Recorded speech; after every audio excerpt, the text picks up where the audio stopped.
Mario, can you please mute up, bro? Can you please mute up, bro? Stop coming up the mic, man. Stop trolling. Again, look, Amir. I'm not up here pretending to be some kind of scholar. No, I didn't say you pretend. I'm saying I want to know your opinion. Do you think that they were terrorists before 7th of October or after? I don't know, but I can say that what they've done to me is a definition of terrorism. I can see at this point. Okay. I don't know enough about the history. I'm not going to lie. Okay. So I put the link in the chat for you. You should read up on it. Hamas was propped up by Netanyahu and blew up in their face. Prior to 7th of October, there was 10 days prior to it, Egyptian government gave alerts to Israel. There's going to be attack in the next 10 days by, with Hamas or, from the other side. There was actually 3 IDF soldiers, female soldiers, that were working in front of the monitor. They were watching the monitor, whatnot.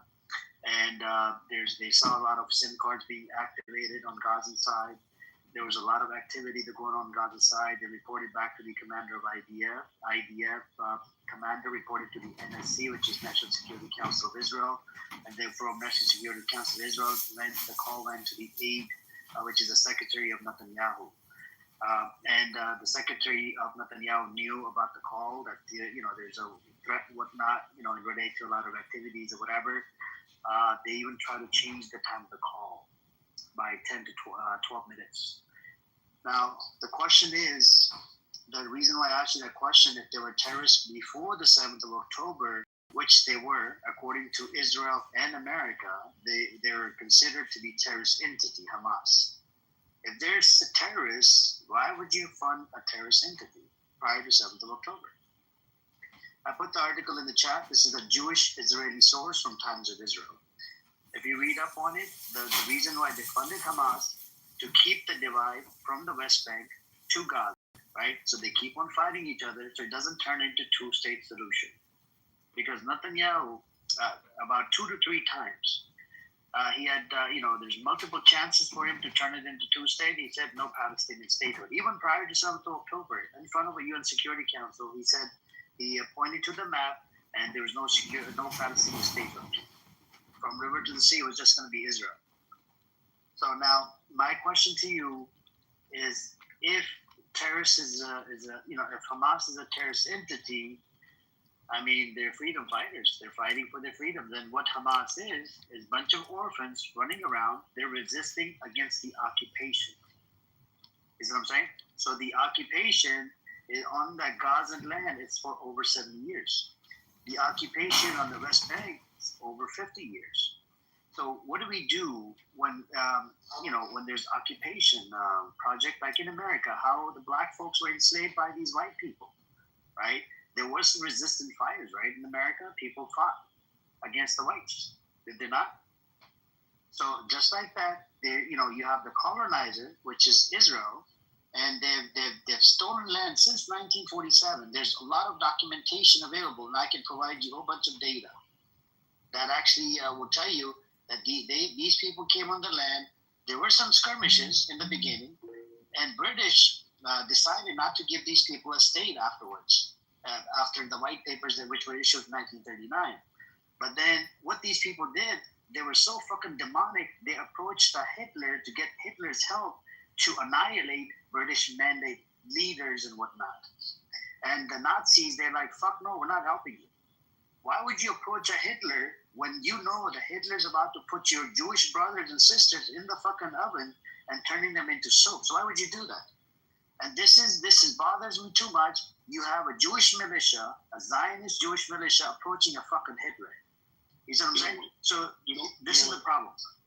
You know what just amazes me, Amir, is I'm listening to you speak, and clearly you have passion, clearly you have knowledge, clearly you love the Palestinians. I mean, there's no question about it, and there's nothing wrong with that.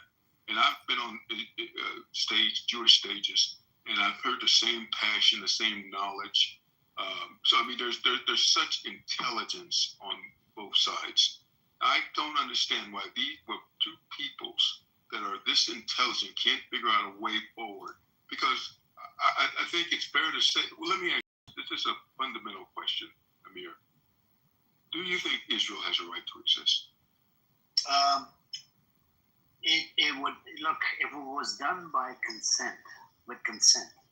But if I show you the UN report that says otherwise, that after the Arabs denied the partition plan, Amir, you had Jewish militias. Amir, I don't want to.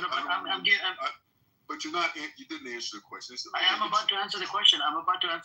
Let me just finish really quick. If it was done with consent, then yes, it could exist. But it was done without consent by forcing them out of their own houses and whatnot. They ethnically cleansed Palestinians out of their homes in 47. And the war, it turned into a full-blown war in 1948. So when you talk to Zionists project, they're very intellectually dishonest. And if you give them data, they always deny the data. And I've been debating the Zionists for a while. So I can provide you data from the UN, from Ilan Pape, from Benny Morris. These are Jewish Israeli historians that said that actually ethnic cleansing did happen. Do you know there's even a documentary, Tantura, they literally rape little girls in different villages to take over their land and houses and properties and whatnot. So all I'm saying to you, if it was done with consent, then yes. But since it wasn't done without the consent of the native people that were living on the land, then fuck no.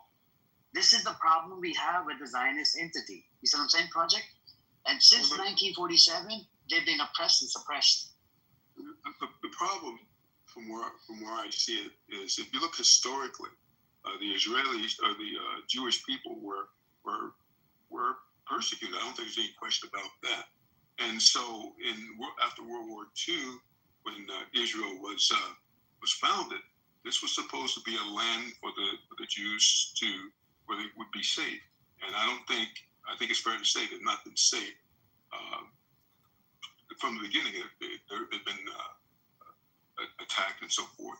And you can argue the reasons for it. I'm not here to argue, but I think it's a fact they've been attacked. So this incursion, if you will, on the West Bank and these other areas, from what I can understand, like I said, I'm not a scholar. What I can understand, it was to create some kind of a buffer to prevent these types of attacks. Now you can agree with that or disagree with that, but I think the reason why I asked you the question, do you feel Israel has a right to exist? Because if the answer to that question is no, then I don't think we have a way forward. But if the answer is yes, then I think possibly there is a solution that doesn't involve just constant state. Project, how do you see stealing people's homes a buffer zone? Okay, how do you justify that? Let me just say this, Ace, and I look. So I think Amir mentioned the United States and what happened in this country. I mean, we have a situation right now where we're dealing with what we call illegal immigration from people from Mexico and other places. Right, but the point is, the people coming, the Mexicans, will say these are areas that are historically Mexico, that they were taken by the United States. So we could go back, if we go talk about history and say, and litigate that situation. At some point, you got to start. Right now, currently. But what I'm saying is, you have to start where you are. You have to start at some point. You got to say, okay, here's where we are. How do we move forward? So How do both people? So are Americans just running into Mexico, kicking people out of their homes, and just selling there right now? Well, no, not right now, but exactly. But what I'm saying is, okay, you say exactly, but what I'm saying is, people from Mexico said but that's what happened. Palestinians are saying. So what I'm trying to say is, is not. They're not trying to say they're not saying, okay, Israel, Tel Aviv, we were kicked out. We need to get that back right now.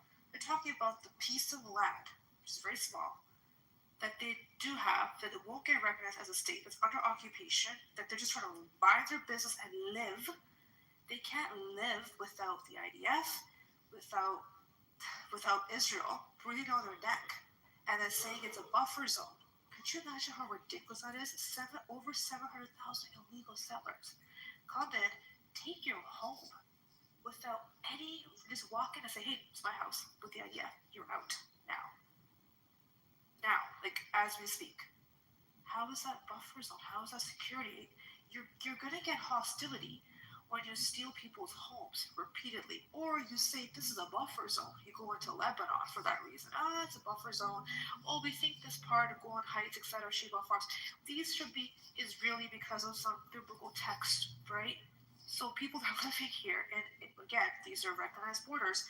We're going to build a buffer zone. And the buffer zone is just going to go into your land, and we're going to go and get our settlers to come and live here. And now it's just our land. It's illegal. I'm talking about international law, but international law is illegal. Do you not see? No, I understand what you're saying, Ace, but with all due respect, if when Israel was established some 70, 75 years ago, right, if they hadn't taken a square inch of land, if it were just the original configuration, you honestly think that the people in the surrounding areas would be content with that? I mean, be honest with me. When your land is divvied up without you being part of the discussion, when there's literal terrorist attacks taking place on your land, when you open the doors up, so when Jewish people are unfortunately not welcomed after World War II and they needed somewhere to go, so you open your doors wide open, you let them in. The Palestinians were not responsible for what the fuck Hitler and his cronies did. You let them in. You even share your home. You break bread. You break bread. You bring people in out of just humanity. Next thing you know, those same people are taking your home right underneath you. And then there's Nakba. There's hundreds of thousands of people displaced, and they're never allowed to return back home. They're essentially refugees. I'm not saying any side's perfect, but you do have to understand that if this is you and this is happening to you, you're going to sit there and be like, what the hell? Is there not going to be some sort of tension here?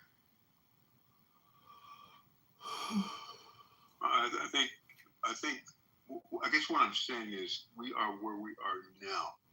So are we going to how do we move forward? Is it going to be this constant? I mean, from all my entire lifetime, this area has been engulfed in upheaval. It's been violence in this area my entire lifetime. So is this going to be something that's going to go on for eternity, for the rest of everyone's lifetime? Or is there going to be? I do have a solution though. So according to Hamas charter, they're okay with the 67 borders. Right? They're like, it's okay, we could go with the 67 borders, which means the West Bank, Gaza, and East Jerusalem to be part of. Which I agree with because I don't want Palestinians to live with rapists. I look at Israelis, the people that have served in the IDF for over 50, 60, 70 years, they're motherfucking rapists. They've been oppressing and suppressing Palestinians for over 70 years. You got 920 motherfucking checkpoints in the West Bank.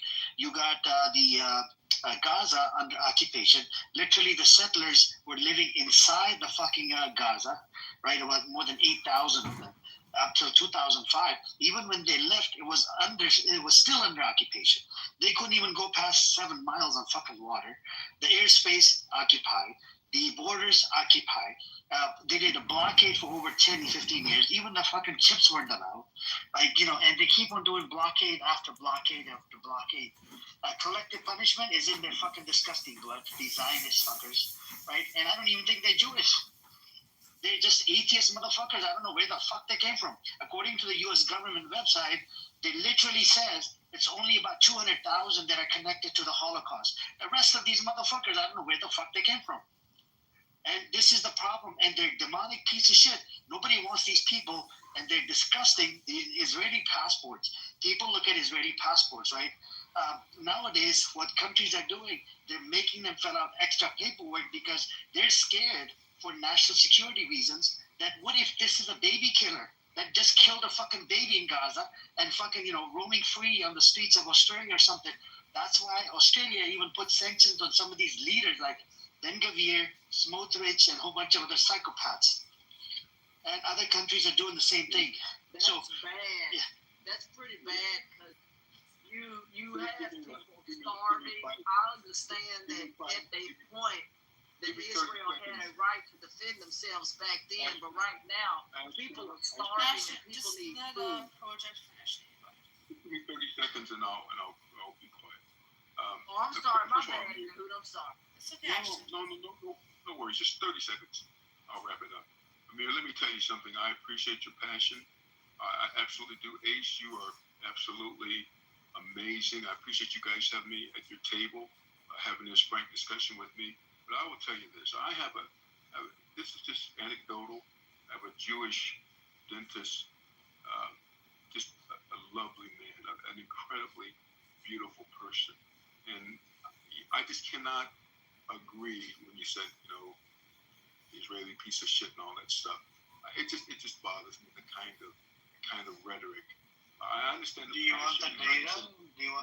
No, I'm going to.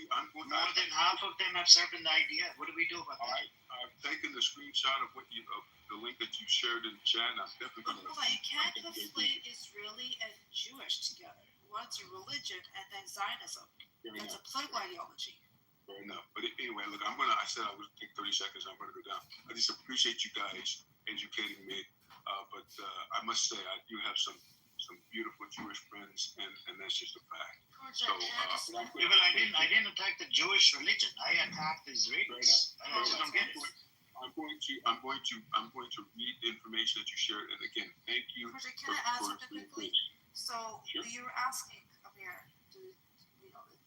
does he think Israel has a right to exist? I think it does, but I don't think that there's people that are born there that have nothing to do with any of the things that have occurred, but not in the essence that it is in today. It cannot exist with the supremacy. It cannot exist thinking that it has a right to rape, pillage, steal land, occupy. It can't. The only way to move forward is, one thing that bothers me is if anybody thinks there's something equality here, the upper hand has always been Israel. It is funded by the since inception, 1948. It has the world support. The underdog has always been Palestinians, by far.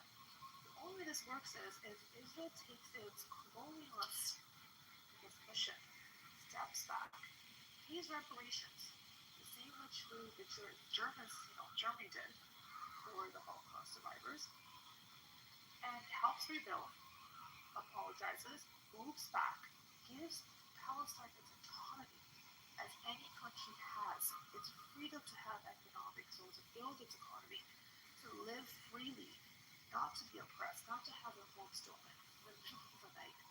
No crazy checkpoints.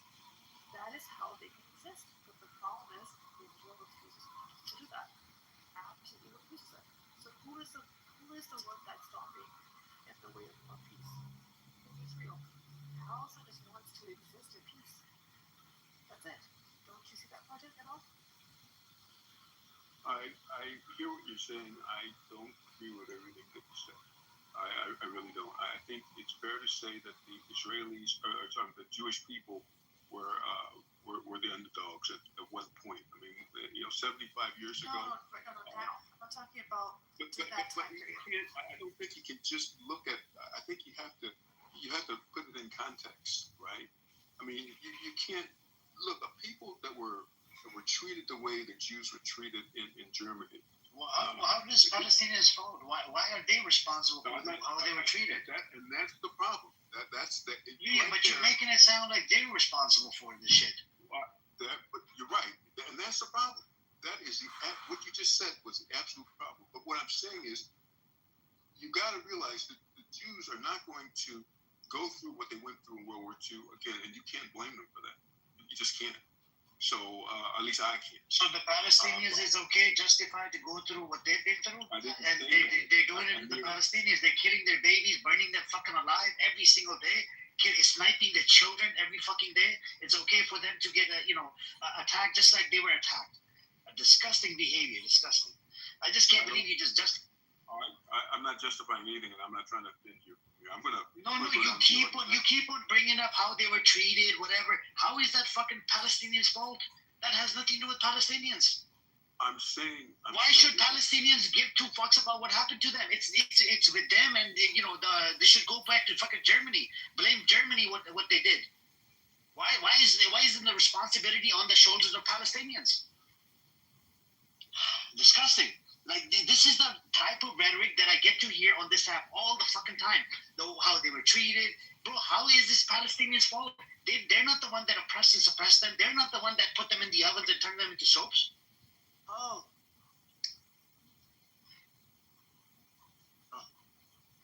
Project, you're basically making it seem like saying that if, let's say, I was bullied, and then when I get older and I have the ability to, I have the right to bully others just because I was once bullied. That's not how it works. And it's not me bullying the people back who bullied me. It's just innocent people who have nothing to do with anything. I guess, and I hear your passion, and I hear Amir's passion. Yeah, but it has nothing to do with passion. You got to think outside the box. Logically speaking, it's nothing to do with the Jews. Why are you keep bringing up the Holocaust? Because I think we have to bring that up. I mean, I think you cannot have a discussion without bringing it up. Then why aren't you agreeing on the Palestine, how they freaking took over, how they bombed the shit out of the British Mandate Palestine, they bombed the shit out of British Mandate leaders, how they took over. The British decided not to give them a state after 1939. You're right. I mean, you're right.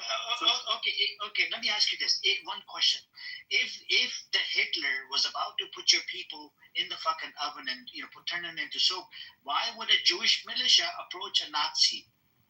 They approached a Nazi twice. Havana Transfer Agreement, 1933, and in 1940 to 41. Why would these Zionist fuckers approach a Nazi?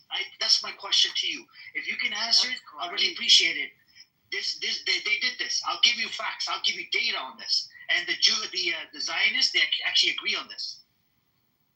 So if you can provide me an answer on this, I would really appreciate it. You should ask yourself every time somebody brings up a Nazi or Hitler, whatever. Why would a Jewish militia that was heavily involved, bombing the shit out of the British Mandate leaders to force them into the state called Israel, the same gang members, why did they approach the fucking Hitler to get help from a Hitler when they knew the Hitler is about to put their people in the fucking ovens to turn them into soap? I'll give you the data. I'll put the link in the chat from Lehi Jewish Militia Gang, 1940. Fucking they approached the Hitler. I'm going to take a screenshot of it, and I'm going to do the research. I mean, I promise you that. But I said, Ashton, you can get up here and speak your piece. And again, I thank you for inviting me to your table. Appreciate it. Look, I knew that back then, and I keep saying back then, yes, Israel at the time had the right to defend themselves at the time. But right now, in this time, people are starving. My church has talked about wanting to go and send supplies or missionaries and stuff over there, but it's very, very dangerous and a bunch of red tape and all this other kind of stuff as far as trying to send supplies. You know what I mean? If you can send 70,000 pounds worth of stuff, hey, that's a start. It's a drop in the bucket, but that's what we would. That's what would be offered. It's horrible. Food is nowhere. One guy was carrying flour in a shirt. The conditions are abhorrent over there. The way people have to live is utterly embarrassing. Folks, my church show are in open air, meaning outside. They have no running water, no electricity. My church said it's like they were thrown back into the equivalent of the 1800s. This is what they said. So it's really bad when you go from living modern to going back and living in those times. You have folks riding on donkeys, animals, whatever, with no place to go. And Israel continuing to say stuff about hostages and all this other kind of stuff. While an entire population of people starve to death. I find that to be inhumane and utterly embarrassing. America has talked about possibly maybe not funding. I know Donald kind of back and forth and whatever as far as the money that's being spent over there, and he has talked about looking at possibly lessening that or not being involved, but it's kind of here or there with this kind of stuff. I think America at this time should take that route and not weapons or whatever, ammunition or whatever at this time right now, because this ammunition is not being used for the good of the people over there. It's being used to harm them. And my pastor said that is not good. And the Bible says the poor shall be with us, but don't make people poor. And I think what Israel has done is really has created a famine-like state of starvation, and that cannot stand regardless of what you believe. Having food is a right, my church says. Having water is a right. We're not talking about a luxury or some, we're talking about the bare necessities for people to live on this earth should be a right. And I don't care if you're Democrat, Republican, whatever, you wouldn't want to be starving and those kinds of things. Set aside political whatever. I don't know what people are or whatever. If you vote for Donald Trump, whatever. I'm just saying the fact, the pictures and all that, it's not AI. And to see people's ribs and that kind of stuff, guys, folks in Israel, hello, continue to protest. Some folks over there also spoke out about the conditions. So there are some folks in Israel speaking out, but we need the government itself to speak up, and it's not doing anything. Great for the people over there to speak up and protest, but we need the government over there to stand up. And instead of the government of Israel standing up and doing something, we get international crickets. Hello, Israel. Y'all got any answers to that and why people are starving right now? Y'all have anybody from Israel or any of those places? Because it's kind of reminding me of the Russia thing when they took out Crimea. It's kind of the same kind of effect. And those people were left to essentially starve or flee. So what's your thoughts? It's really embarrassing. Anybody from Israel in here or have any pro-Israel? Yeah, because it's embarrassing to see people starving, regardless of folks being Democrat or Republican. The pictures that we saw the other night, it was really bad. I mean, you see them on this big old giant screen. I mean, guys, I just don't know what people have to say for themselves, including in your own provinces over there. People have been protesting over there, saying to put an end to that and get the hostages out. Not bomb the place into oblivion. I even think some of your people over there have spoken out. But where is the government? And why isn't the government speaking up? Yes, the people can protest, but why isn't the government, trying to put a stop to, or someone there step in to put an end to this? What are we doing as Americans? Our tax dollars are funding this through and through. I think we should stop funding. I think we should stop funding that. And Donald Trump made. I'm not. What are we doing this as Americans to protest against it? A lot of Americans have spoke out, and others have tried to. Somebody's racing down the street down here. Good luck. What a dummy. But what I can tell you is I think at the end of the day, we as Americans right now need to stop it. That's what America needs to stand up and call for to defund. I don't know how to explain this. Maybe defunding Israel's use of our weapons. I don't know about other parts of the world or whatever they're doing, but America needs to find a way to cut this out of its budget and stop funding a war to nowhere. That's kind of the way Asta said. It's like a war to nowhere because the people that are on that land, they're not trying to fight you. They're trying to survive and live, and they're kind of caught up in the crossfire, and that's not fair. That an entire population of people are punished for the few is the way you've explained. 50% children. I'm sorry, repeat that again. 50% of them are children. 50%. So even with kids and even all of that, the population is not out here trying to attack Israel at this time. They are starving, and so I just think it's horrible to shoot at people and some of the things that we've seen on Al Jazeera, I think, talked about one of its reporters were killed, and I don't think they would make that up. There's BBC and some of the stuff that they reported about conditions and stuff like that. There have been churches in the Dallas-Fort Worth area where some volunteers and folks flew back. Doctors talked about the conditions. That was on some of the news out here. So I don't think these people are making this stuff up. These are regular doctors and people are like, we're not getting any, paycheck for being here. You know what I mean? So they are speaking about the conditions over there. And I just want people to understand that kind of stuff cannot withstand and be and continue to be funded. What's y'all's thoughts on this, that America should pull back and not fund this? Because they have a chance to, to chunk something in a bill and say, hey, we can no longer fund this. America has that responsibility to do, I think.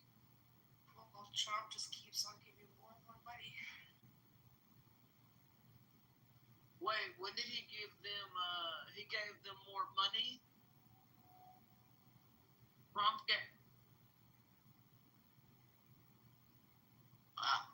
Okay. That's weird, because he the way Donald Trump was talking, he was saying that, essentially the stuff was a waste of money, and I don't know, sometimes I don't know what to believe with that dude. It's like one minute it's like, no, we're not going to fund this because, it's just weird. It's like on camera you say one thing, and behind the scenes there, it's something else. It's kind of like Zelensky, had asked for other war support. It's like, yeah, but what about America? It's like we keep funding all this bull crap that is leading us to nowhere, including people saying that wars are great for America, and it's, I don't know, some kind of, we get some funding from that. No, we seem to be on the losing end because we're the ones making the munitions and weapons and all this, and what do we get for it?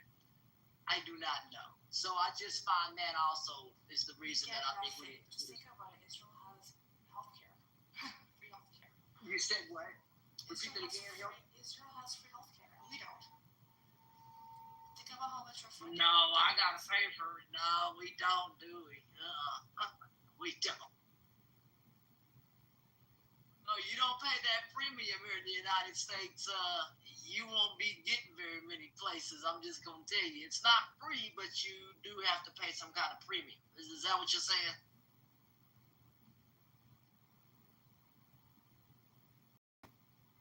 And over there, they don't have to pay that. Is that what you're saying? They don't have to pay any of that weird stuff. They're lucky. Wow.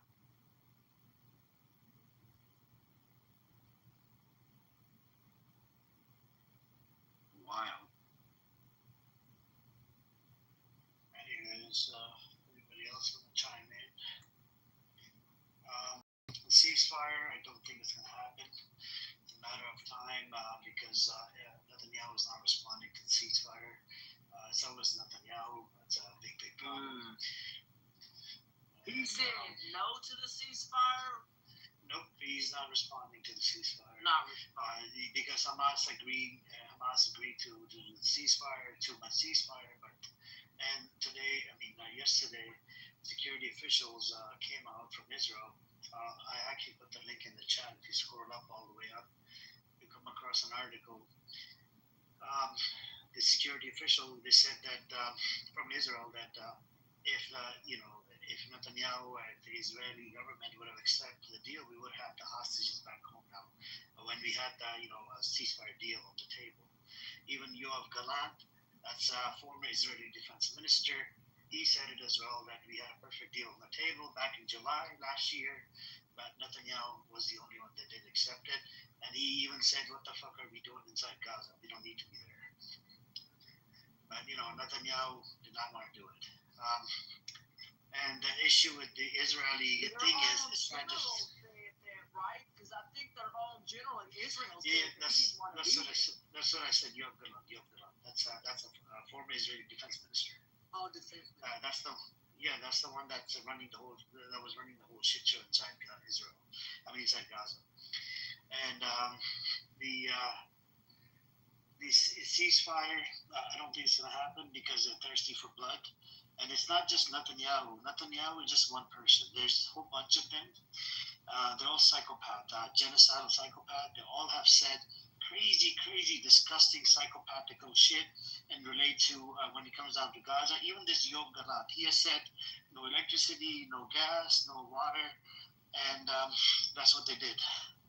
And this is why for more than a year and a half, no electricity. The only electricity they had was going to water desalination plant. Even they took that out. You know, they don't have no clean water. They keep doing collective punishment. They did a collective punishment by not allowing the aid into Gaza. And when they set up the GHF sites, they call Gaza Humanitarian Foundation. These sites are actually run by Israelis, and America, kind of funded a little bit here and there, 30 million, 20, in spite of the fucking violation this site they have committed. They would harass people that are coming to get the aid, box of aid or whatever. They would harass them, take their fingerprint, take their face picture. And we had the American contractors, security. They said that we would, we would shoot them, his fellow guards would shoot them and laugh at them. This is the disgusting community inside Israel. And it's the survey came out in 2015. It was recent surveys. 82% of Israeli Jews, they want to expel Gazans out of Gaza. 56% of Israeli Jews, they want to kick Arabs out of Israel. The discrimination rate, actually, not to mention, in 2015, they did a survey by Pew Research. They wanted 48% of Israeli Jews, they wanted to kick out of Israel and all over the place around there. In 2016, the discrimination rate against the Arabs was at 72%. Another survey in 2022, discrimination rate against the Arabs inside Israel was at about 37%. And after 7th of October, it actually went up higher, higher than 70%. And not to mention, Ethiopian Jews, they get discriminated against as well. I actually provided some articles to this other person that I was debating. I think it was Sam in the audience. It was yesterday, and I put the link in the chat as well. I'll see if I can find the links and put it in the chat. Just because of their skin color, they get treated differently. And the Ethiopian Jews, they get discriminated against like really, really like shitty. And the cops. Because of their skin color. Yeah. No. I don't have no respect for Israel. If y'all remind me of the Chinese when they said that black people at one point were not welcome in China main province or whatever. That's pretty embarrassing if that's the welcome mat that they're giving other people because of their skin color. That is absolutely racist, and that's kind of like apartheid. That is embarrassing. I didn't know that. I'll put the links in the chat. Back in 2011 or 2012, you had the folks coming in from South Sudan, right? Just because they were black, they were denied. They were seeking asylum because of they were coming from war-torn area. There was about hundreds of families, and they were denied. From South Sudan. And it's a normal thing for Israel to. They even gave them birth control injections whatnot without their consent, and it's a normal thing for. And you wouldn't believe it. At one point, they wouldn't even allow them to give blood because they saw these people as maybe they're filled with diseases, this and that. Even though you can run the test on everybody if you have any diseases, because of their background, because of their skin color. There's a lot of fucking racist shit that goes on inside Israel.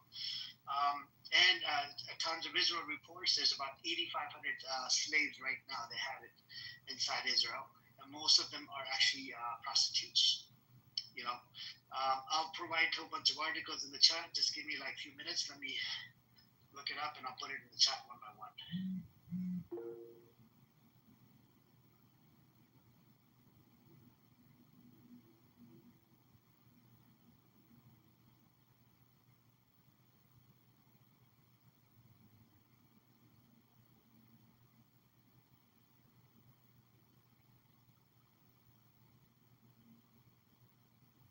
Yeah, this stuff is it's not good to have racism lumped on top of creating a war on people at this time that are starving and not letting aid in. I just want people to think, man, when you're hungry, what I don't know. I don't want to say starving in America because I don't.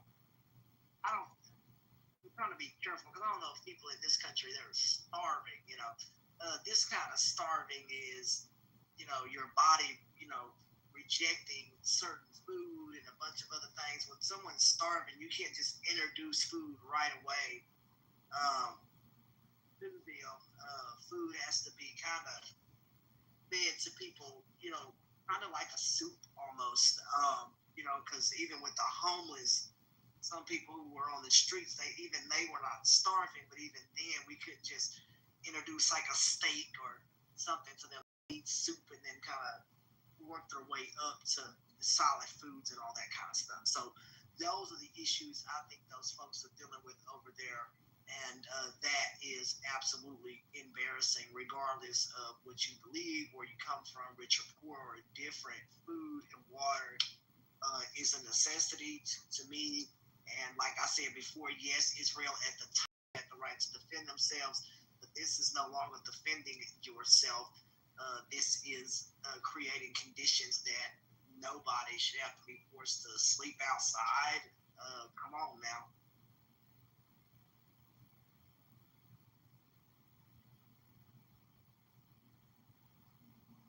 With the report in the chat, Ethiopian kids weren't even allowed to register at school at one point.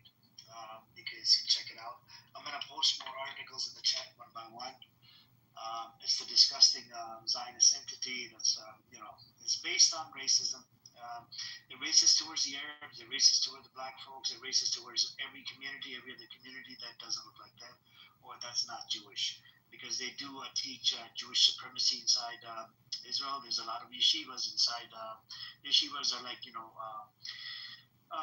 places where, the kids go to get, study on, learning about their religion and whatnot. So there's Jewish supremacy that goes on inside Israel. I'll put in more data in the chat. By the way, Sam, go read up the fucking data and then judge it yourself instead of fucking bullshitting it on the chat. You know it. You just, we cornered you yesterday. You ran away. You couldn't handle the smoke. Who is that?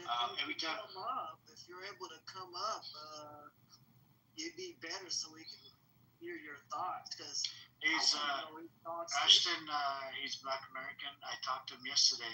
I said, if America and Israel were to go to war, right, what side are you going to be fighting on? He's like, yeah, I'm going to have to think about that. I gave him another scenario. Anthony Blinken, do you know, under Biden administration, he lied in front of the Congress to just keep giving weapons to Israel, just to support Israel, right? Because we all knew that Israel has been violating the aid. We have a Lehi law intact in America. If you lie in front of Congress, it's in violation. It's against the law. It's a felony to lie in front of Congress members and lying to the people of Americans, about if the aid is going through or not. Any entity that's committing crimes, that's stopping the aid from going in, and we're still giving them weapons, that's in violation of the laws. There's a lot of laws on this. It's called the Lehi law. And I told him that. I said, is it justified? It was just a yes or no. He did not want to answer the question straight out because he lives inside Israel. He converted to Judaism about 10, 15, 20 years ago, and he lives inside Israel, so he thinks that, oh, okay, I'm somebody. Idiot. Let me put the link in the chat for how the Ethiopians were discriminated against. And every time you bring him data, he's like, I know some people. I know 10 people. I know 20. His anecdotal experience, he thinks that speaks for all of the Ethiopians inside Israel. Disgusting. I mean, if the Ethiopians are being persecuted because of their skin color, I can absolutely believe that as an African American, or anybody that is minority that has dealt with any form of racism or discrimination around the world, it may not exist what we deal with in America, but it may exist in other ways by not allowing folks to go to school or whatever. That is not good either, to keep people from learning or going to have an education just based on their skin color, not because they did anything, right? It's kind of like Martin Luther King, or to judge people by their character and not just simply because of the way they look. And I think we've lost a lot of that over there in Israel. We got to start judging people based on what they do.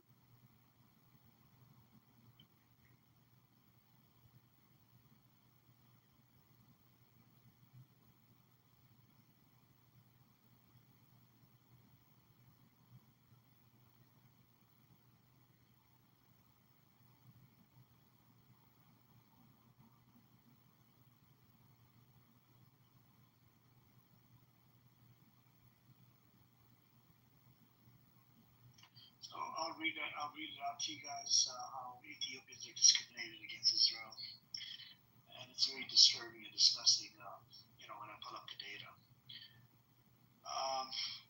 the historical and ongoing inequalities upon their arrival over several waves in the 1980s and 1990s, Ethiopian Jews faced widespread racism.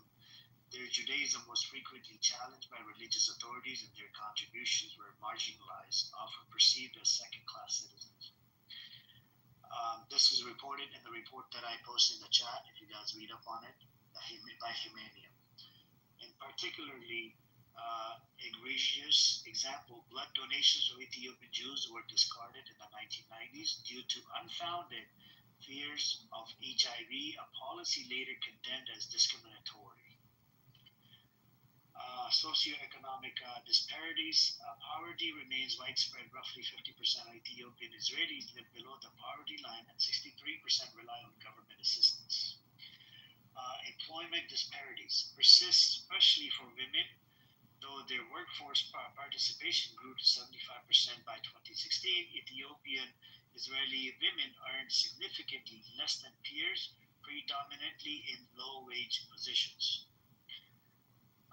Educational gaps are narrowing. The 2023-2024 data shows that Ethiopian Israeli students' matriculation eligibility 93.4% now nearly matches that of peers 95.2%, though performance disparities in advanced university thresholds remain.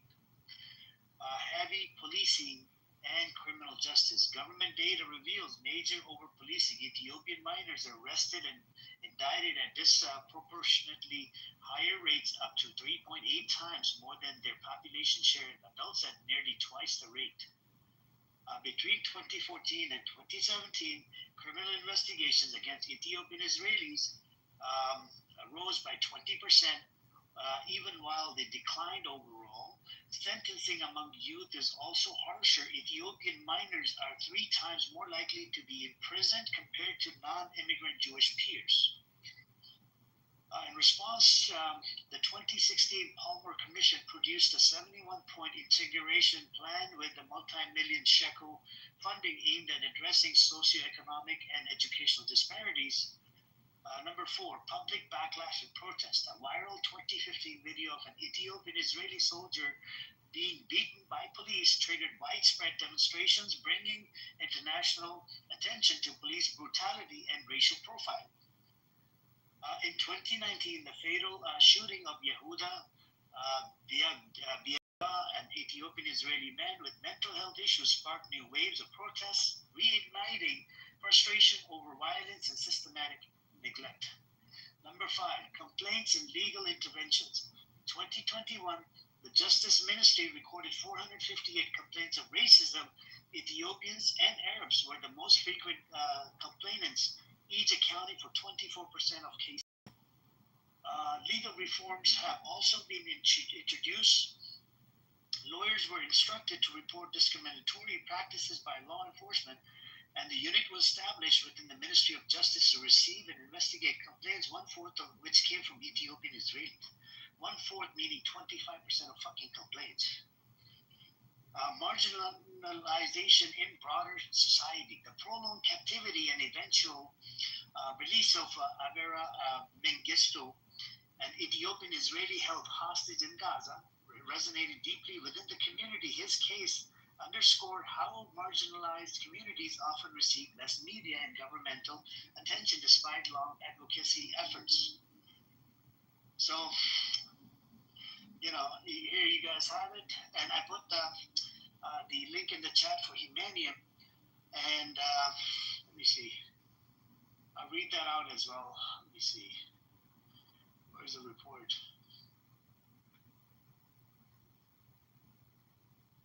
All right. I'll go over the report. I like reading this out to the people. That way people might get educated and relate to how Ethiopians get treated inside Israel, disgusting behavior that's going on and on since 1980s and 70s. And here they are fighting for, talking about the only democracy in the Middle East. The article that I posted in the chat is by Humanium. So examining the rights of... If they're going to treat them like crap. I mean, it's like in the first place, why would you let folks in your country if it's like, okay, we're not going to let them work, but they have to live off a similar welfare system or something like that? I just find that to be really horrible. If you don't want them there, then don't let them there, but don't treat them like crap. Then allow them there. It's really kind of one-sided to me. You know what I mean? I don't understand it. I don't know. It's really weird. It is. I'm going to read it out to about the examining the rights of Ethiopian Jewish immigrant children in Israel. The persistent systematic discrimination faced by Ethiopian Jews in Israel has left Ethiopian immigrants in a distressing state as they persist in their struggle for equal rights. Their community confronts significant challenges such as disproportionately high rates of incarceration, discriminatory incidents within the education system, and elevated poverty rates that impact the mental well-being of the children in the country. Realities for Ethiopian youth in Israel. Ethiopian Jews began migrating to Israel in the late 1970s. Amid the Ethiopian civil war and famine, due to their historical isolation, they developed distinct religious practices diverging from mainstream Judaism. As a result, their unique identity has contributed to challenges. Fully integrating into Israeli society, where they are not regarded as first-class citizens. The Ethiopian community in Israel, constituting over 145,000 people, represents less than 2% of the nation's population. Unfortunately, a stark reality persists within the community, with over half of its members living below the poverty line. A significant contributing factor to their plight is the chief rabbinate non-recognition of Ethiopians and their children are fully Jewish, leading to systematic discrimination, marginalization.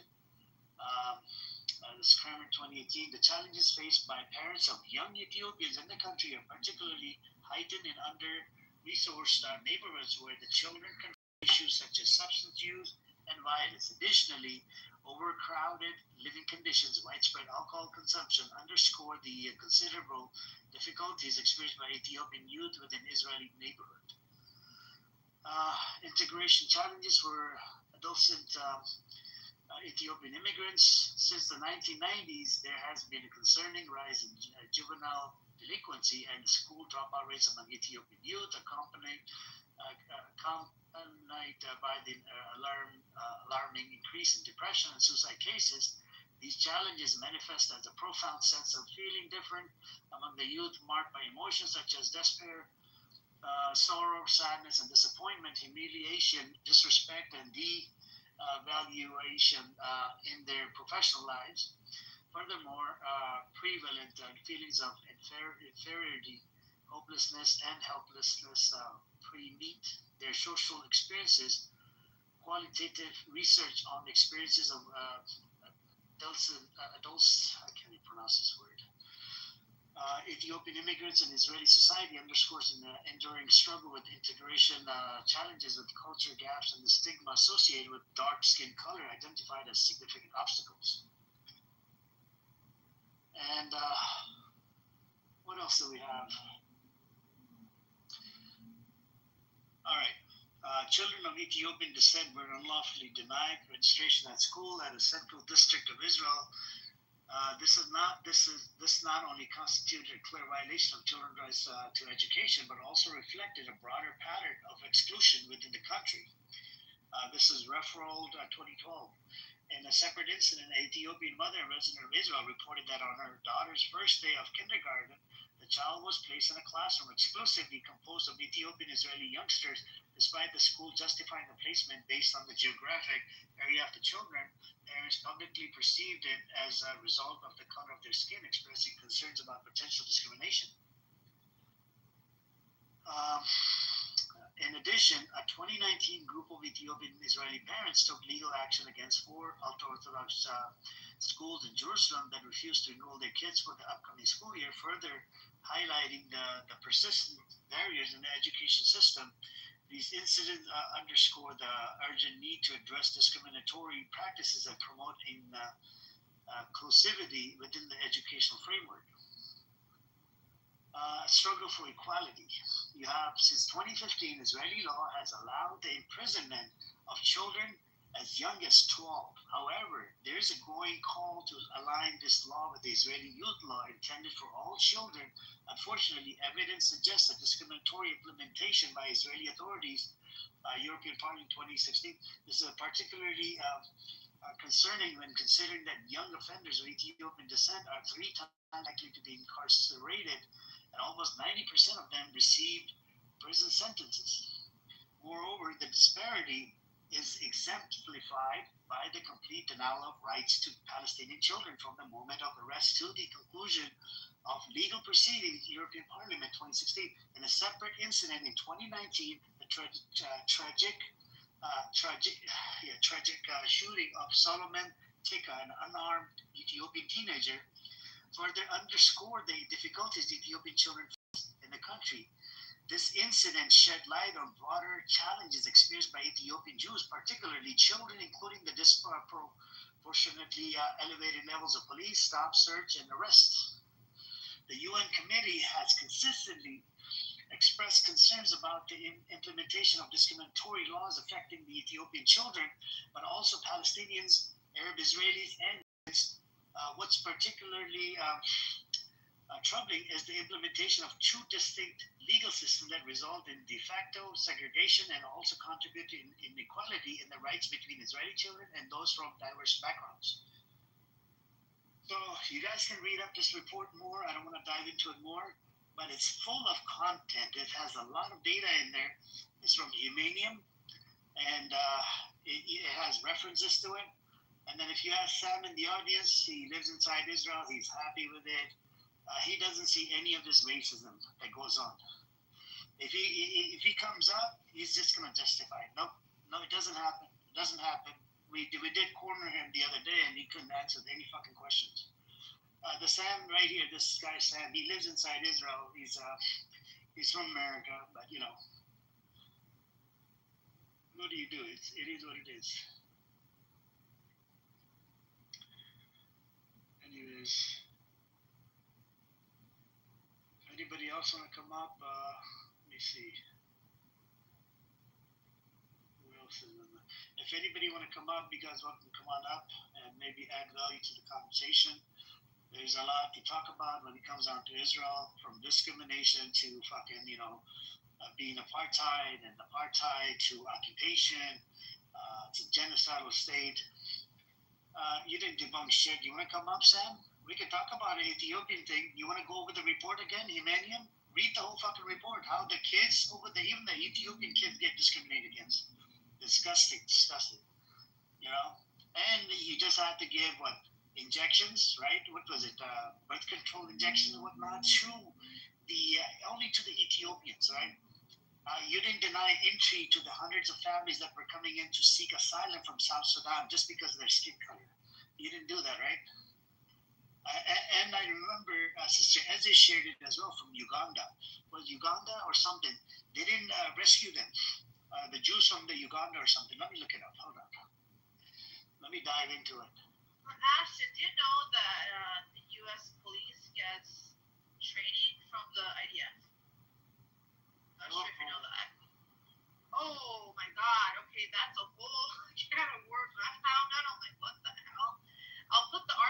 chat. So basically, I'm very shocked why we would be going to Israel to gain training for our police force. So there's articles that go to show that because of the way in which Israel goes and polices the Palestinians through discrimination, as you've heard, through racism, through a lot of aggressive tactics. That's what's been trained and passed on to our freaking police force. I'll put it in the chat. I should read it. I was just baffled when I first learned about it. I couldn't imagine why we'd be going to work with the IDF for police training. This made no sense to me at all. I put another link right now. I dropped another link about the yeshiva. I made the claim earlier, and Sam kept on denying it, and he's crying like a little B word in the chat. I put the link in there. They arrested the embracing racism rabbis at pre-army yeshiva. Lord Hitler urged enslaving Arabs.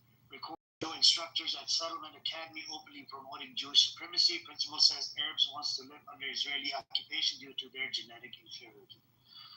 And this is two rabbis at a pre-military religious academy in the West Bank settlement were recorded making derogatory and racist comments about Arabs, defending Adolf Hitler's worldview, and openly promoting Jewish supremacy. So this is one of I could say probably 20s and 30s and 50s schools that they have that actually promote Jewish supremacy, that teach Jewish supremacy, and they think that they're the God-chosen people. And this is where they have it wrong. You can't think like that. You're educating people that you're the God-chosen people, and you're fucking committing genocide and killing and butchering and slaughtering kids, men, women, whatnot. Are you denying this article, Sam? Are you denying this? The Times of Israel? Are you denying the Jewish source? It doesn't matter, private or non-private. It's a freaking yeshiva. It doesn't matter, private or non-private. A lot of people, they like to send their kids to private. I don't know what he's talking about, man. Just an idiot. So they do teach Jewish supremacy. That was my fucking claim from the day one, from the jump. Who is that? And this guy is Black American. He moved over there, converted to Judaism like 10 or 20 years ago. He lives on a stolen land called Israel. Wait, do you deal with racism, sir? Wait, you say he's a Black American. Do you deal with any kind of discriminate? I mean, I don't know, but the Ethiopian people, it's embarrassing because they do, and that's sad. Yep. This is, he came in here, and he's even said it himself. He lived here for about 20 years, and he lived in Israel for about 10 or 20 years. And we asked him multiple questions. He keeps on denying it. It's just because he loves Israel too much. I don't know what the deal is. I don't know. When you move to Israel, I don't know what happens to you. The whole thing changes. Like, you don't see any more racism, no discrimination. You look the other way and relate to everything.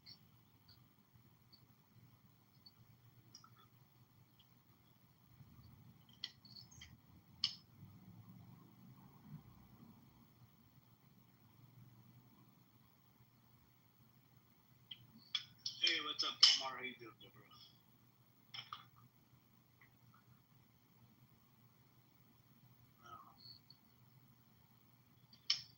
Anyways, that's where we're at right now with this whole data and shit.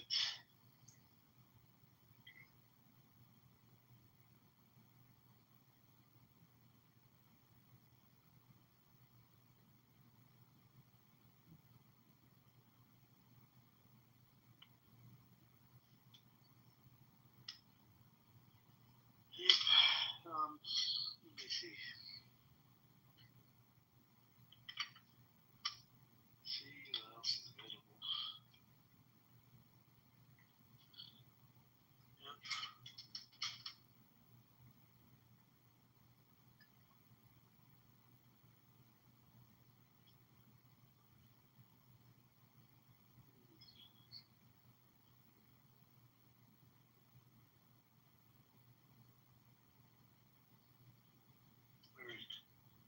So, yep.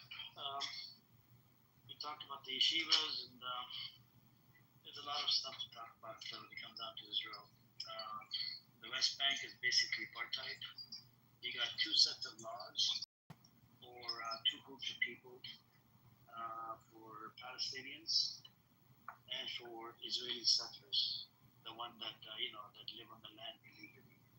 The 70,000 or 80,000 of them are American, and the rest of them they're from different parts of the world, and some of them are actually pedo. It works is, let's say if they committed crimes in America,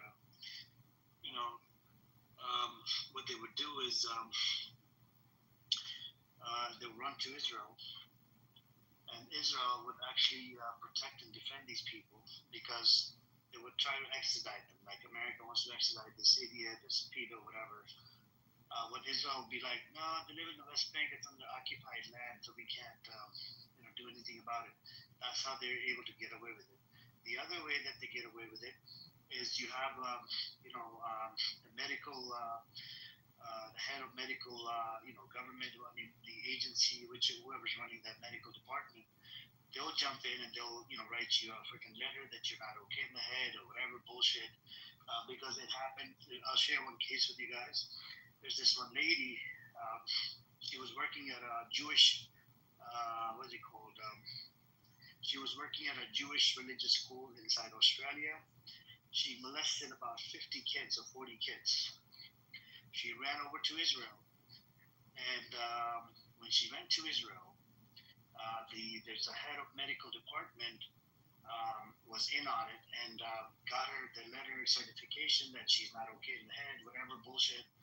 And it took Australia almost 200 hours of service. It took them almost 5 or 7 years to get it extradited, back to Australia. Australia had to spend 200 hours, on to investigate and prove that she's okay in the head. About 6 or 7 years later. This is how disgusting the system is. Even the head of the medical guy was in on it. One of the ministers. That's disturbing, man. Just because she's Jewish, they will let her slide. You have a pedophile walking on the streets of Israel, Tel Aviv. That's sickening.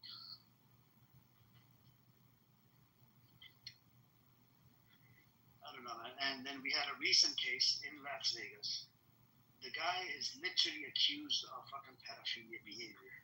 He runs over to, the state attorney. She's an Israeli Jew. She got him off the fucking hook. And guess what she did? She got him off the hook. He came back out, walked on the streets of Vegas, packed up his bags, and then he left back to Israel. And there was about 8 guys that were arrested. Only this one was able to leave. Because what? Because he works right under Netanyahu. And they think they're above fucking law, right? Again, with the Jewish supremacy, that I'm the chosen one, I get the upper hand. There's no laws that that can go against me. I'm above the law. Disgusting. And then this pedophile works right under Netanyahu. Disgusting.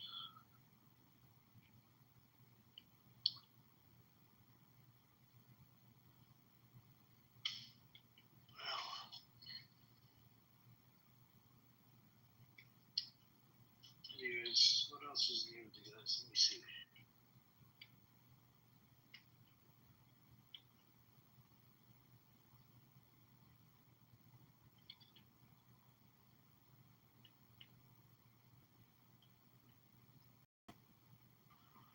Project Lead? Yeah, he's gone. Can you believe his justification for everything was the Holocaust? And because I have a nice Jewish dentist? Like, what the fuck?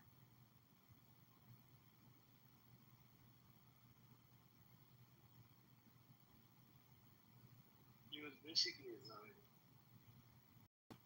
Oh yeah, a Zionist tiny. This is a problem with some of the Zionists. Like, I think Abu said shy Zionist. He was a shy Zionist. Yeah, he's right. Wow, but it's sickening, man. These type of people, I don't know where the fuck they come from. And kept on saying, Holocaust. Like Palestinians are responsible for fucking Holocaust, man. Seriously? Go after Germany. What the hell are you doing here? Holocaust. I'm like, what?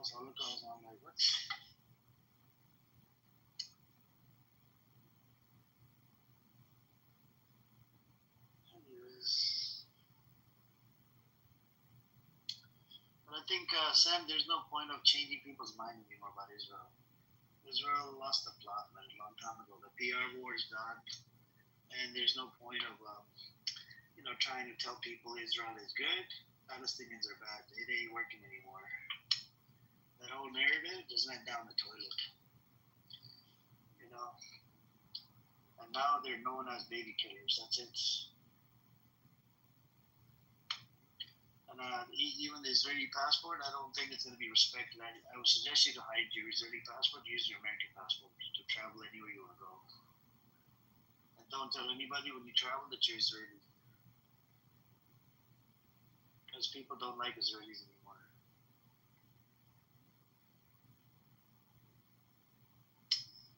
It's a disgusting behavior, man. Comes out.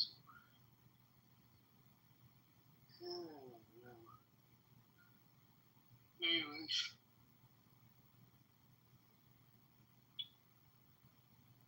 Let's see.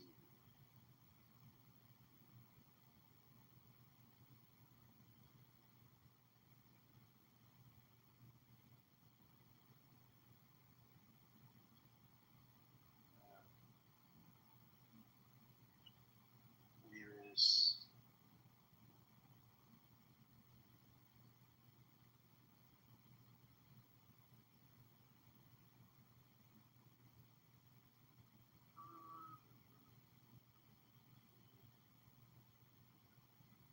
Alright. Let me see what else I have here. Yep, I think if you guys want to, learn about what is it? If you guys want to learn about the Hasbara book, so you might come across Israeli down the road, and some of these people you would see that they have a Hasbara book. I actually shared the link in the chat. Let me see if I can put it in the chat again. There's a Hasbara book that these people use, and they're well trained in using the Hasbara book. It's about 100 to 150 pages, which they used to debate the talking points. The publish of Hasbara was in 2009. It was 2009. And the book was published. And then in 2012, they ran out of business. And it has the talking point for it and against it. It tells you which one to use to support the narrative. From 2009 up to 2009, they keep on putting the blame on Hamas and Iran. That's it, Hamas and Iran. And the biggest threat in the Middle East is actually Israel. It's not Iran or Hamas. And how could you make the claim that Hamas is a terrorist entity when Netanyahu funded Netanyahu funded Hamas? This is the problem. Delusion. And right now, Netanyahu is giving weapons to what? They're giving weapons to ISIS members, and it's all posted in their own Times of Israel article. Let me put the link in the chat. Where's the link? What's up with you, Goshen?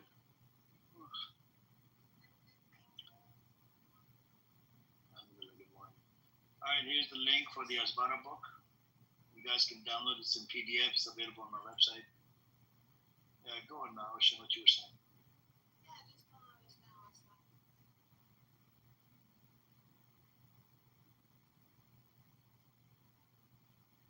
He's so, active in his opinions and statements, but if you're not making sense, yeah, you should go learn.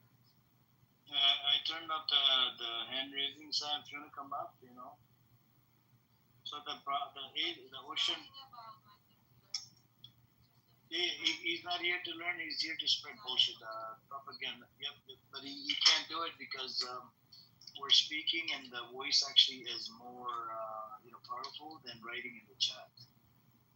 I posted the link in the chat. This is a Hasbara book. It's available on my website. You guys can download for free, no charge. It's in PDF, 100 pages or 120 pages. It has all these talking points that they use. And it even talks about two-state solution and a whole bunch of other shit. Netanyahu denied the two-state solution more than 2 times.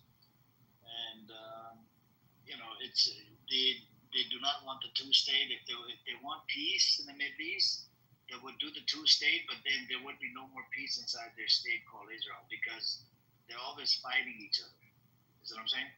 And this is not and I believe there's a big curse upon them. Hey, what's up, Aziz and everybody? Assalamu alaikum. I send you an invite, Aziz, if you want to come up. You're welcome to come on up. Yeah, there's a curse upon them. These people, I don't think they're Jewish, right? And these people, they're always fighting against each other, secular versus religious versus secular. There was a party, I'll give you guys an example. There's a Shah party, the coalition, whatever. He said, he came out on TV, he said he's going to blow up the coalition if his people or kids from his group or community don't get exemption status. It was posted. And then he came back on and he had to retract his statement. This is how pissed off these people are. You know what I'm saying? They're ready to blow up the fucking, whatever coalition or whatever. This is the just crazy part about that.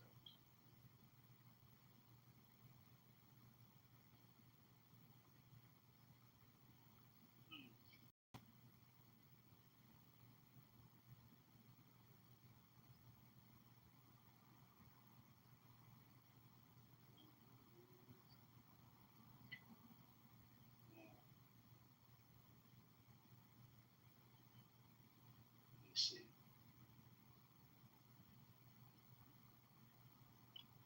Let's see.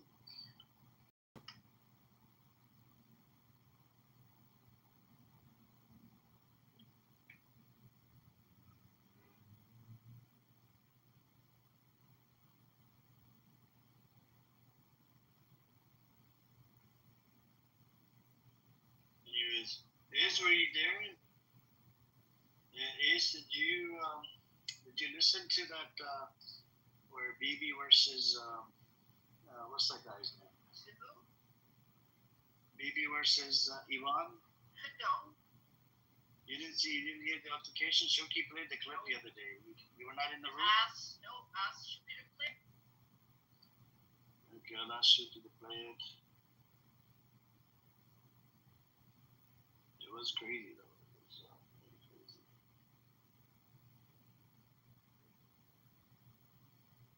Wow.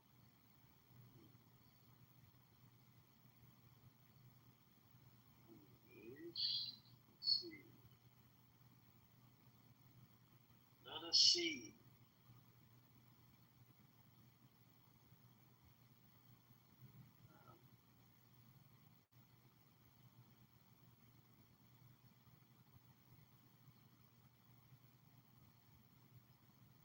Okay. Wow.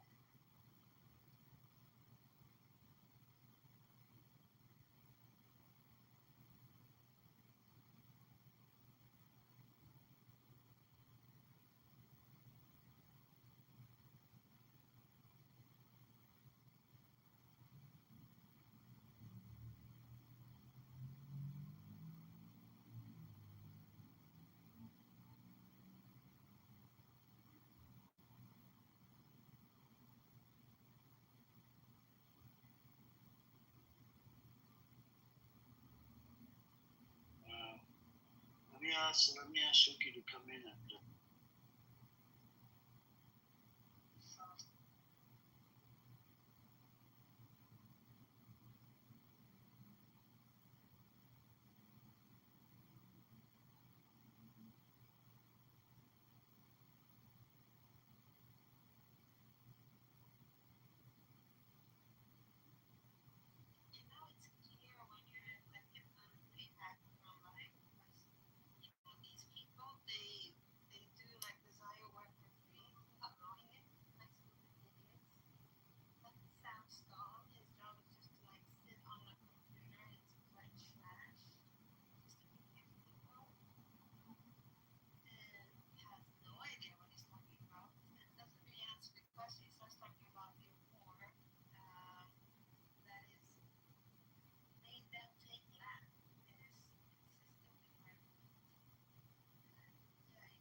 Shuki to play the clip. Did you want to say something, Bella?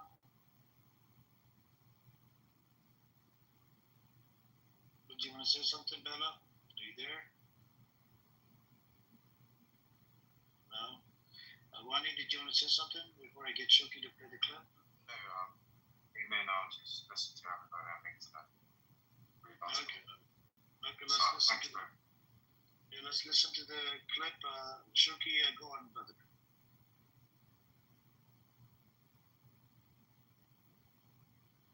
It is a fascinating room.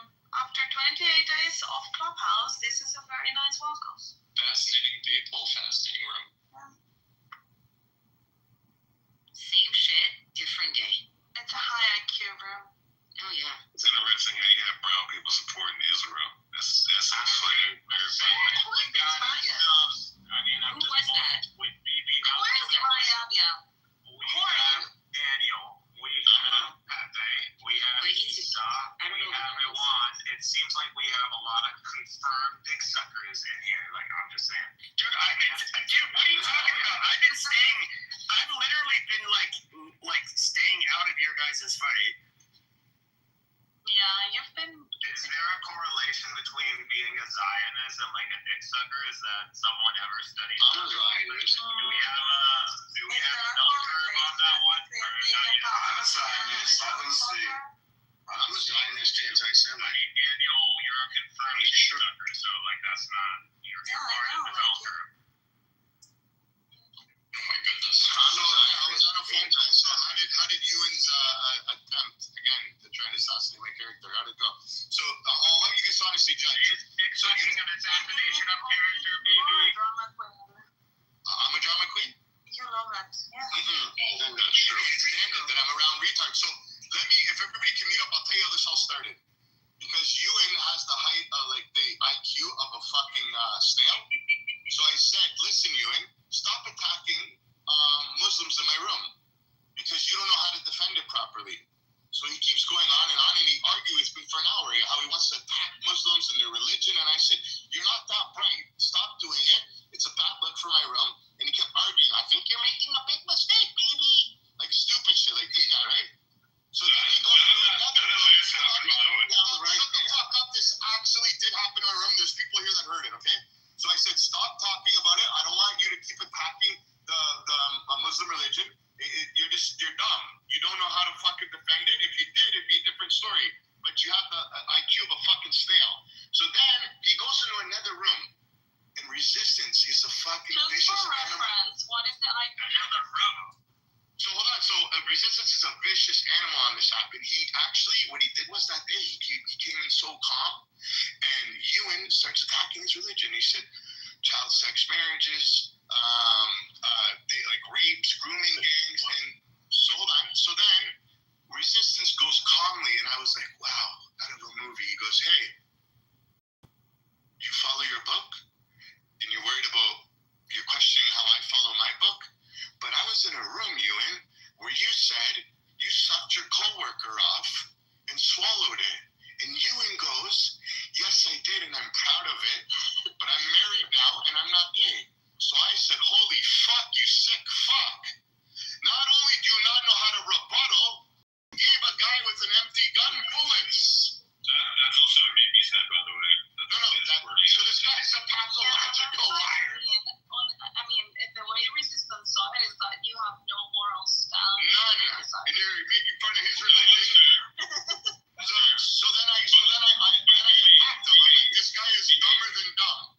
Because he wants to attack the religion, doesn't know how to defend it, and then he openly admits he sucked the dick. And swallowed it. And then claims that he's proud of it.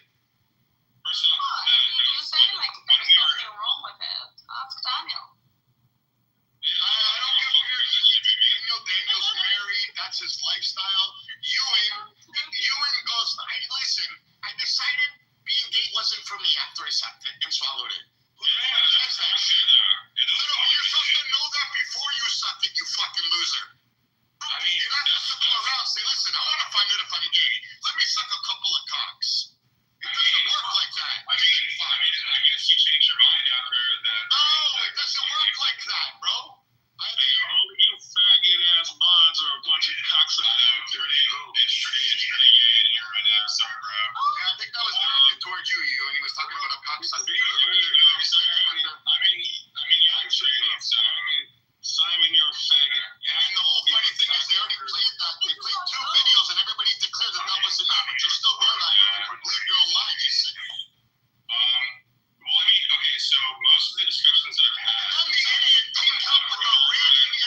everywhere. They go, prove it. He goes, everybody knows. That's not proving it. That means you're a fucking idiot. Because if you actually could fucking prove it and show stats, it would have been great. But you don't have them. You don't know how to rebuttal. You make up a stupid fucking lie. I think That's you not a can lie. have got a point. That's actually You must realize that you've been to You're the one getting. yelling at I'm not getting the upset for about 1 this. hour because you are measuring who sucks more dick of the two of you. I know. The difference is I don't suck dick. I mean, yeah. So I mean, for me, like the way that I'm looking at it is, You must say yes. I don't get you, and I don't need to test it to see if it's for me. You fucking no. weirdo. Like what I'm saying though is that I'm pretty calm right now. Maybe someone that's freaking out. You gotta chill out. Get involved. No, baby, you gotta chill out. Like, just relax, dude. I'm trying to. It has nothing to do with being homophobic. See, you're missing that's the whole problem. You guys are all missing the context. What are you talking about? You could be talking about 22 You're attacking a Muslim on the app. You don't tell them. You like if you're gay, you're gay, right? That's nothing you can do about that, right? That's just who you are. God bless you. You don't tell people. I just tried to suck a dick. I swallowed it. I'm proud of it, but I'm not gay no more. I'm married and I have kids. And he's fighting with the guy that hates women, like the Muslim that hates me. Baby, that makes you bisexual. Daniel, Yeah, baby, you No, I'm not bisexual. Daniel, if you No, fall in he's love not. with He's me bisexual. and you leave your husband, do you stop being gay? No, he's still gay. He's bisexual. Then. That's my whole fucking point. And he got extremely offended. And I told him that. And he said, no, I'm not. And he started getting angry because he made a room. And he's like, so what? I sucked a dick 19 years ago. And he couldn't stop saying it. I'm like, yo, bro, you should have not fucking You're in your 40s. You're like hanging with trannies. Hold on, let So, Daniel talk. I'm I was talking. 19 at the time. No, just ask. What if it's just a dick?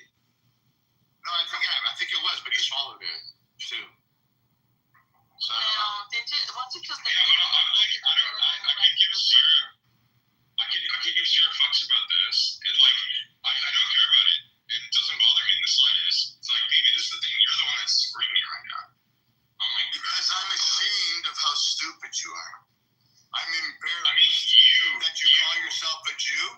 You tag up team with What a a fucking Jew. raging anti-Semite. What do you mean? You said you're a Jew. No, I'm Jewish, but like, I'm not like. Jewish? Since Oh, when? Oh, it's okay. What are you talking about, you Zach? Now I want to hear. Since when? Since I was a child, my mom's Jewish.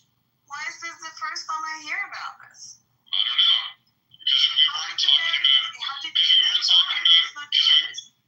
Yeah, well, because I don't really follow it. And I'm not religiously Jewish. I'm just ethnically Jewish. Like, I don't really follow it at all. He doesn't care about religion. They're pulling your card. It seems like people are pulling it out now. You can't So pull that. I'm 4%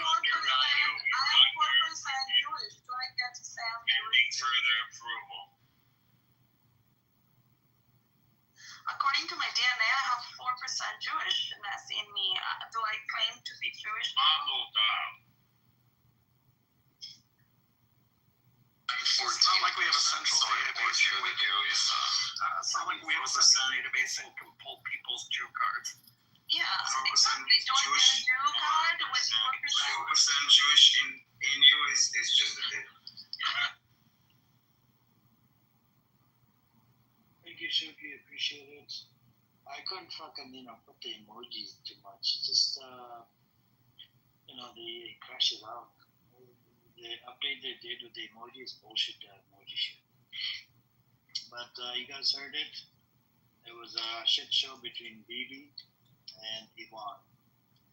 And they've been going at it with each other. And I don't know what to tell you, man. It's just trying to, they're just, what you call it, they became enemies. That's what Bibi told me. I asked Bibi about this. Bibi was in here like a few mornings, 2-3 days ago.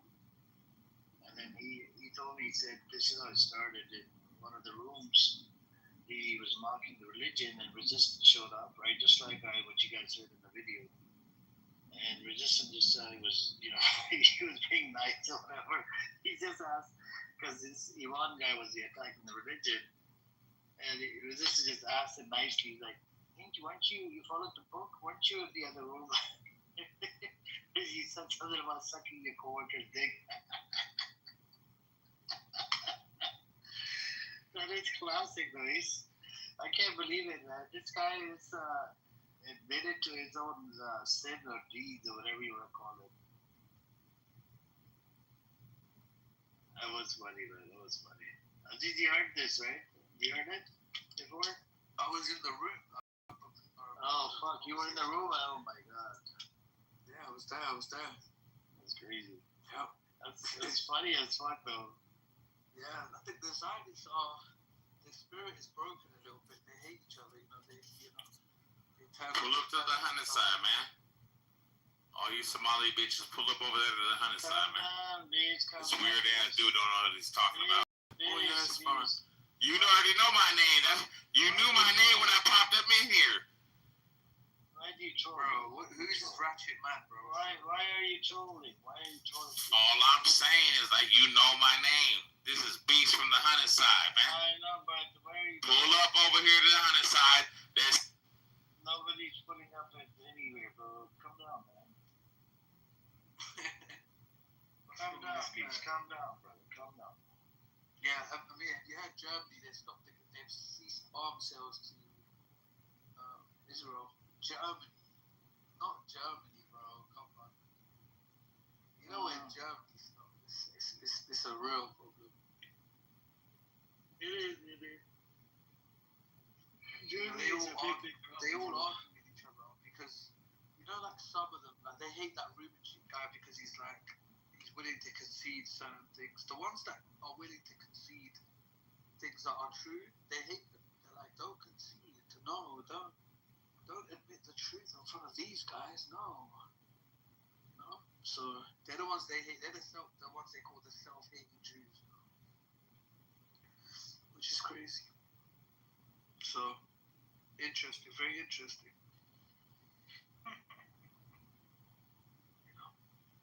I'm interested to see, because they don't make their big rooms. Remember their big rooms? It used to be like one of those, those super churches in America. There'll be like 5,000 people in there, bro.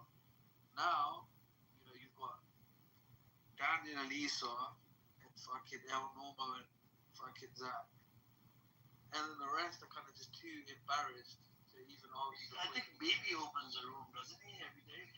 Yeah, I think BB opens a room, yeah. You know what? BB is not...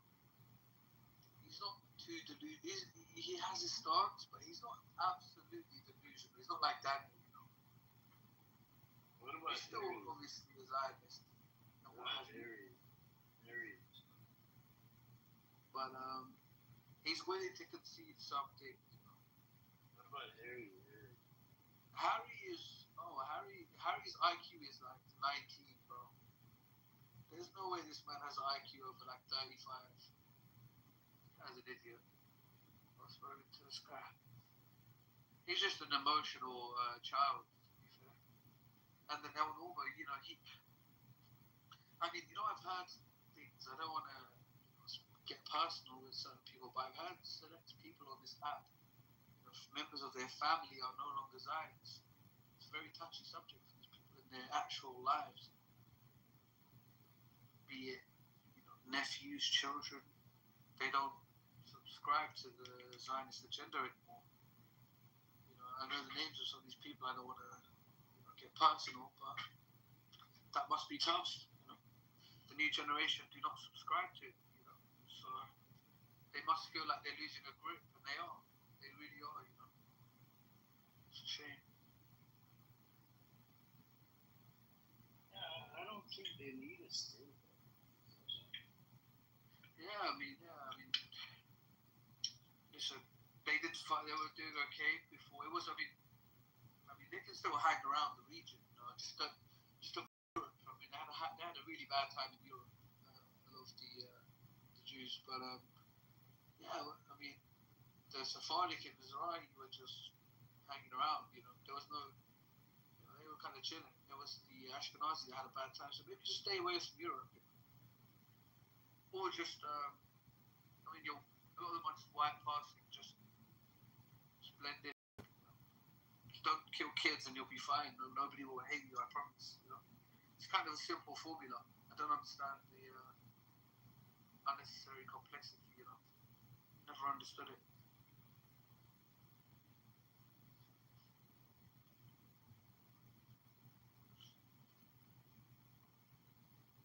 And that's true. It's just it's tough to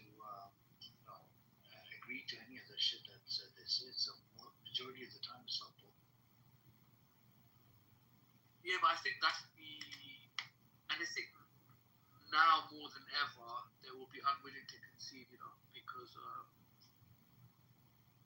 you know they're losing a grip, you know, they're losing touch, they're losing control, you know, so they can't afford to concede things because in their minds an inch is a mile now. They're on the edge, you know, you're on the edge, and you kind of, you know, you can't move how you used to. And I think you can see that. You can see that when you speak to them. You know?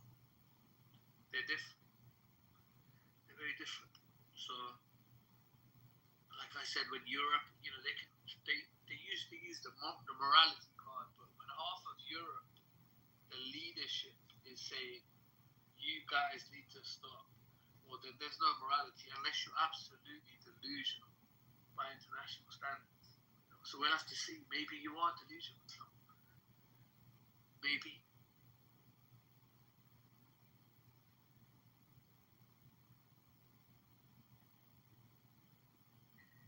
That's true. Anything's possible.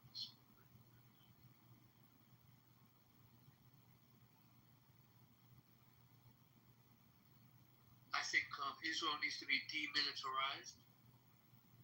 I think surrounding nations and even America need to demilitarize Israel. They cannot, you know, function in this manner. They're trying to undermine the democracy as well, which by their constitutional standards or wherever they go by is undemocratic and unconstitutional, and is undermining the state itself. So they, you know, there needs to be intervention. You know, they need to be demilitarized. They can't be trusted in the region. You know, they talk about being the only democracy, but they cannot be trusted in the region.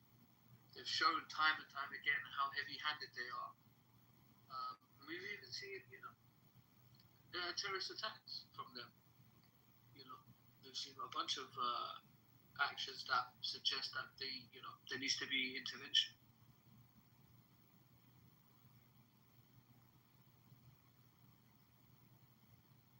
I look at the chat. It says, while you're focusing on Israel, the Muslim religion is the fastest growing. If that religion takes over, we're fucked, especially women. Well, you know, this is the problem, Mac. I'm not sitting here saying Judaism is theirs. I mean, if I want to, I can frame Judaism as very non-inclusive and you know, and what have you. I can do all of what they do in Islam. There just isn't a public campaign to do. Hang on, forget it. What if the atheism takes over the whole world? I mean, a lot of the people inside Israel, the atheists are the ones that are genociding babies. I wonder about that, you know. Yeah, the atheism, agnosticism, or people that have served in the IDF. I mean, I don't think a lot of them have religion. So the genocide is not large enough, Ray? This genocide that they've killed at Harvard University came out, they've killed over 200,000 people. That's not big enough? Yeah, a lot of them are atheists. 1/3 of the population are agnostic atheists inside Israel. They call themselves secular. You should look into it. This is the community of Israel. I don't know if you've been to Israel. And apparently Hitler left his Christian religion as well, by the way. Yeah, I mean, Stalin was an atheist, right? Was he not? Yeah, he was. How many people did he kill? How many Muslims and Christians did he kill? You know, way too many people were killed by that man. But you know, Bree, by that logic, I think people shouldn't join Christianity. I mean, what the Crusades done. I they were literally killing Muslim bodies and Jewish bodies, and they even kicked the Jews out of Jerusalem. Muslims are the one that brought the Jews back into Jerusalem, and they were protected under Ottoman Empire. I think this is the problem now. We live in an era where, one man, one idiot, one Benjamin Netanyahu, regardless of his thoughts. Yeah, but Bree, can you do you come from a Christian background? If you do, then you got to keep this in mind. The amount of killings that were done to Christianity, it was really disturbing. The Crusades was the big one. But anyways, carry on, Aziz. Yeah, no, I was just gonna say, this idea that there's so many people. Well, we can see, Stalin was one man, Netanyahu is one man. It just takes one man. This idea, this anxiety about religion's growing, or the world's population is growing. Like this is just normal, first and foremost. So I don't know where this idea that there's like this master plan, but this is, if I was to say this about any other religion, it would be like hate speech, right? But there almost seems to be where it's about talking about Islam, especially when I'm on this app, like people just talking about Islam. We don't in our rooms, we don't sit in this room, we don't just talk about Christians. We're not saying all Christians are like, we need to watch out for Christianity or Judaism is this and Judaism no. We're trying to be a lot more honest about what we're seeing. There are good and bad on both sides, but when select individuals get power and allow their political agenda to seep in and their personal political agendas to seep in, then it's a problem. But to just sit there and say, it's religion, well, I could just do the same for you, Brie. Just do the same for you. So, and you have to just sit there and eat it. Like, just keep that same energy. If I was to do that, I'm not going to do that because I'm not an idiot. Just keep that same energy. Brie, your facts are wrong. Moors were not enslaved by Muslims. You should look into it. I think you're mistaken, Brie. You need to, learn some history lessons. Seriously. Brie, you're an American, so how the fuck do you feel about the white people and black people for so many fucking years? Oh yeah. Should they get reparations? That's actually recent. Should they get reparations? You're an American. Talk about the American shit that's happening. It has happened. Brie, reparations? Should white people give reparations to black people? This is, that makes you a hypocrite. You're talking about other people and this and that. But Amir, you have to remember, like, when Brie, I would suggest you to use ChatGPT instead of writing shit that doesn't make sense. Just, a lot of the shit that you write in the chat is bullshit, fake made up. Amir, you know what it is? He even mentioned how women are in trouble. I mean, women in America got the vote in 1920. The first university on earth was made by a Muslim woman, the rights that Islam was offering women did not enter the fold in Europe until like 1800. So, and women couldn't even vote in here in America. Yeah, they couldn't vote.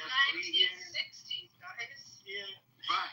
It's like, it's so disingenuous. It's like, guys, come on, it's like saying, oh, yeah, you started brushing your teeth yesterday and now you want to talk about oral hygiene. Like, please, give it a rest. Like, come on. Like, please, bro. It's just a bit embarrassing, just a bit embarrassing. And then the slavery thing is like, it's all a bit embarrassing. You ignore America's, involvement and stuff. It's just a little bit embarrassing.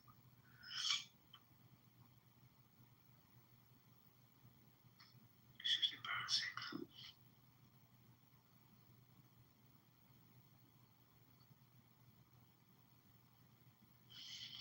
I think it's really you have to be really uneducated to like make someone. You can just tell when someone doesn't know what's going on. Sometimes you can just hear it from the arguments. Like Brie can't even formulate a good argument. It's just kind of rhetoric, It's a bit embarrassing.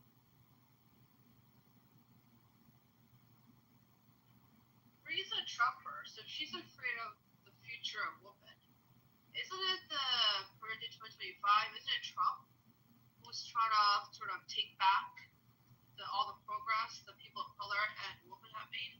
Isn't it his party that's saying stuff about religiously, the right to a woman's body and all that? So shouldn't you be more worried about what the fuck Trump is doing? Because since you are a Trumper, But you have to remember, all you need to do is scratch one itch for these people, and then they will ignore every other policy of their favorite candidate. Like this is how dumb identity politics is. You can literally tell them, we are going to shorten queues to Six Flags. And they're like, yeah, I'm going to vote for you, yeah. And it's like, bro, you ignored every fucking other policy because that's the only one. You seem to go Six Flags along. So he scratched your itch. Now you're going to ignore every other fucking thing he said. It's that dumb. It's that stupid. But they can't see it. There seems to be a lack of self-awareness. So, Bree, you could even come up, and maybe articulate yourself a little better. Seems like we misunderstand you.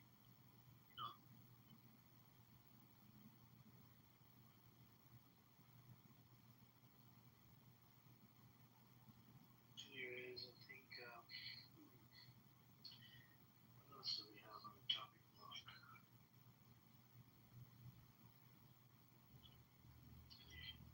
But Aziz, is there climate of their arguments and whatnot, is it changing when you go into the science rooms?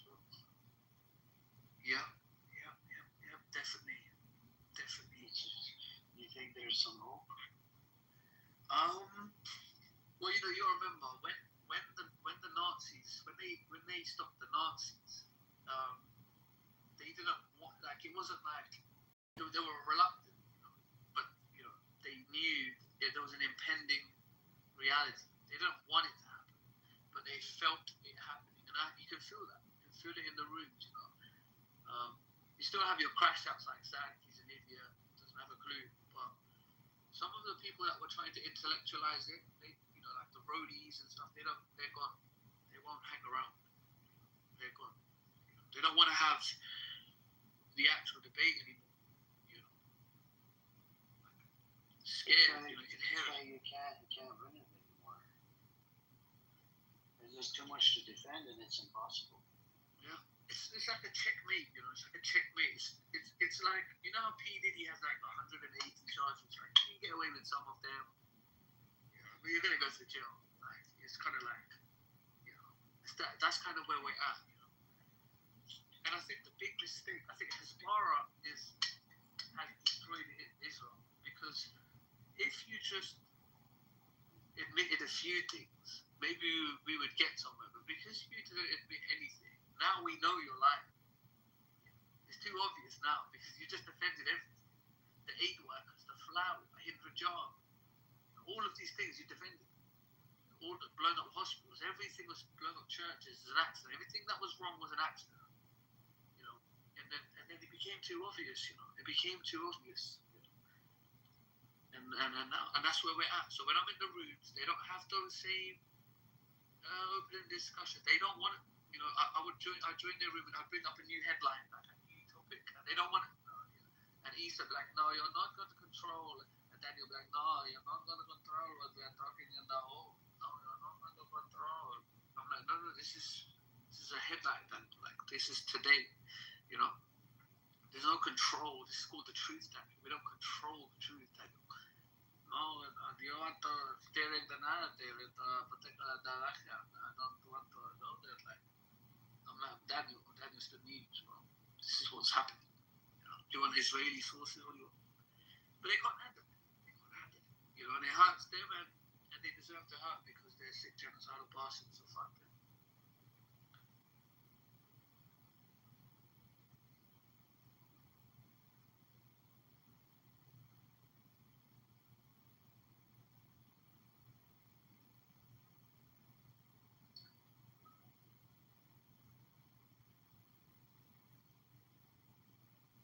You're too much of a coward to come on stage to have a conversation and said something inflammatory in the comments, so you show his hand with your cowards.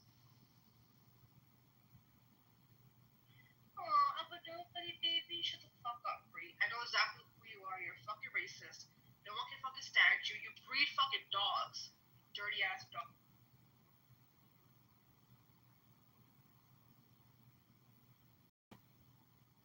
Oh, I got proof of it, okay? Backyard dog breeder, freaking animal cruelty, and that. Good morning. Why are you wasting your time on some scumbag in the comments like a keyboard warrior? Just ignore. Yeah, it's true. She's a fuck. If the person has any courage, they can have a discussion. Otherwise, she's so coward. Insignificant.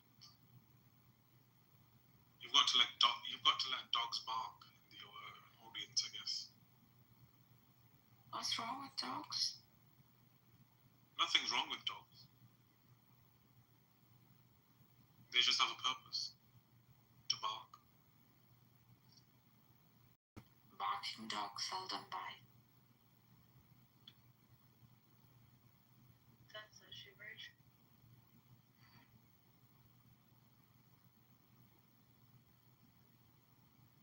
Mine does both. Barks and bites? Yeah, sometimes at the same time. Has it bitten you quite a few times, or? Yeah, we take turns. You take turns, so you bite back? Yeah, I'm not. I actually agree with that concept. Is that? Yeah, I actually agree with that, because I agree with the other things as well. Similar, for example, when a baby cries, you should cry back at the baby. Right. If the I have baby a shits question on you, for you shit you. on the baby. Ace, your favorite bestie, Abby, versus somebody that comes from Jewish background, but Abby kept on poking. Oh God, being I heard that. Jewish. Do you follow this? Do you follow this? If Abby the lunatic, the lawyer. She's a lawyer. She's a lawyer like you, General. Yeah, but I don't. When I've listened. She uses iPhone, brother. She uses iPhone. She uses iPhone. That's irrelevant. And she works for She the doesn't sound like a lawyer. She works A for the lawyer has a way of thinking. She works for the APAC. Oh, then she's a bootlicker. She works for the APAC. She does, and she's a Zionist. What kind of lawyer is that? Who's an APAC employee here? The Abby, the lawyer. Yeah, but what kind of lawyer is she? She is a retired lawyer, I think. Isn't she? I don't think she was ever a lawyer. No, she was a lawyer, and then she. That's what I heard. So she has me blocked for no fucking reason, right? The reason why she has me blocked because of running these rooms against Israel. They look at me as a fucking Jew hater. But anyways, if you guys don't want to listen to it, Shuki will probably play it. Up to you guys, because Shuki has the clip.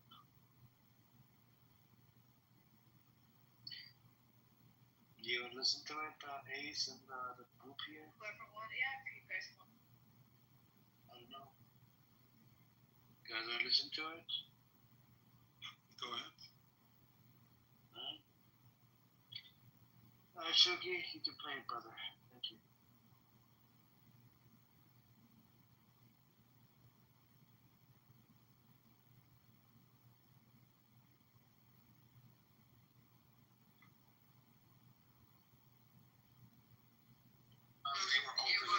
So what was your parsha then? I'm sorry, I don't know what that is. I'm sorry. Were you bar mitzvah? No, I never got bar mitzvah again. When you went to Chabad, were you a member of Chabad? No, we weren't. We weren't. Hold on, Abby, 1 second. He said that he wasn't bar mitzvah because of what?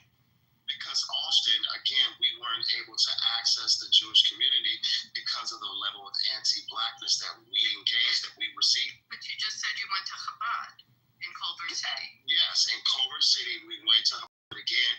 We didn't feel welcomed often. But if you were Jewish, welcome if you until grew much up in a later Jewish on. family and you're a boy, and you went to Chabad in Culver City, then they would insist that you We went to Chabad, but we weren't welcomed.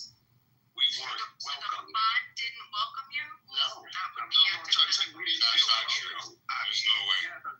How you gonna tell me my experience? I'm asking you. I'm just asking you. No, the guy that said that's not true. Yeah, we did not feel welcome. Yes, So you it didn't was. see- We were let know you're not welcome in this Were place. your brothers bar mitzvah I or don't your have a sister brother. bar I don't mitzvah? have any brothers. Your parents, did your mom and dad have a bar mitzvah?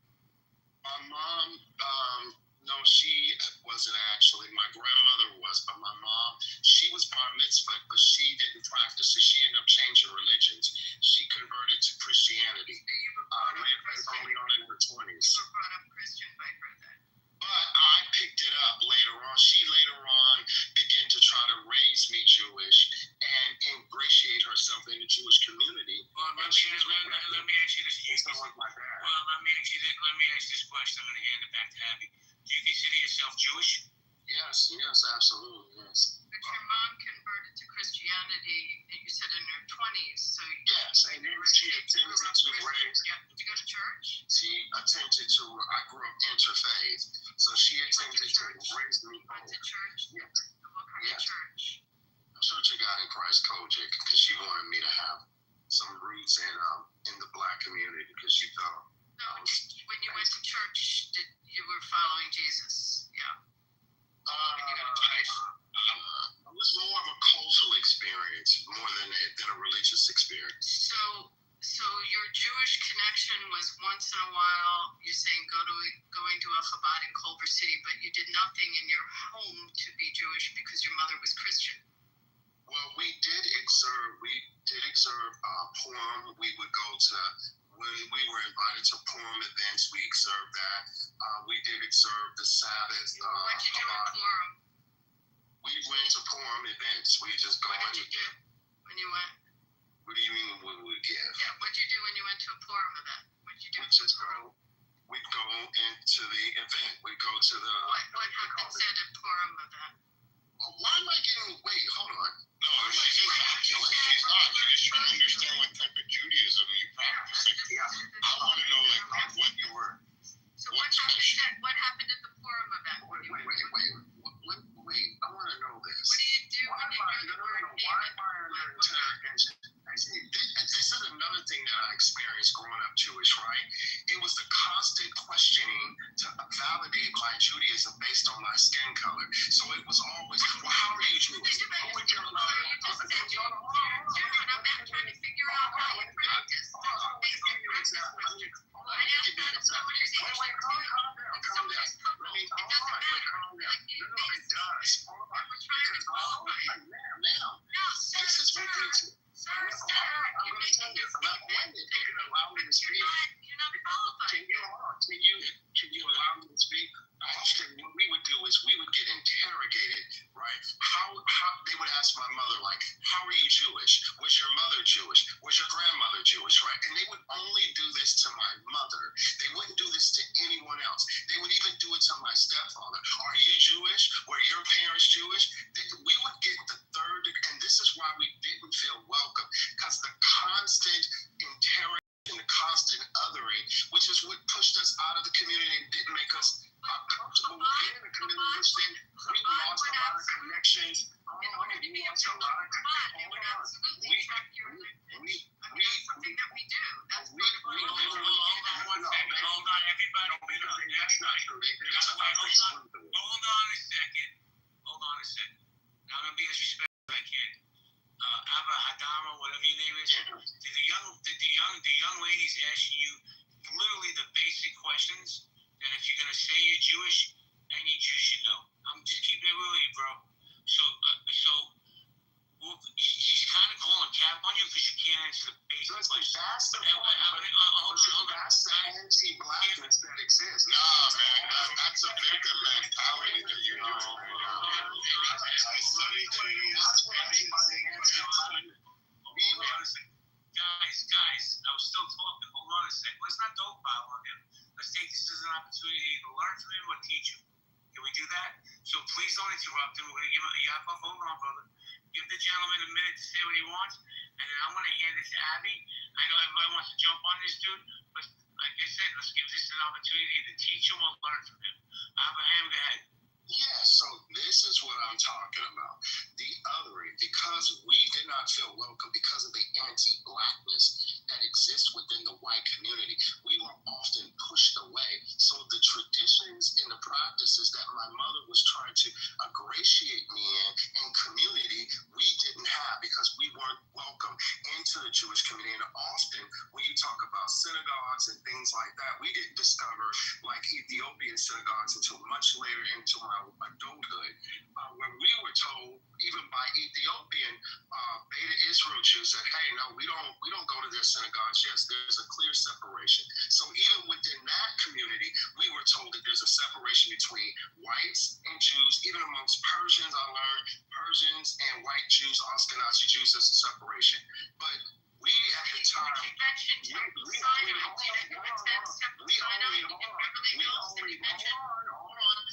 only knew of that community. And so when we attempted to go into that community, and my mother took me in as a child to ingratiate me in that community so I can learn traditions and I can practice the high holidays, we were not welcomed.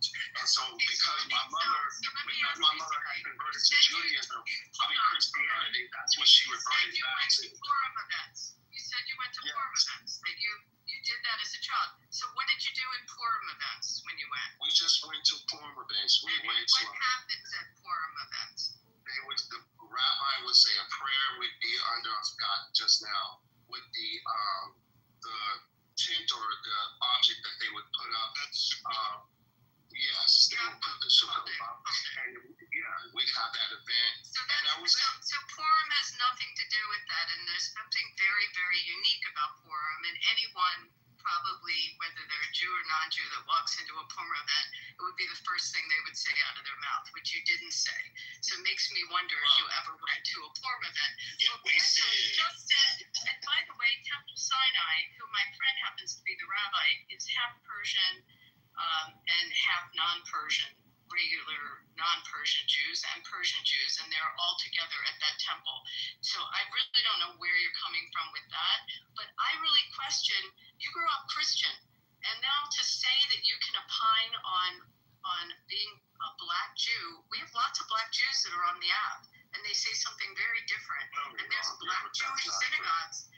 There's a black synagogue in the city I grew up. Can I jump in for 1 second?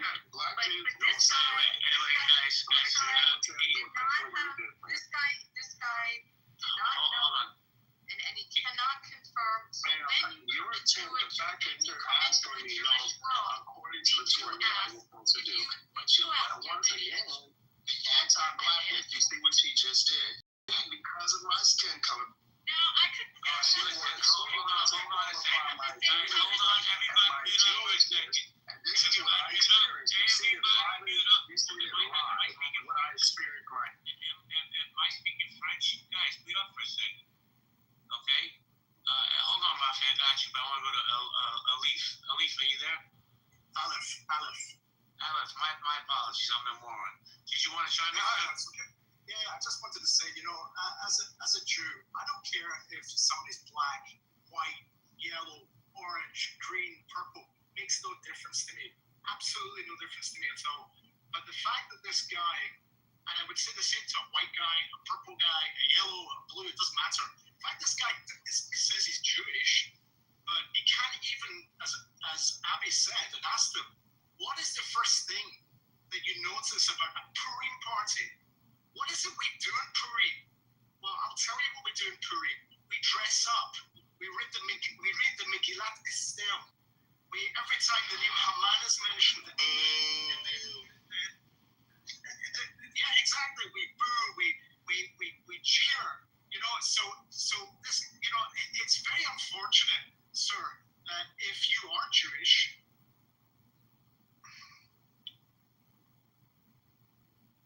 Oh, he got a phone call. Hold on. This is what black people have to deal with who are Jewish. Okay. Because you're not wrong. You're anti-black. You're anti-black, and that's why you have this disrespect. Hold on a second. I'm going to say one thing, man. People can say whatever they want about Abby. One thing you're not going to say is that she's anti-black. That's so stupid. I give you plenty of grace and space to hang yourself. You did a hell of a job.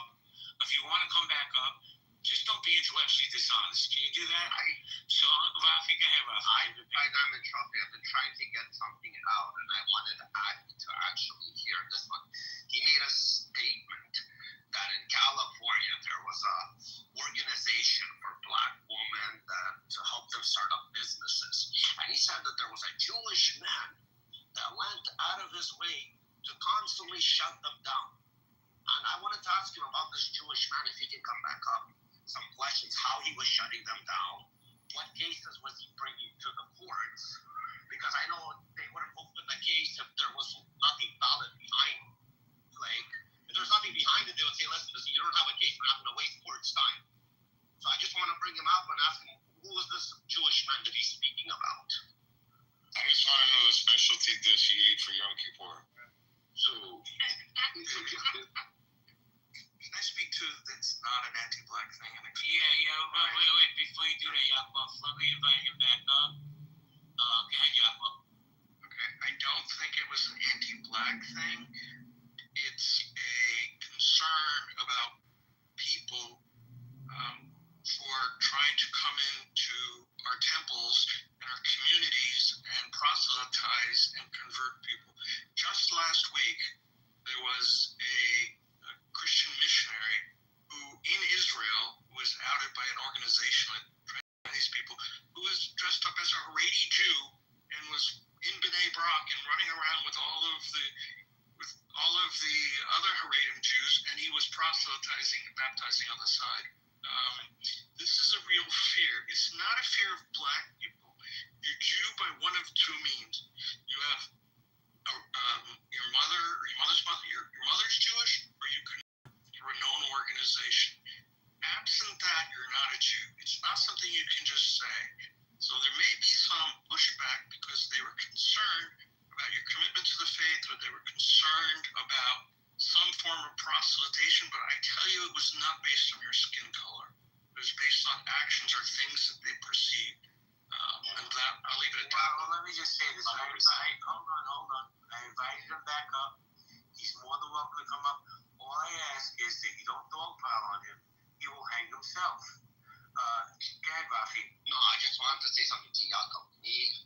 I am part of many synagogues in my area. Bibi knows one of them. I'm in different communities where I lived. I stayed in contact with all the rabbis. I help out as much as I can. And even after many years of being in a Jewish community, and all the rabbis know me by my first name, when I had to, I was engaged, and I had to prove that I'm Jewish, even though I attended almost every religion, almost every holiday, high holiday, at the shuls. They all knew me. I participated. I read out of the Torah, but I still had to prove my Judaism, and it took months for me to prove my Judaism. They had to contact my grandmother. That's my mother's mother. Thank God she's alive to help out in that process. She lives in Germany. We had a person from Canada contact Israel, and Israel contacted another rabbi in Germany to help. They came to my grandma's house. They questioned her that she was, like an FBI agent. But I did it to prove my Judaism, because we take religion very serious. It's not just we can go say a few words and we become Jewish. We don't, as a white person, I have to jump obstacles to prove my Judaism. Yeah. And just to speak on this, because I have an interesting angle to it, I studied Judaism for about a year and a half here in Calgary. And it's not a black thing, man. Honestly, there was black students in there studying all the holidays, a little bit of Hebrew. Thank you, Shuki. Thank you for playing this, and appreciate it. Apparently, I think this came from JV's room or something. Anyways, there's actually racism amongst inside the Jewish community, and I actually we had I don't know, Ace, do you remember we had Black Rabbi and whole bunch of other people. I mean, even Sister Ezra that comes in here, right? We have people like El Normo and a whole bunch of some of these people. They always sort of like call themselves hating Jew. You know, you're not a Jew. You're not this, right? It's like heartbreaking. People that are from the Jewish background, they're anti-genocide. They don't support the state of Israel, and they're usually being called self-hating Jews and whatnot.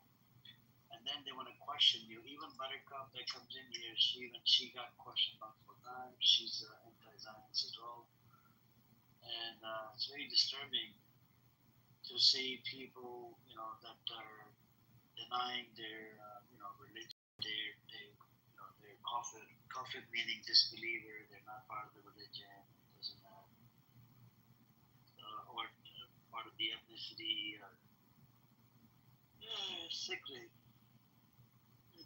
Like this guy said, you know, they go through all the way to wherever you live or your grandmother lives. They'll try to find out if you're Jewish or not.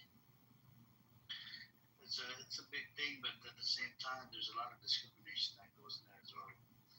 You know, and relate to the Ethiopian Jews that I shared articles in the chat earlier. If you guys look up on it, and then the title of this room about the Hamas. There's actually 4 IDF soldiers missing. We don't know if the Hamas has it or IDF, or maybe they're hiding inside the bunker. I don't know or hiding inside the ground, away from Hamas and away from IDF, because they do apply Hannibal Directive, and Hannibal Directive is to kill the enemy and kill your own. You know, so that way the enemy doesn't escape. But you know, you end up killing your own, and it's called Hannibal Directive, and it's very disturbing because in America we don't kill hostages. You know, we got aim at the soldiers or whatever. Or I mean, let's say if it's a bank robbery, we're not going to kill the hostages. We're going to go after the people that are robbing the bank. Or a school shooting. Yeah, or school shooting. You know, we go after, you know, the killer. We don't go after the innocent civilians because they don't have anything to do with this. And the life for the Palestinians in Sudan and wherever there's genocide happening, why is, Israeli lives hold more weight, or American lives hold more weight than people of color, like in Sudan, Congo, and a bunch of places, and in Palestine. Even when they do the trade, like when Hamas did the phase 1, they exchanged like a whole bunch of Palestinian hostages for like 1 or 2 Israeli hostages. Why is that? Is it because they're God chosen people? I just don't get it, man. And yep, that's what it is. But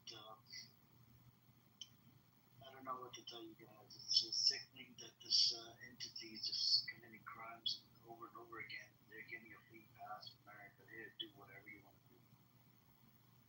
Now, unless a country can physically get involved, I don't think there's going to be any kind of solution.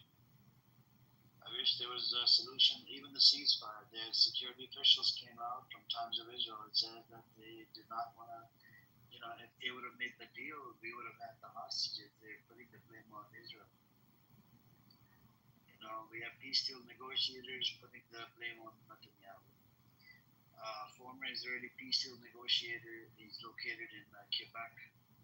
He said, thanks to Netanyahu, no deals have been made. And everybody's pointing fingers at Netanyahu, but the issue is, it's not just Netanyahu. The issue is Ben Gvir, Smotrich, Daniela Wise, Amichai Eliyahu. These are all ministers, and they're very disturbing and disgusting. They're even going after a female attorney general. She's trying to bring these idiots to the court, bring them to justice, because Ben Gvir, he's a security minister.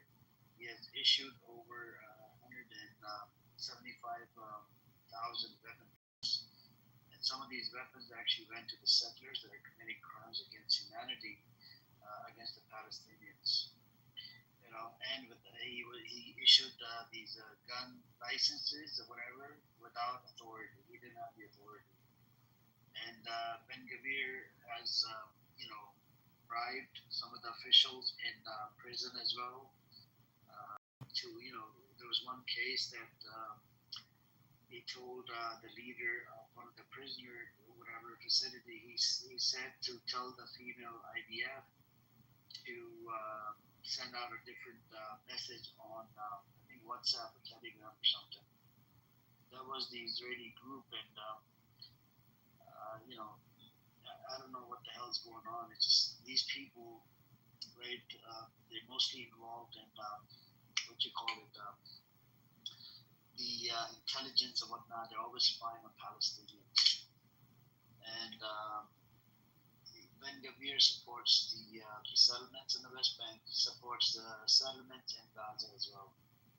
Smotrich, that's the finance minister, he supports Ben Gavir, the settlements in the West Bank and settlements in Gaza, because there was a recent bill was passed in the Knesset. 22 members of the Knesset out of 34 would get to visit get to visit North Gaza. It's very disturbing and disgusting that these people are just demonic. But, yeah.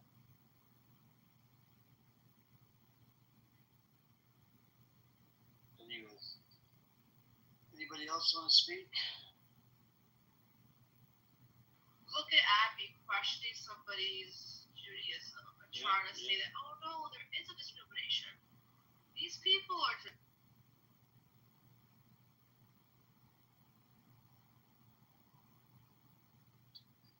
So if this person was white, right, I don't think they would question it like that.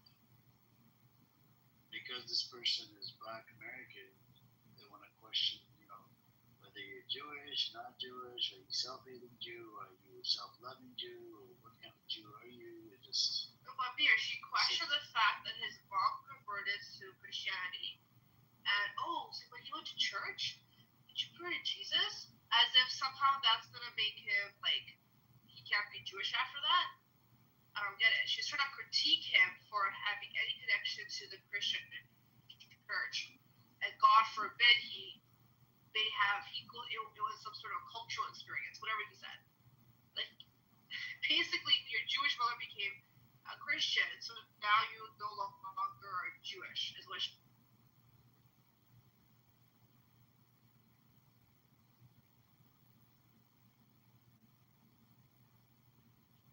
That is true. It's true. But, yep.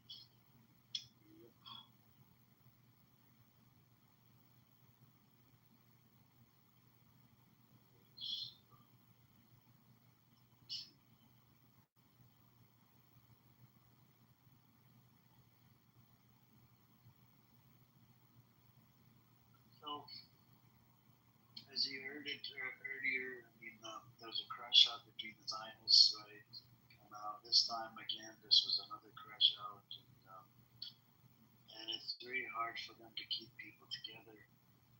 They tend to fight the Zionist side, even the Barghouti side. They tend to fight as well. But it's hard to find trustable moderators to run rooms straight for 14 hours.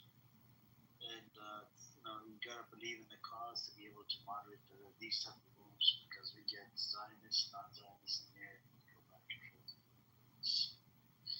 And it's the same old talking points, And the good thing is, since we talk about the news, we always have new talking points ready from our side. The true talking points that make sense, they're logical, and they come, that has evidence to it.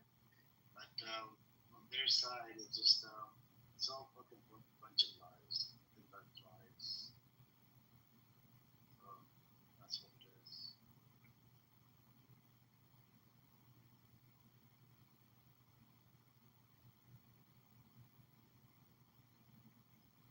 Disease is right. They're falling apart. They're severely falling apart. They can't have conversations that are relevant to the topic. They just start doing ad hominems. They're fighting each other. they're falling apart. I've never seen that side of the Zios fall apart so quickly. I thought their Hasbara would keep them going, but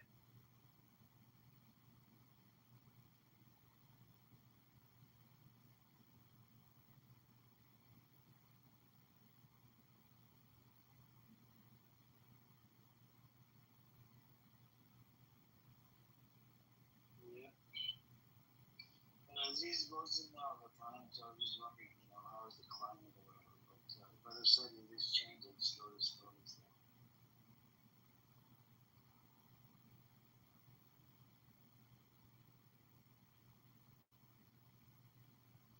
But it's very easy to, I think anybody can debunk their lies, Nowadays it's gotten really easy.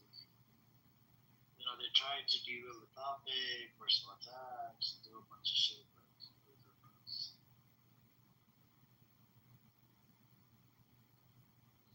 But anyways, Ace, I think this show's been running for about 14, 16 hours. So I'm going to end it. Thank you guys for coming. Follow the house, cashing your tickets. And the NN account, I think one of them is a normal or somebody from the Zionist side. The other one is John Kitover, the son of a bitch that records and streams our rooms on YouTube without people's consent. I hope, all of your phones, you got about 30 phones, they get destroyed now. Their phones get burnt down or the battery explodes on all of these fucking phones. And apparently you're running for fucking whatever mayor shit, in city near Chicago. I hope you never win. You disgusting scumbag. You like to record rooms without consent. Son of a bitch. By the way, guys, his name is John Kitover. If you see him, last report, block and back channel me his name as well. I'll do the same, block him. We need to get this idiot off this app. Mentally retarded. Suffering from fucking PTSD, son of a bitch. And he's pro-Israel and he's a Zionist. But that's what it is. But anyways, thank you for coming. Have a good night. Salam alaikum. Take care, guys. Bye, guys. Bye. Oh, do you think Yeah, he's talking to his other bitch.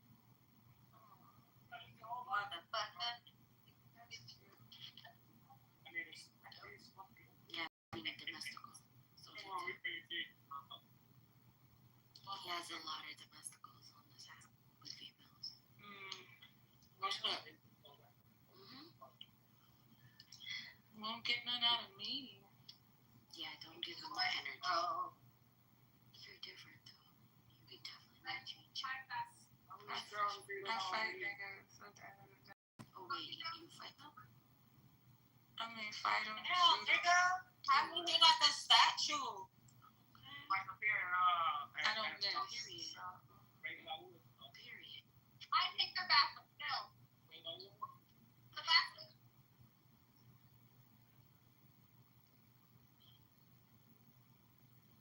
Damn, shut too slow.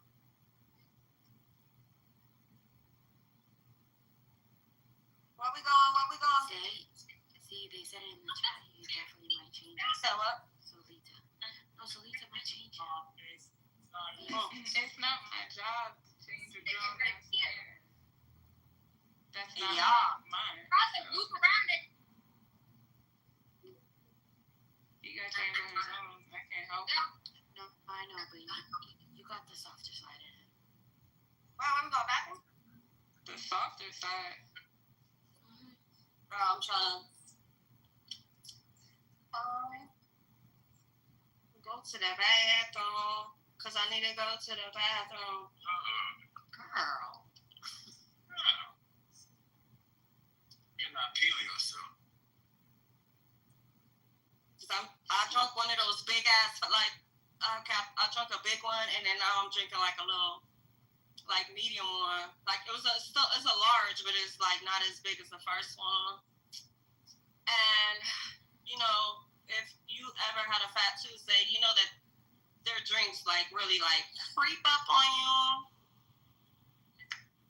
And at first, you know, when you drink that first drink, you're like, man, this shit ain't doing nothing. Then when you start drinking that second one, you're like, oh shit, it's kicking in.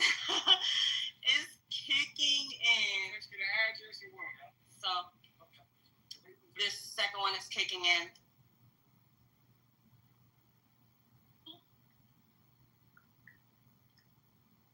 I'm like wondering why there's hella police outside? I'm like, duh, it's Friday.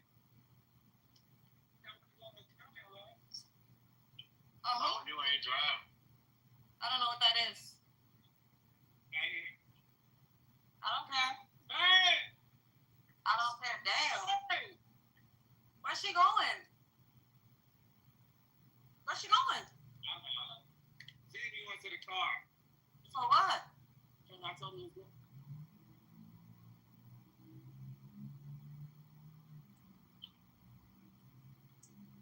You ain't driving this. Huh? No. Not the homie. You don't think? Because Dean already over there. He's up on the second floor. It's a bar right now. Oh, come on. Sent the numbers. He's like, come through. I need a fly nigga with me. He's still. Oh, bring her ass. She acting light skinned right now. Come on, girl. You acting light skinned. She acting light. Well, she's light skinned. She acting light skinned right now. We're gonna go to the right here. Come on, well. We're gonna go. Okay. Yeah, right here. Okay. What? Who said that? Who's that talking to me? Oh, Alex. I see Alex then dipped out of here. Uh-huh. He ain't want no parts, huh?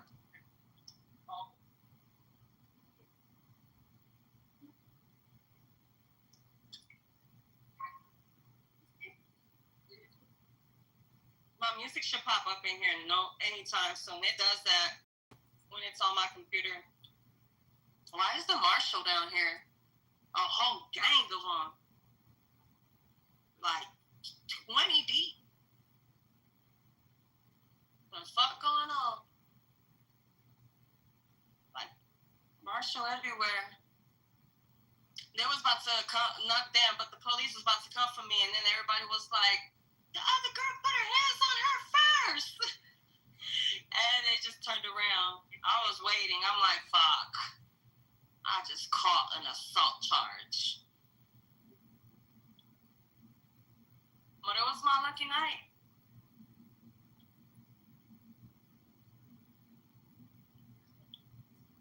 We get it on video. No, but I'm pretty sure somebody did. Bro, it happened like so fast. Like, because all I kept hearing was somebody saying, y'all need to go home. And I turned around. She all up in my face. Y'all need to go. What? And then I said, girl, if you don't get the fuck up out of here with that bullshit. And then she said it again and pushed me. So I took my heels off. She was running, but her fat ass was so slow.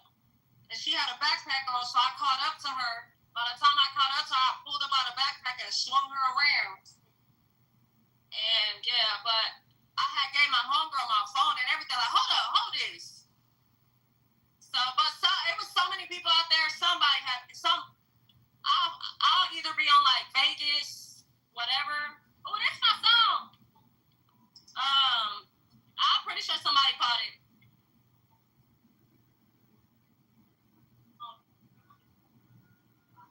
It's cracking down here, y'all. Okay, yo soy la que ando. Hold on, ass. Got your ID?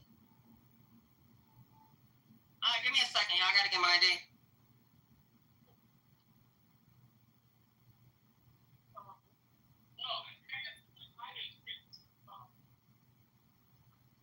Hey, yo, BSM, you there? Yeah, that shit was crazy. B, so what was you doing in the other room? Huh? Beast? Hello? Talking talking shit to you, bitch. What was you doing? Did I call you out your name? Hey, yo. Did I call you out your fucking name? Did I call you out your name, you fucking fat hippo? Shut up. Bitch. Oh my god. I'm about to go in this club. What that weird ass club you gonna go in with your weird ass friend? Fuck you and them too. Yeah, let's on Gershom. I ain't gonna lie, on Gershom. Let's on Gershom. Flame that shit up. Shut the fuck up. On Gershom. Oh my god.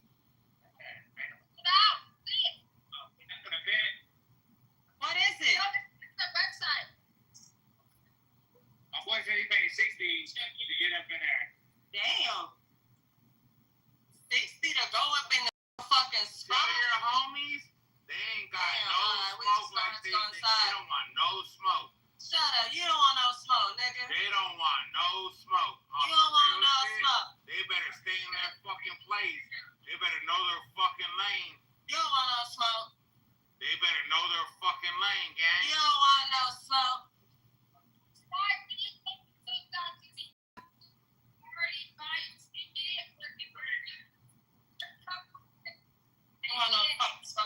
Okay, there goes my profile. It's coming off you any minute. What was you doing in the other room, Beast? What you want to do? Huh? Y'all want to go to therapy? You want to go to therapy? Want to go to therapy? Oh, Disco Pussy. That's the name of the spot. Disco Pussy. Okay. Yeah. So you just trying to go pussy with your homeboys? Oh my god. No, it's a spot called Disco Pussy, nigga.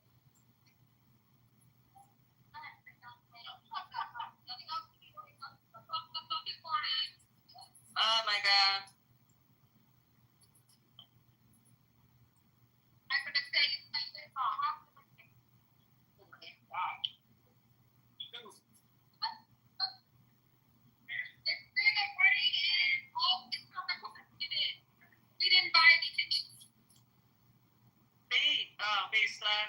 Oh, my music back on? Hang on, let me think.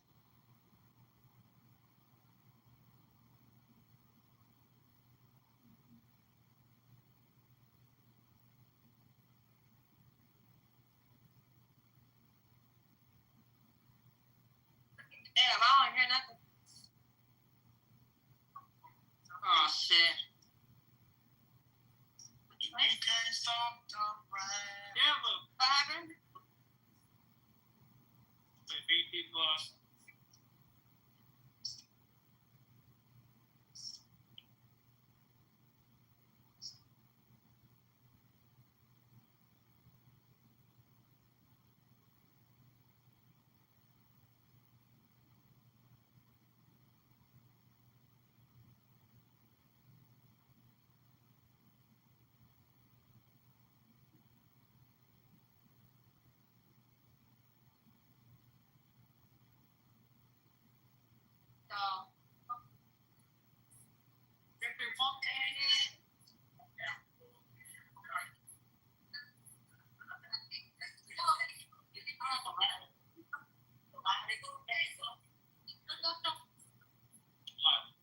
This drink got me feeling crazy.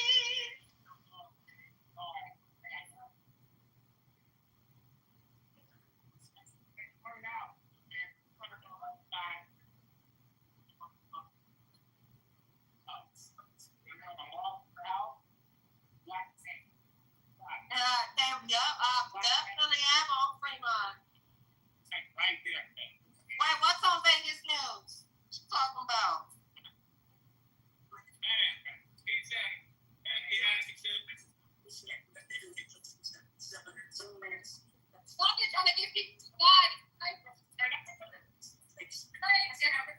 Oh, what you talking about?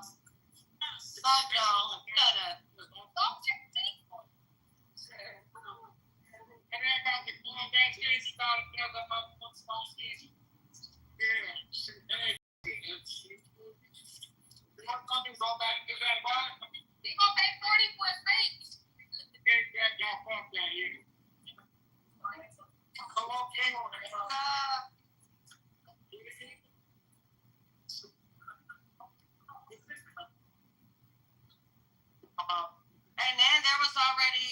a shooting on Trip earlier, like an hour and a half ago, or 2 hours ago, actually. Right by the Horseshoe, it was a shooting. It's about to be a crazy motherfucking weekend in Vegas. I didn't even want to come downtown because it just be so fucking crazy. This my first time downtown in a long time. A long time.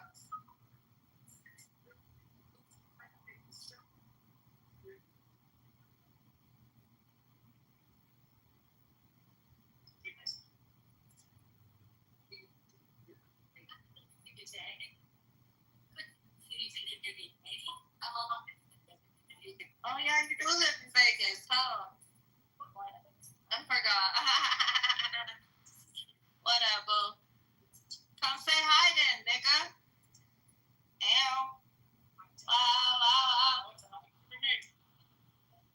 Alright, let's go. I'll see you in a minute.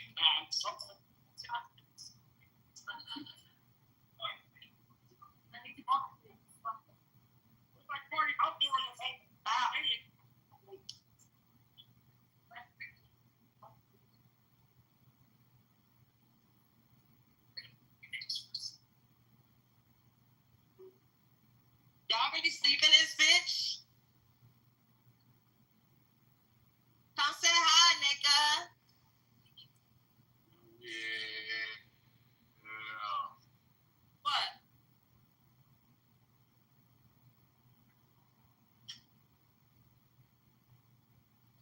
Bow.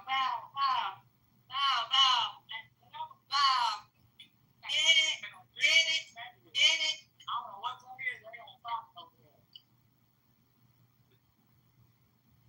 Bow. Okay. Hey.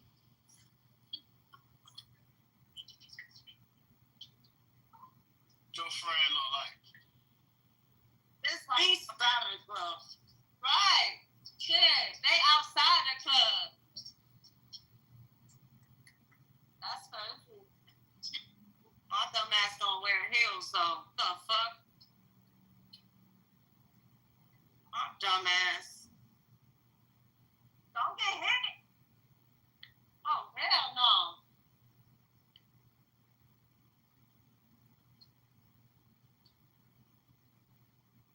This bitch.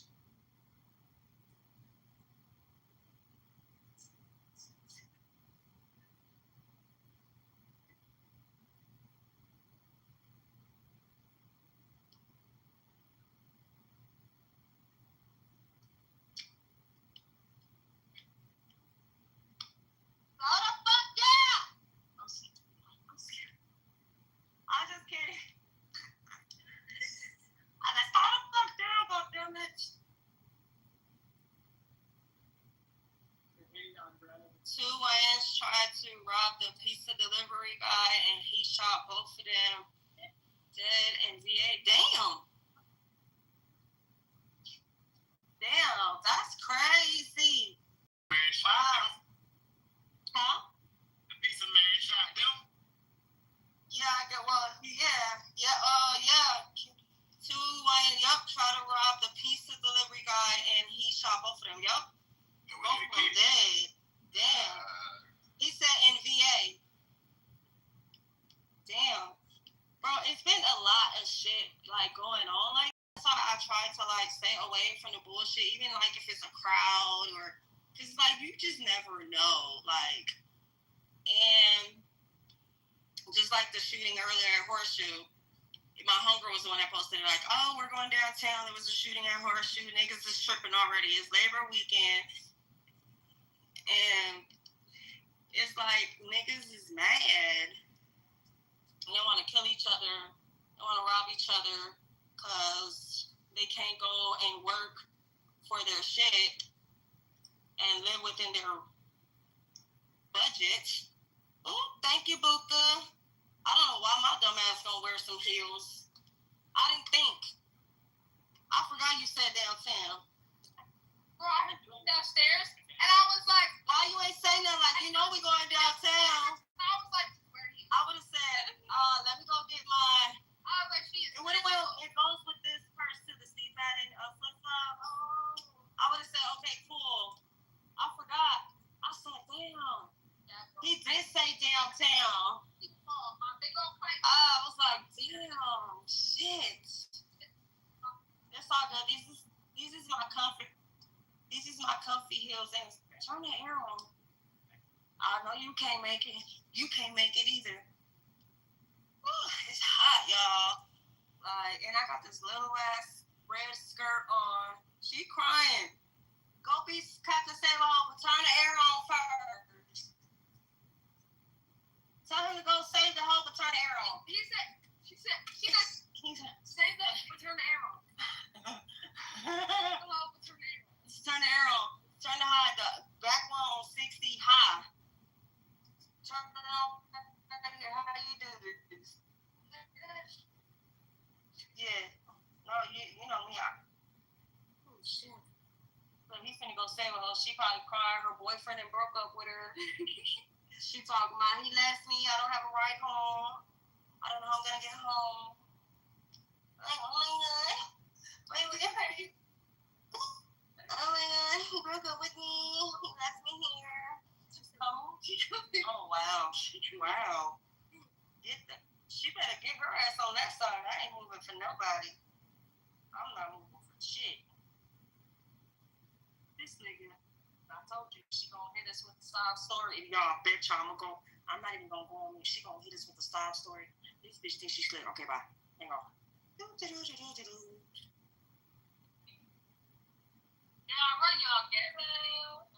happened? Man, these motherfuckers ain't shit. Oh, friends or niggas? Because, you know, they both ain't shit either. Damn. What happened? They left him? Damn. Obviously, right? I'm just, my bad. I'm bold. I'm sorry. I'm just asking questions. No, that's what the, you from here? Yeah, I'm from here. You, okay. Well, you good. You good. You safe. I just ask questions, but I'm very bold. Sorry.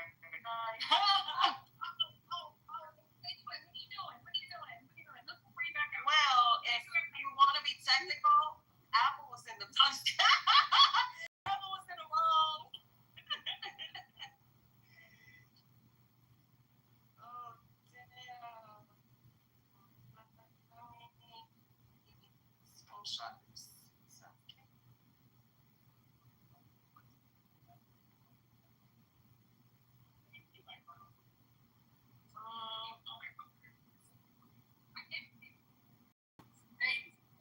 Y'all mind if I fucking start this? What's that? No, like, yeah. If it would have been a cigarette, I would have said it. Even if you said, yeah, I would have said, hell no, you're not going to suffocate me back here. No, I'm just kidding. I'm really not kidding, but I'm kidding. Hell yeah. Okay, let me throw this cup away.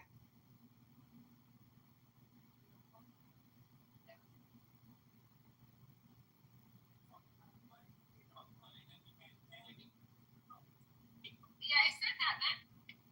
It did. Cement parking, so we don't go back here.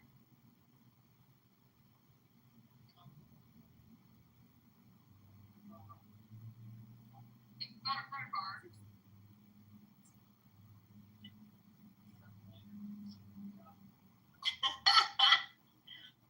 Oh, shit.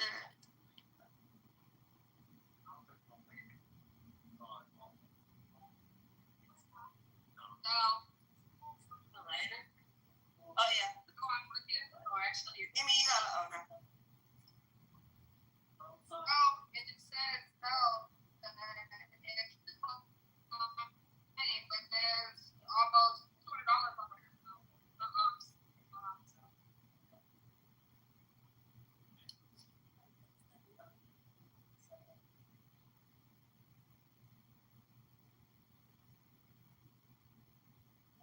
Oh, it's not music not playing. That's crazy.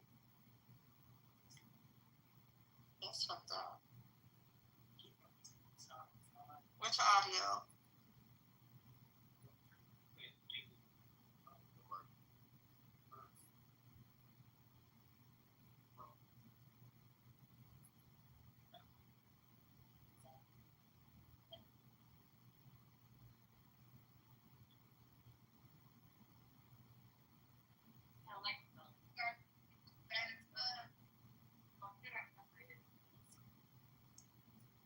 Bow, bow, bow, stanky doo. Stanky doo, stanky doo doo doo.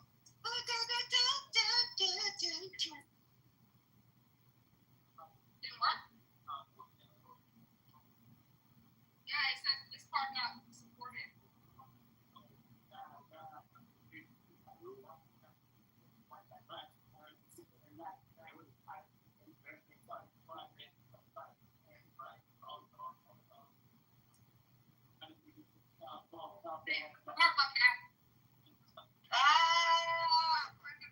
Wow. You crazy.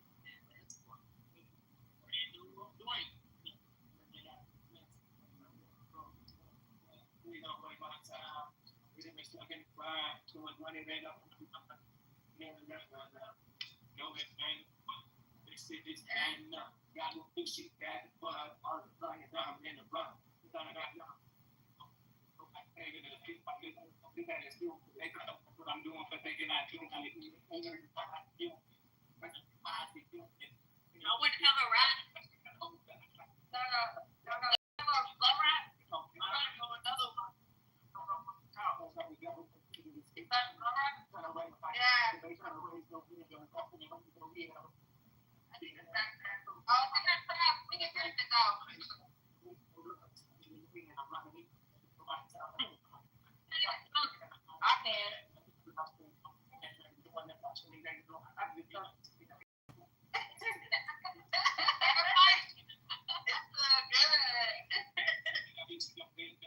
Well, we going downtown. We gonna stay downtown. We staying downtown. Okay, cool. No, I don't care. I'm just asking. Live right here.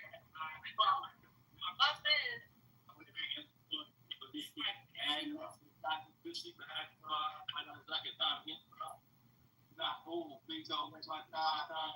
One day that happens.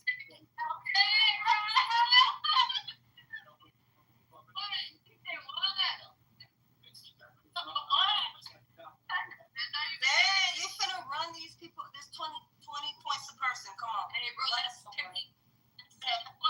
Bro, 20, 40, 60, 80, right there. 100. Come on. It's in the trash. We gonna stop and grab it. Stop. You verify it? You sure? That's what I thought. Some people be like, okay, this is that. I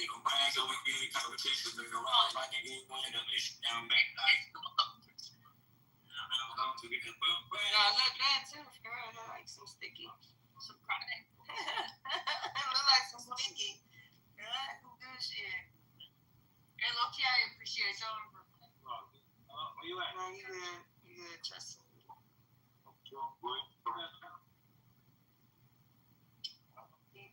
Come to the condo. You got Instagram? My Instagram's Lady Kitover. I'm sad. He said, why? Sometimes you just gotta chuck it up, you know what I'm saying? And just Sad. I know. We all do. And we all do. We all do. I'm sad. Yeah. What happened? I said, I've been there. Trust me, I know. Exactly. So that's how you know. And you just move the fuck on. You check the deuces and you just suck your pussy hole and get the fuck on.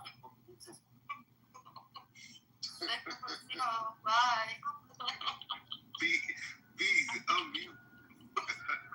What I do? I didn't do nothing wrong. Bro, I don't know what's going on. Who's that? I didn't do nothing wrong. Kelly kicked me out the room. She told me I can't come back. Yeah, I don't know. I just looked at in the hallways for a little bit.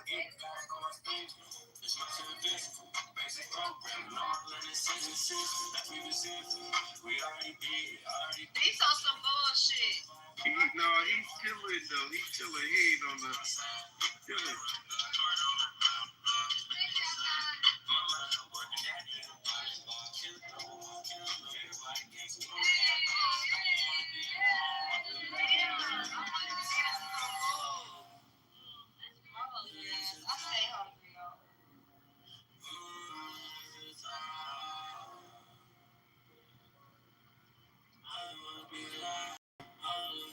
Major, what you talking about? What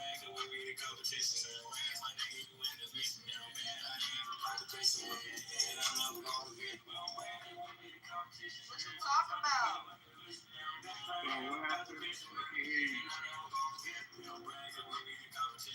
Alright, y'all, so like I said, the homie went to, okay, I can't talk really right now. I don't want her to hear me.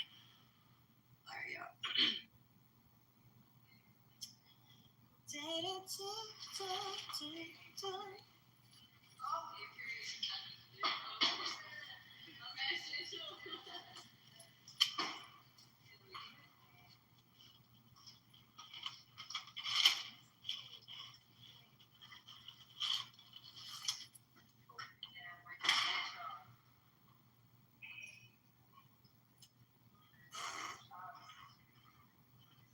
I was like, I didn't know where he was going. I needed a burger.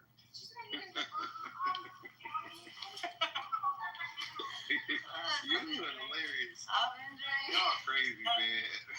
shit. Taco something. A sandwich. Chicken nugget or something, you know what I'm saying? Bill taco. Broccoli. Bill taco. I ate that one time. I'm just like, hey, shut up, Major.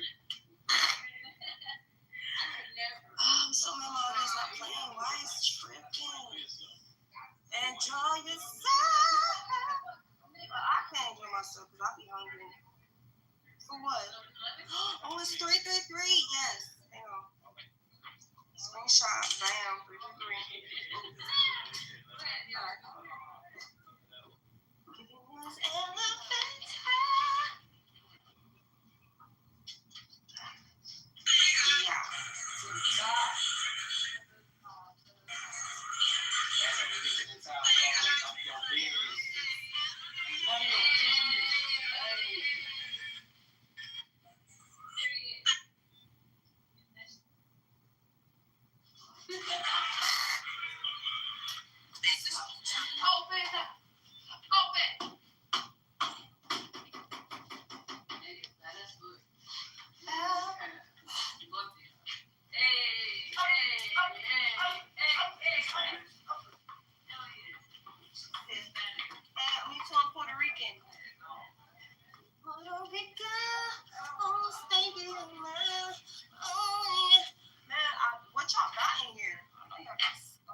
Get the hell out of here.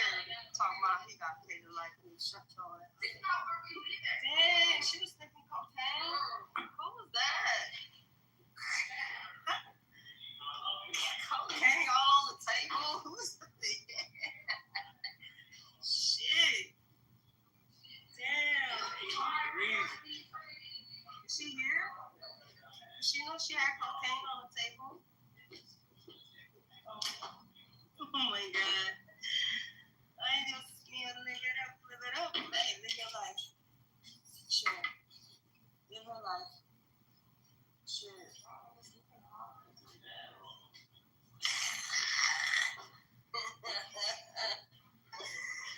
Oh shit.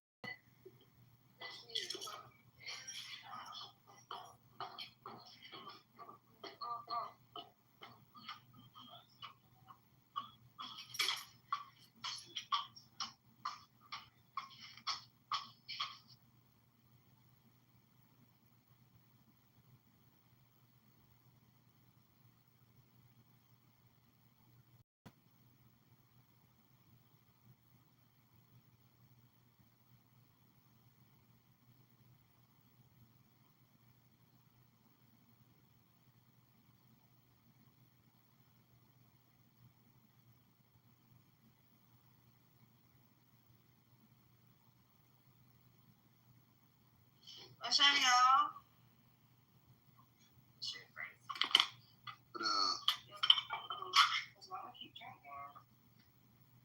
no, I'm about to go to sleep. The sun gonna come out over here.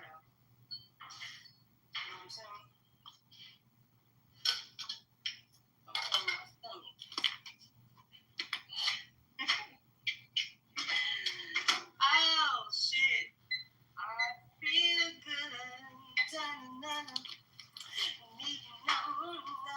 Da-na-na-na. I feel good. Da-na-na-na. I would not. Da-na-na-na. I don't know whose these are, but I'm wearing them for now.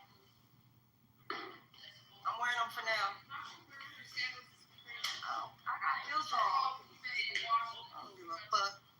What the fuck? Do she got socks? Alright, well, I'm not gonna walk on this floor barefooted. So whoever, Apple, look. Apple, look. I got them on for now because I don't want to keep the heels on. And I don't want to put my, 34.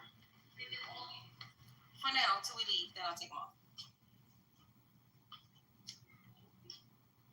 Look at Sam. It's nice though. He was dolphin. Yeah, it's nice.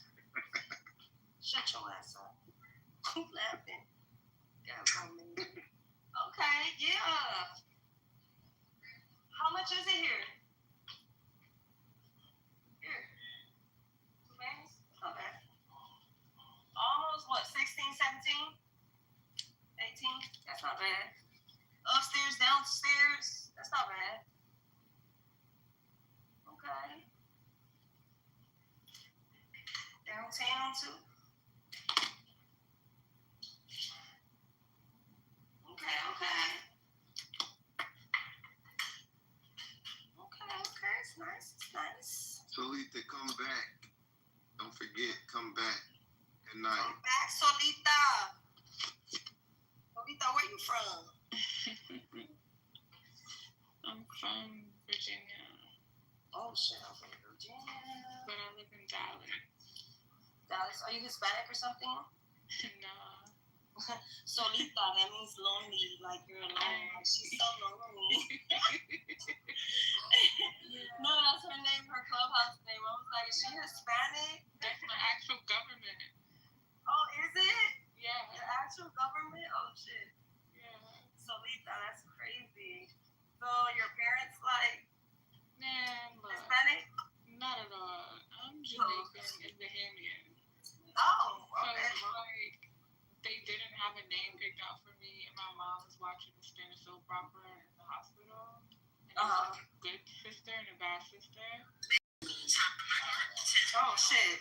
Yeah. A good sister and a bad sister? Yeah, it was like twins or whatever. Like some telenovela that she was watching at the time. That's funny. Which one I'm named after, I don't know. But yeah.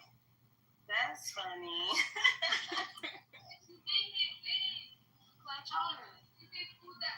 I did, and I told him about it already. You paying attention, shit. You a book? Yeah, but real shit though, just come back. I was asking where we going. That's all you gotta do. I'll be back. It's the morning show. This shit goes 24 hours. I'll be in it. I will eat. I just be chilling. Okay. Yeah. I'll be thinking though, I heard your story. We all heard it. Thank you, God. I didn't even have that.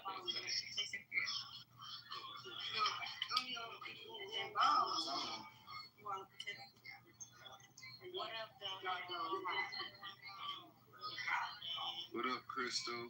What up? My phone came out today. Give me one second. Hey, Crystal. Give me 1 second, y'all. Well, not unless y'all want to hear my shenanigans. But hey, Crystal. Hey, Crystal. There was something.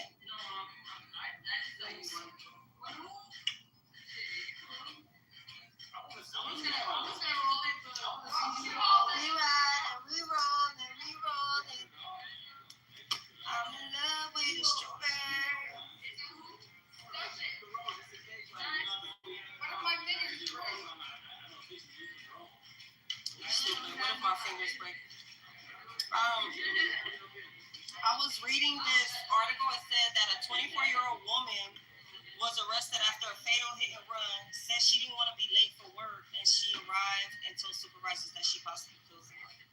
I'm just gonna be late. I'm not gonna run nobody over and kill them just to get to work. Smack them cheeks. Yeah, hell no. I'm not doing that. So what happened? Get out of me. No, I didn't. Oh my God. That's because he kept doing this. Yeah, clam chowder. You like clam chowder? I was. Hi, I'm good. How are you? Lady killer. Okay. I'm gonna turn this air on. Sorry. Oh my God, this nigga said.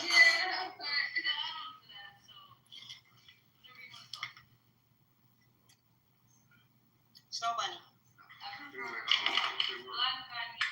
There you go. What's this, Crystal? Oh, your song. My new one.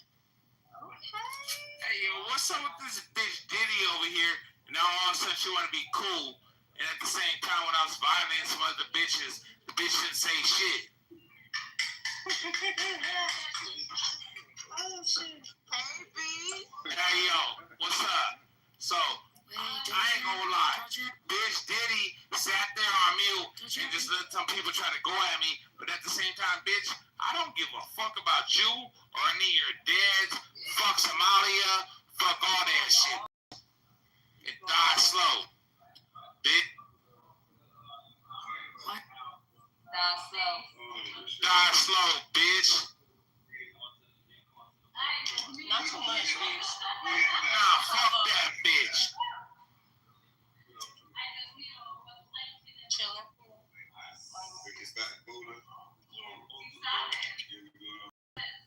No, man, I just buried my brother. Yeah. I've been chilling. I'll get back to it. Girl to help you out. Hi. You here though? Chilling. That's why I've been out the way.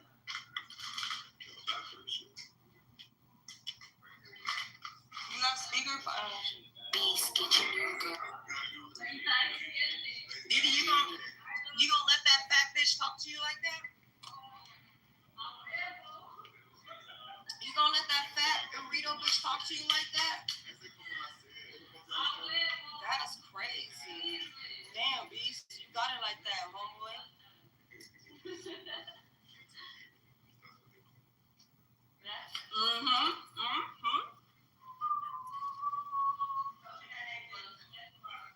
Man, Beast been cool, man. That's my brother.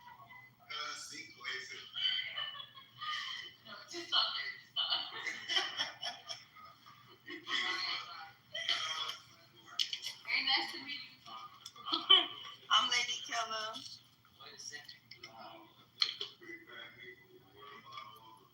We good people.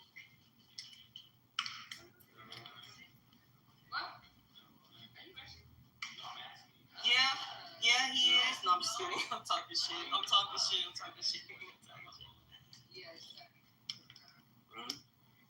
I'm not rolling shit. Yeah. Because I was, when I drink, I gotta eat some. Me, I know me. I'm gonna want to cuss everybody out. Hey, push some fat bitch on Fremont and try to fucking lunge at her. I did. Try to lunge at her. I did. The bitch was talking about some, everybody go home. Bitch, if you don't get your ass on with that shit, and she lunged at me. I pushed her, and she ran, and Killer said, hold my phone, hold my purse. She took her, she like chased that bitch down, grabbed her by the backpack, and was like, hey. Bitch, fuck you doing?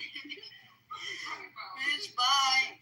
Fuck. Be like that, bitch, you get fucked up. If I would have really been fucked up, I would have just been I already know. That's why I told him. I said she's like about 2-3 seconds. I said if she like and she tried to come back at me. Yeah, I was like, she came back at her. It would have been over. I'm gonna have to go over there, and then you got up. She didn't really come back up that fast. No. Okay, I wish she did. She did.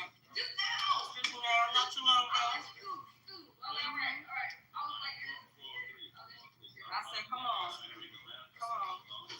And she was so fat and running so slow. I handed my phone, my purse to her. I took my shoes off, and then I ran to her. I'm like, you slow, bitch. And then she was like, ah! I'm like, shut the fuck up, bitch. What you screaming for? She was out there yelling at everybody, talking like, y'all need to go home, bitch. Bye.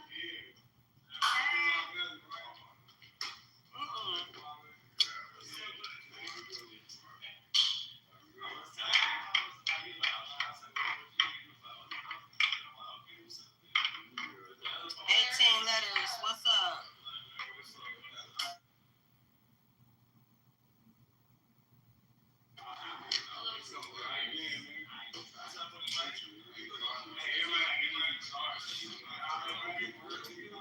Now you look like Pharrell.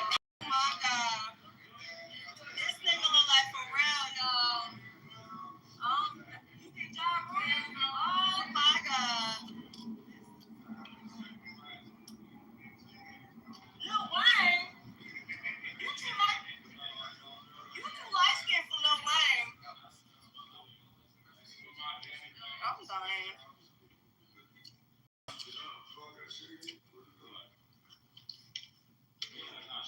What's up with them, man?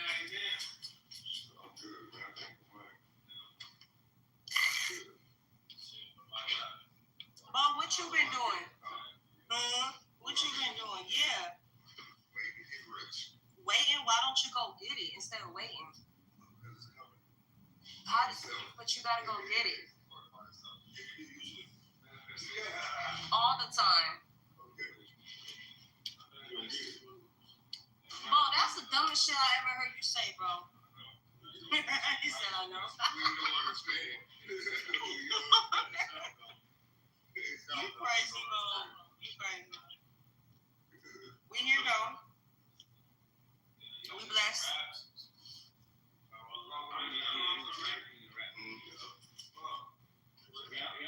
To the right.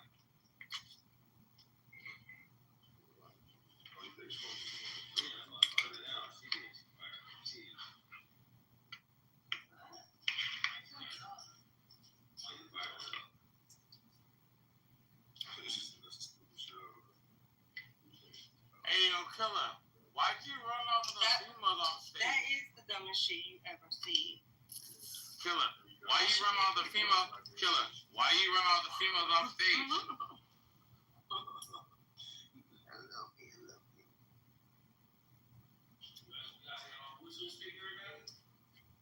I just seen. Hey, yo, Killer, why you run all the females off stage? See what I'm saying? What was you bumping in the car? Young Dud? Yeah. Get the fuck out of here, yo. Killer ran all the females off stage. That's on Killer, gang. Killer and her homeboys are from Gershom. Ran motherfucker all the females off stage. What you mean? Yeah. If this shit happened 2 years ago, now it's coming to light. How y'all feel about it? What you mean by it?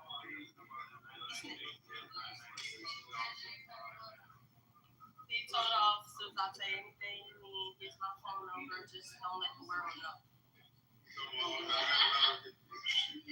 Huh? Who was getting fucked? Young thugs. Bitching. Wait, what other part? You two was getting fucked.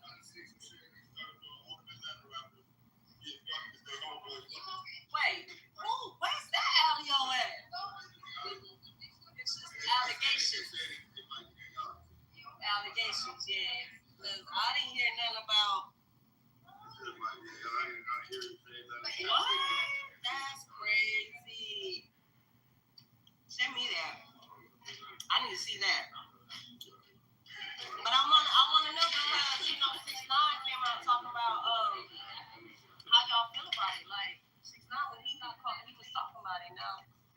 trying to sweep that shit under the rug. Let me come to you on that. Hey, you seen that, boys? What we doing upstairs? I'm there. Come on. I'm with it. Oh, listen. I'm here. 18, what you talking about? You sober. You never sober, nigga. Your ass stay high on crack. High on crack is crazy. There's so many other choices. Crack is crazy. Talking shit. I'm talking shit. But I'm not. But I am. I do not be on crack.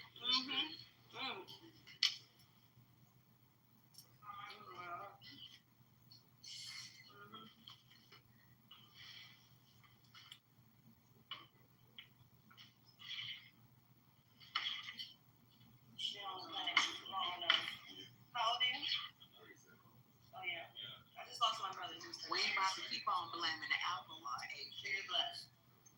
hear you. I'm 36.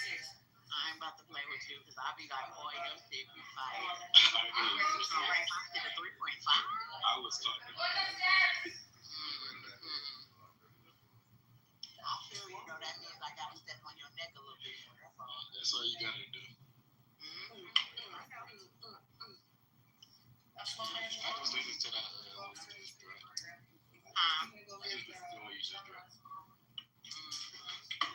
You got the C charger? Yes. Everybody sleepers on? Yes. I don't know. I can barely hear you.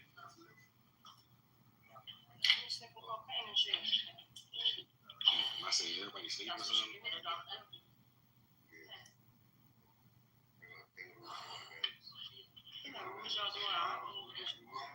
Yes, I do that.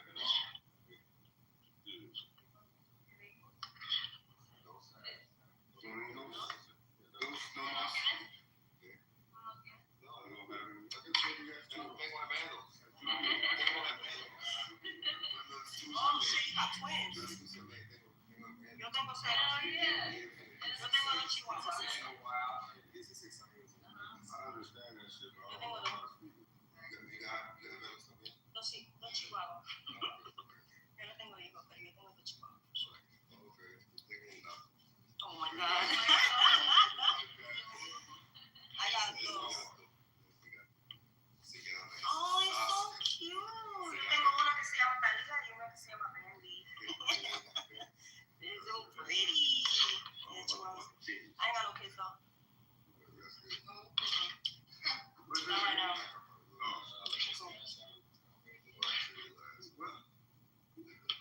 What? Oh, you got two twin boys. That's cute. What? 16? They becoming a man. I'm a nigga. They becoming a man, Dad. Upstairs. Upstairs? You can go smoke. You not smoking? Some marijuana?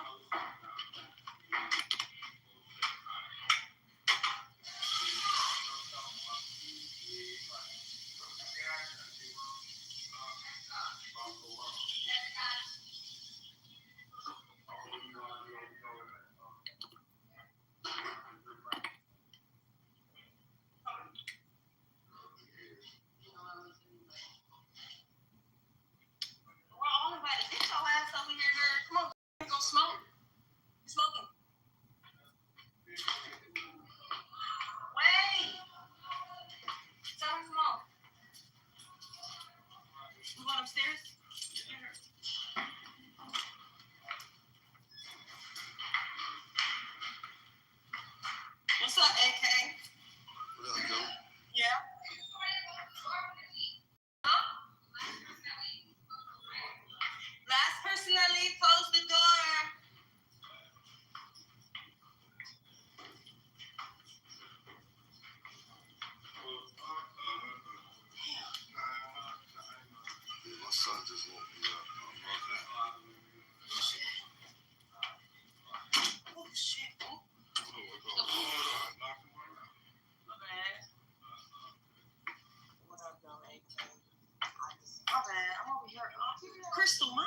over here with my volume down. I didn't even know y'all was talking. I swear I thought the room was just quiet, bro. I'm sorry, y'all. Let me get him. Oh, shit.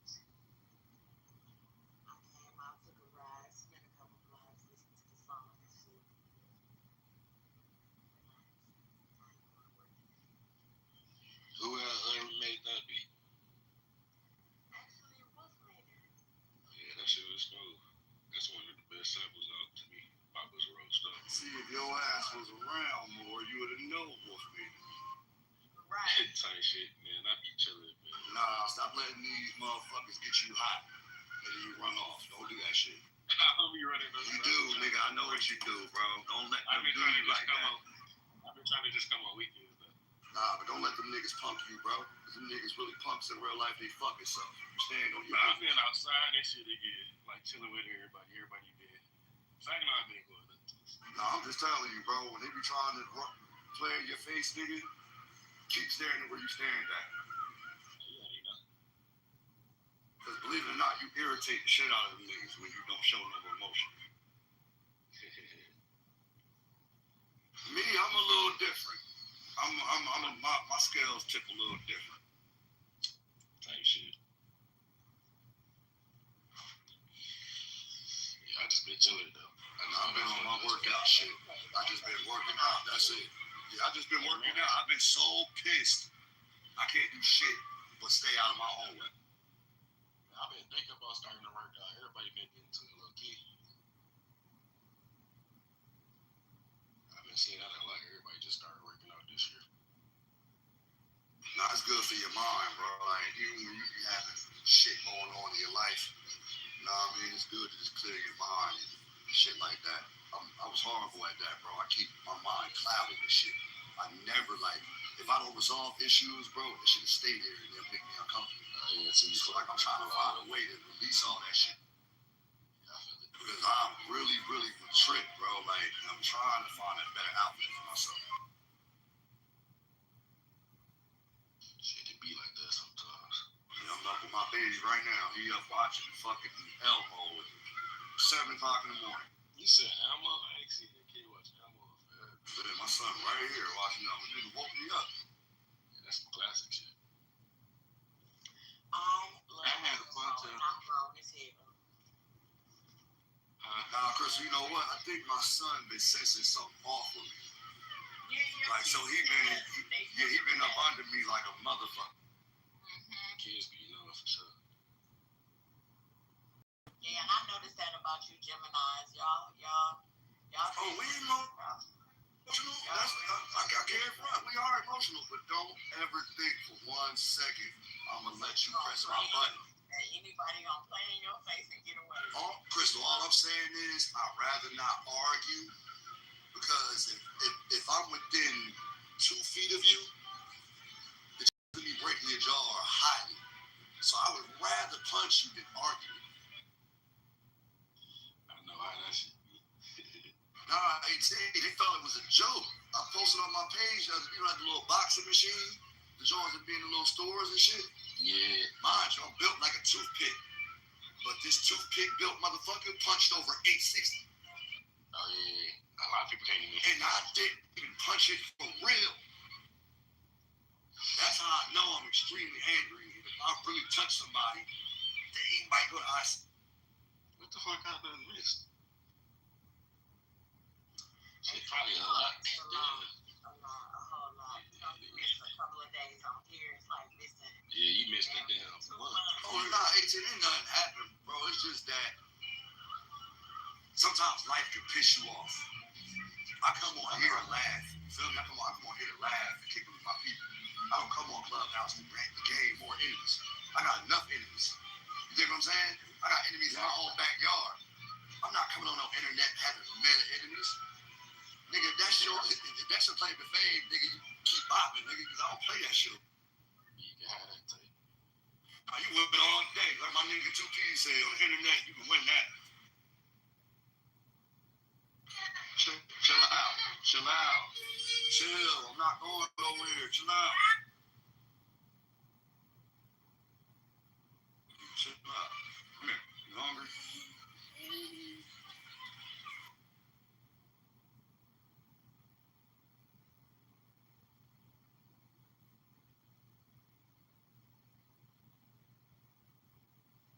I used to fuck with the Uncrustables.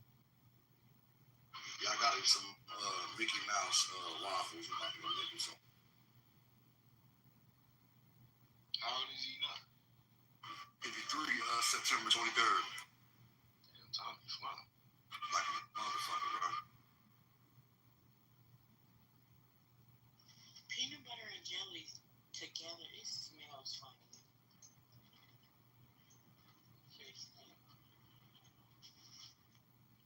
You don't like it?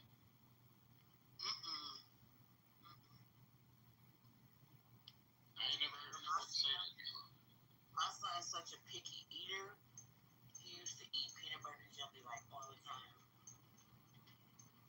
Oh, Tasha, thank you, sweetheart. But mind you, I get up on a daily basis at 4 a.m. I'm letting my girls sleep in. I'm up being daddy right now, and I'm up every day. And that's what I be talking about. That's why I did that song. That is exactly why, because y'all don't get enough recognition, especially the motherfuckers who putting in the work for real. Yes, you do.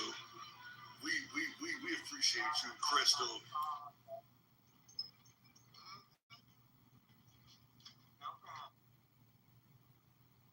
Shit, shout out to the women, boy, because this ain't no easy job. Nigga, you ever had to make a diaper bag, nigga? Man, yeah. You make sure everything in there, you can't forget nothing. Hey. Had to do that shit 3 times. Glad I'm over that face. Yo, you see, my girl told me the other day, she said, you know what? I think I'm cool with just one kid. I said, yes. Yes. Lucky motherfucker. She said, I don't know if I want to do this again. I had to have 2 because I wanted to have a playmate and shit. No, I definitely feel that. But I got dogs, so like he play with the dogs. Dogs and cousins and shit. Yeah. I just know it, bro. If I do have another one, it's gonna be a girl. It's definitely gonna be a girl. God's gonna get me. Man, that's what happened to me. I had a boy then 2 girls later.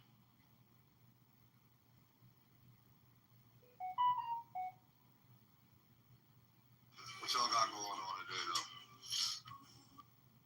Man, I'm trying to figure out what I'm gonna do today. Monday, I'm trying to see who barbecue or something. I'm chilling today. Tomorrow I'm working, and I'm working on Monday. Ain't that double time or something on the holiday? That's not good, man. Yeah, sure. When you get, overtime, it's like $29 an hour. Oh, yeah, that's smooth.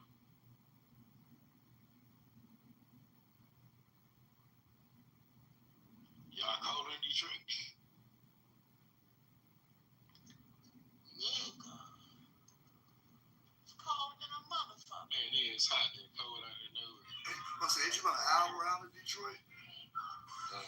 Or something like that, right? An hour and a half away.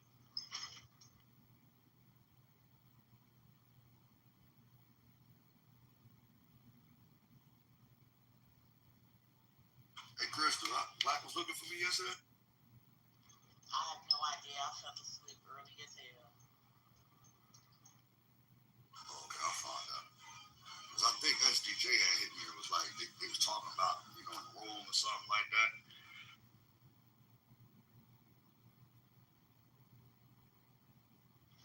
Yeah, I do remember hearing that before I fell asleep.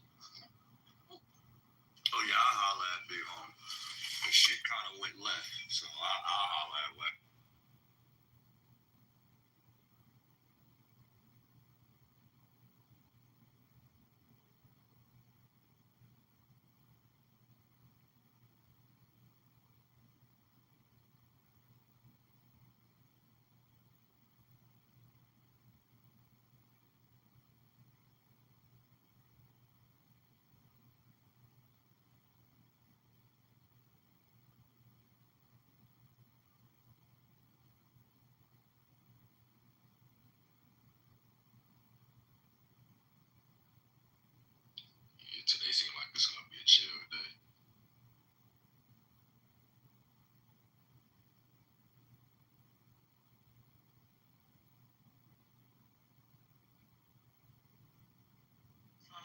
is he being safe? He found condoms in his mama.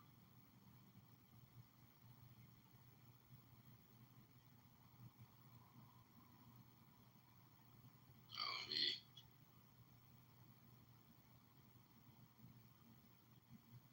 These motherfuckers just passing out gifts of STDs.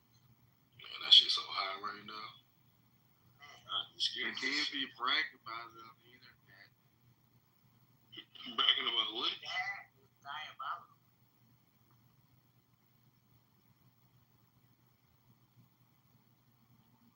That just it's crazy. No, I'm bragging about giving it to people. Oh, no. Ain't that a case or something? That's wild. Yes, it is.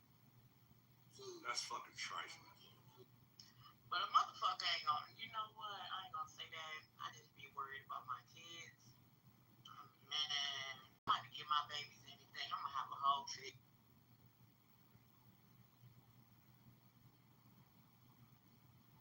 Man, I ain't ready for that talk yet. I'm close to it, though. That's crazy. It's no way around it. You gotta just shoot from the hip and let them know what it is. I know Especially girls. Yeah, with my boy 12, so it's gonna be close up. No, it's time now. Come on. No, I'm talking, well, it's time right now, but I'm saying he gonna start, like, you know. Listen, my grandbaby just started school this week. Some little boy walked up to her, wrote his number down, and put it in her book bag. Told her, my family rich. I can get you all the snacks you want. Oh, the snacks is crazy. Oh, snacks is wild.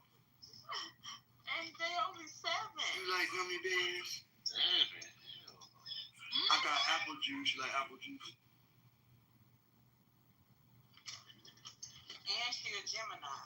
So I told my daughter, I said, Hey. yeah. Don't piss her off, though.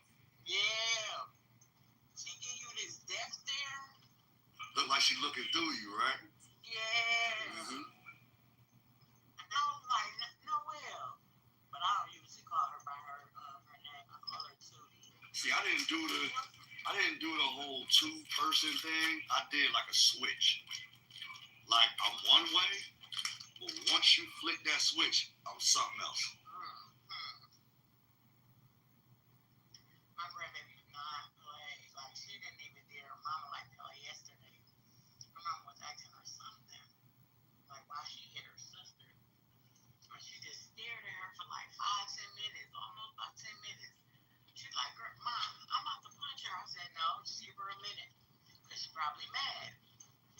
She was like, I hit her because she tried to bite me. It was funny. You ever seen that video? Charlie bit me. That's what that Yes, was. I love that. Charlie, you bit me. That shit was classic. Listen, my son did that before when he was little. He bit my finger and would not let go. Ooh, my mama had to come rescue him because I almost like shit out of him. The loudest thing my daughter did, I was asleep. She hit with a tore hammer in my face. I was pissed.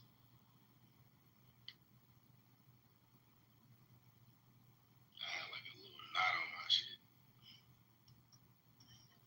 What you get? You want them cartoon dudes? Man, I woke up, bro. I just reached my arm out and grabbed her. I had to look for a second to see who it was. And I let her go. I was like, oh my God. She made your ass see colors. Man. They gave myself some fucking stars. I was mad because my mama seen this finna happen. And she ain't stopped.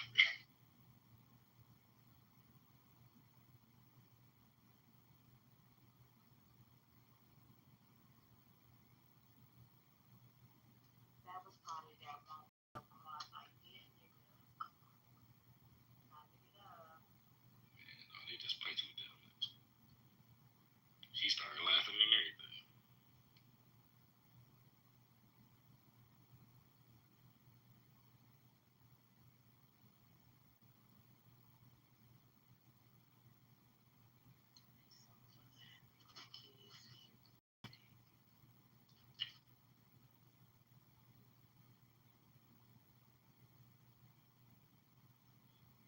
That's how my mom would be.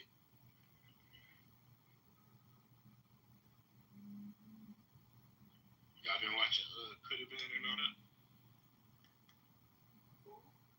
Could Have Been Records, all that? Drewski shit. Oh. Yeah, that shit retarded as fuck. That shit hurt me now. I don't know why, but I can't get into them. Like, Into who? Drewski in them with the Could Have Been house and all Oh, that. that's because they fucking silly, bro. Yeah, they deal with all that silly shit all fucking day. Like, he get all the people that suck on purpose just for entertainment, but yeah. Drewski think he got a pass, nigga. We remember you being in that Puff House too, nigga. Playing around with the diddlers. Wow. Yeah, his ass was definitely in the diddler room. We ain't forget. It was diddlers.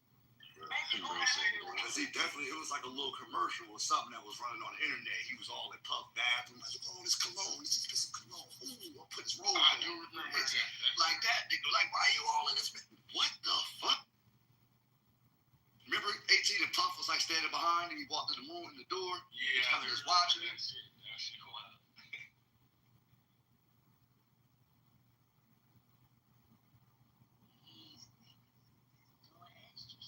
Whatever happened with Diddy, like, he still got some shit. I mean, we know he beat the main parts of it, but he's sitting on some other shit, so we gotta see how that goes. Type shit.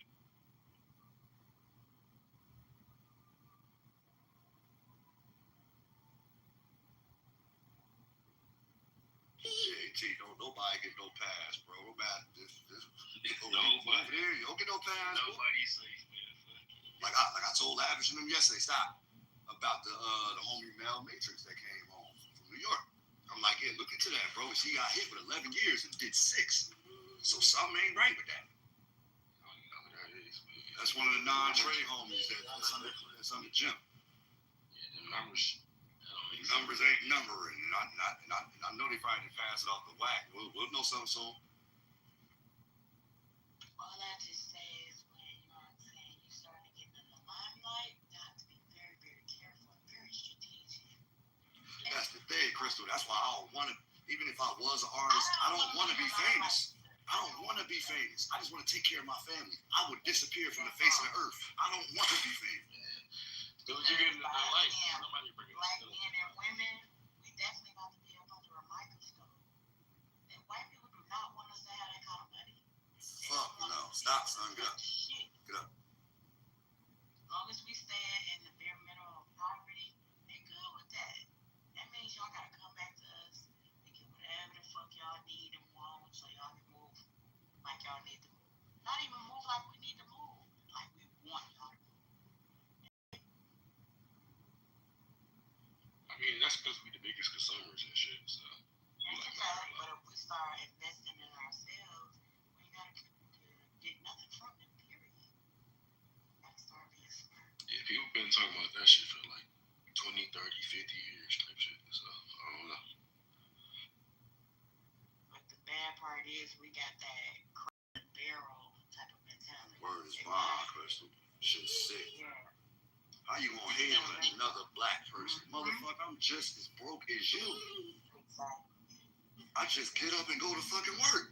Tired, hurting, exhausted. I still gotta do what you gotta do.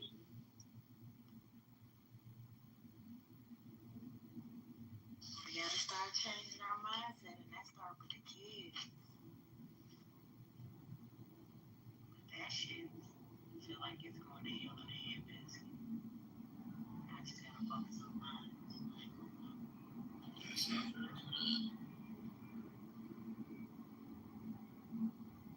Like my daughter, my youngest, my baby girl, she can draw her ass off, and she just started tapping into piercing. So I'm trying to push her into investing in herself more. She done bought a kid and everything.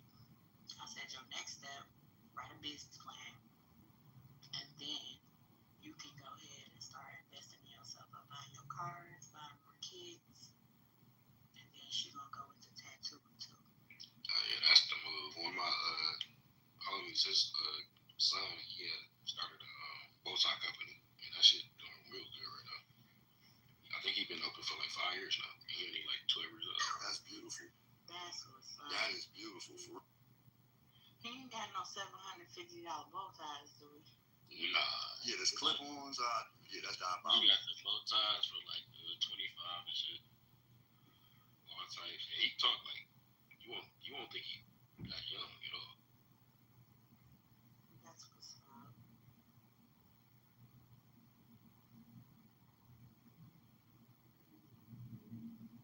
Shit, he got taught early. So.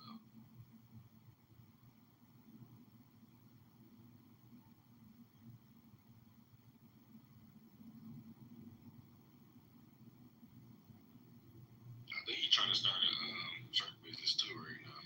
I gotta talk to him. I ain't talked to him in like maybe a month, so I gotta see what he's doing.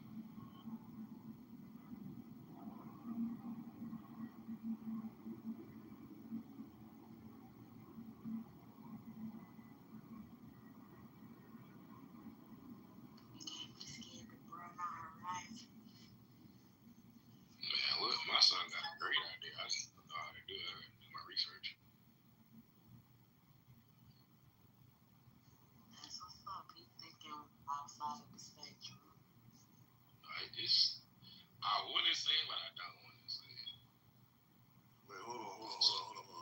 Not to disturb, not to cut y'all off, but 6ix9ine entered the conversation. Stop.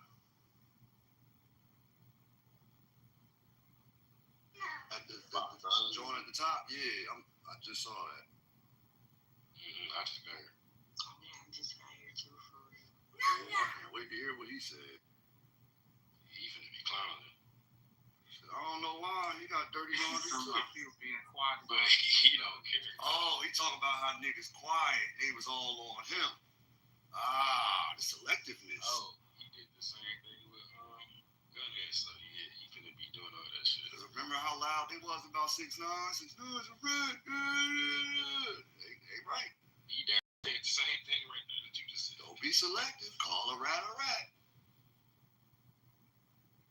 That nigga would tell you, like, nigga, I snitched. At least I seen it. Y'all coming for these other niggas. I'm like, man, this nigga crazy, man. 21 Savage, all these jokers. Yeah, Twitter been going crazy with all this shit. I don't know what's real or not, though, on Twitter. You never know what that shit is. We don't know what's real in general no more. All this shit is fucking everybody. Shit, everybody pointing at that damn figure. That's why I mind my fucking business. I don't care enough, bro. I just feel me. I don't give a fuck either way. Just don't cross my path. We cool. I'm like, I don't even know these niggas.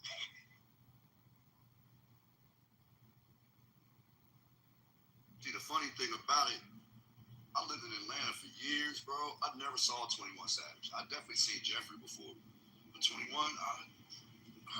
Andy, he's supposed to have been around the corner from where I lived at. Never saw him. That's wild. I lived on Meadow Lane, right off. I lived on Meadow Lane, right off of McAfee, Camp Road, and Glenwood. He claims Glenwood is some apartments that's right behind Meadow Lane. That look like them apartments they did in that Vice series, bro. I'd never seen none of them niggas. Ever. How old is he? I don't even know how old Savage is, but I know when I was around that area, this was 2005. I was 15. I say everybody like kind of like stepping off the porch and shit. Yeah, but on some real shit, 18, I was the only one claiming blood around that area, bro. That was a GD and Crip area. If you know anything about that area, that is a Crip and GD area. Like, and I was the only, because I didn't know I was from out of town. So I was the only Damu that was walking around there until I met niggas from the neighborhood. Yeah, so that's how I started finding out about it. Yeah, that's when I first found out about Gangsta Disciples. I didn't know what they were until a nigga told me.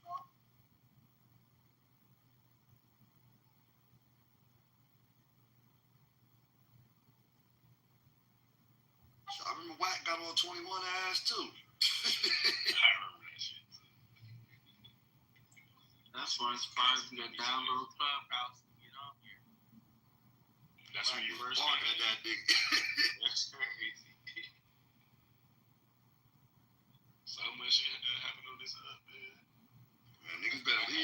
fuck alone, man. I don't know why niggas play with whack, but there I can't like put 2019 on that. Man, that shit. Man, so much shit been happening. No, I came 2020 December. The niggas was doing invites and shit. I was just trying to network, and then the shit turned to. I think I came around 2021 somewhere in March.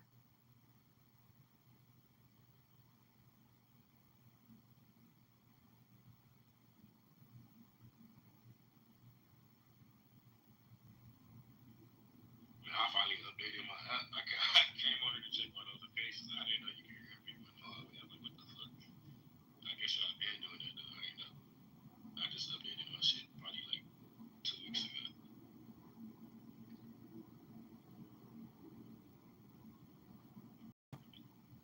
People already hitting it. I just got up.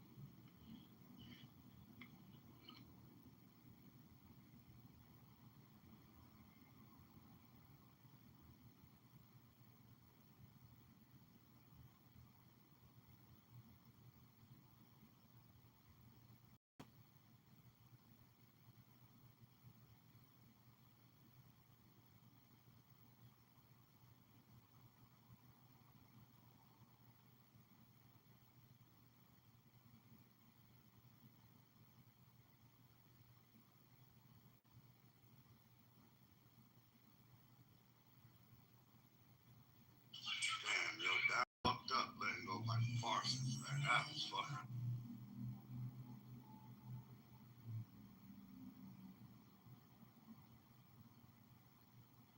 I can't even lie. You know, all the sports shit has to be betting on it. And I know Pitbull was a dope backflips, boy. I know that. Rest in power, bro.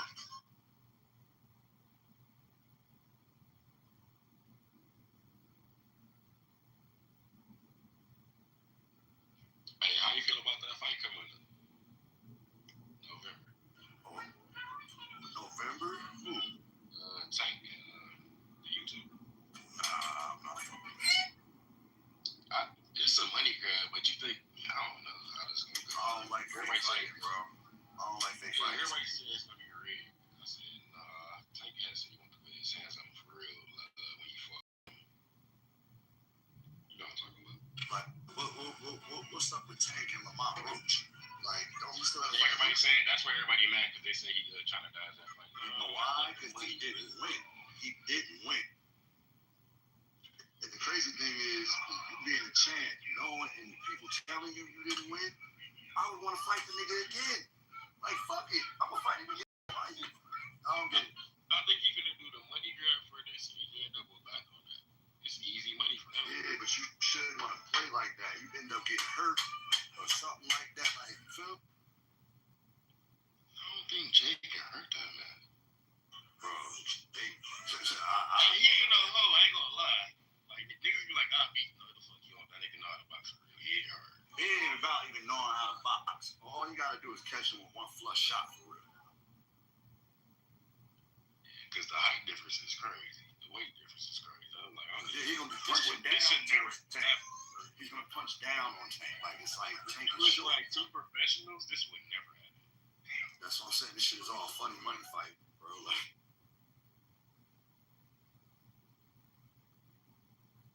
he hopped on one. Tank kind of said, hey, get in the ring with me. Now they actually doing it. That's the thing that make it interesting.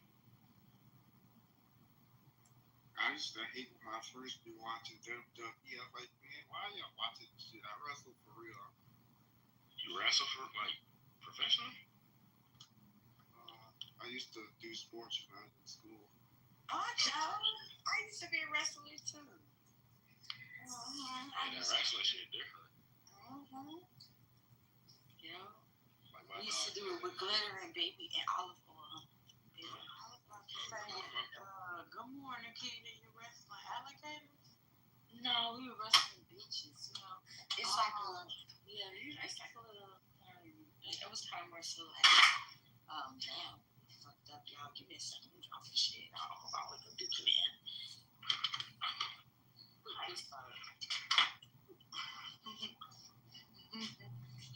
I'm not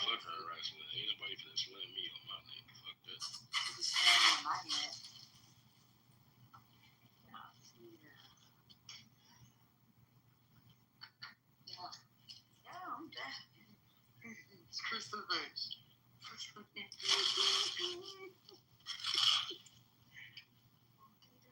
that one little breakfast move when you got me in hand, like put me in sleep mode. From the back, from the back. It's called a full Nelson. The full Nelson me, haven't been so tough. Yeah, I when I wrestled a female one time. I was like, damn, I ain't doing this before. Was she a big deal ass? Why? What was the like? Was she like a manly girl, or like was she like? This is my first time doing it, you know. I just want to do it type of girl. I slammed her about 4 or 5 times. Oh, did she slam you? She was trying to, but it didn't work. So you physically slammed this girl on purpose, knowing that you couldn't, knowing that she couldn't slam you. She was in the competition. So you saying that was the quickest way to try to get her out by slamming her? I mean, you gotta do what you gotta do. He was surprised when she got the fuck back up. This bitch gonna be dead. You're like, damn, bitch, lay down. Bitch. Well, your strong ass, down. Get your arm off my neck, bitch. Yeah, what the fuck? I need to look out boy. She done got that good. I left my girl a message. Said I'd be coming home. Now, the crazy thing about wrestlers, bro, they can put you in a lock from virtually any position. Long as like if they can catch you the right way, they lock your ass in that shit, you in severe trouble. That's right. Like I had an older cousin that was a high school wrestling champion. That nigga used to do some crazy shit, bro. That's how my nigga Travis is. He had won 3 times. He won American Ambassadors. That's crazy. Yeah, that nigga used to fuck people up in the ring. Y'all like my hair?